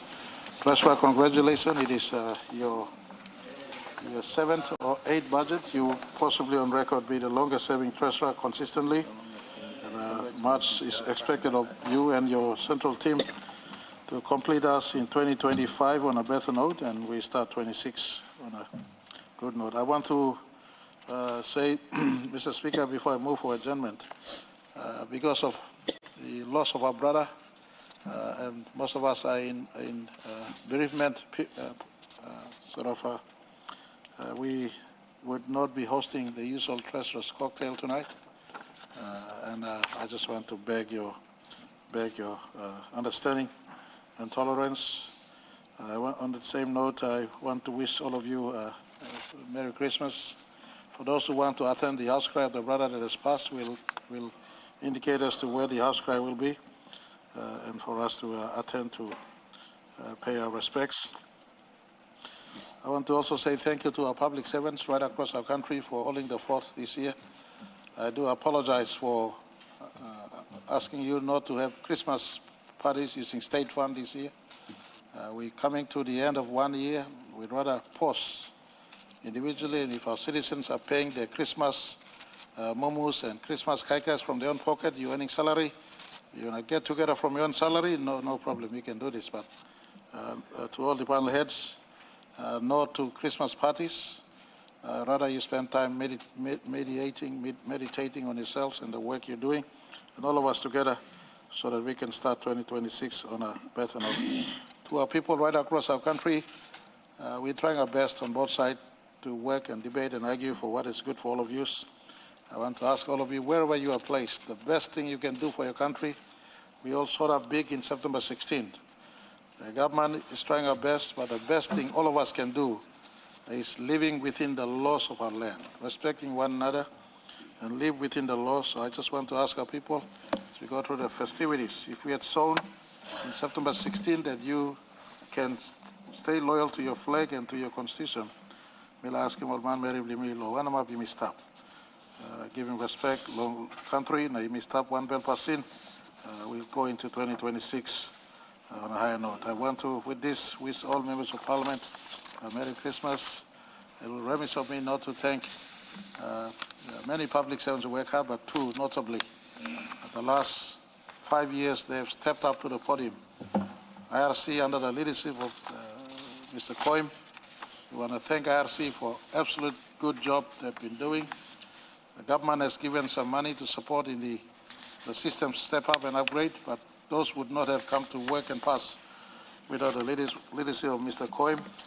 And on behalf of government side, I want to thank Mr. Koim and the entire staff at IRC. I want to also thank Mr. David Toa and the staff at PNG Customs.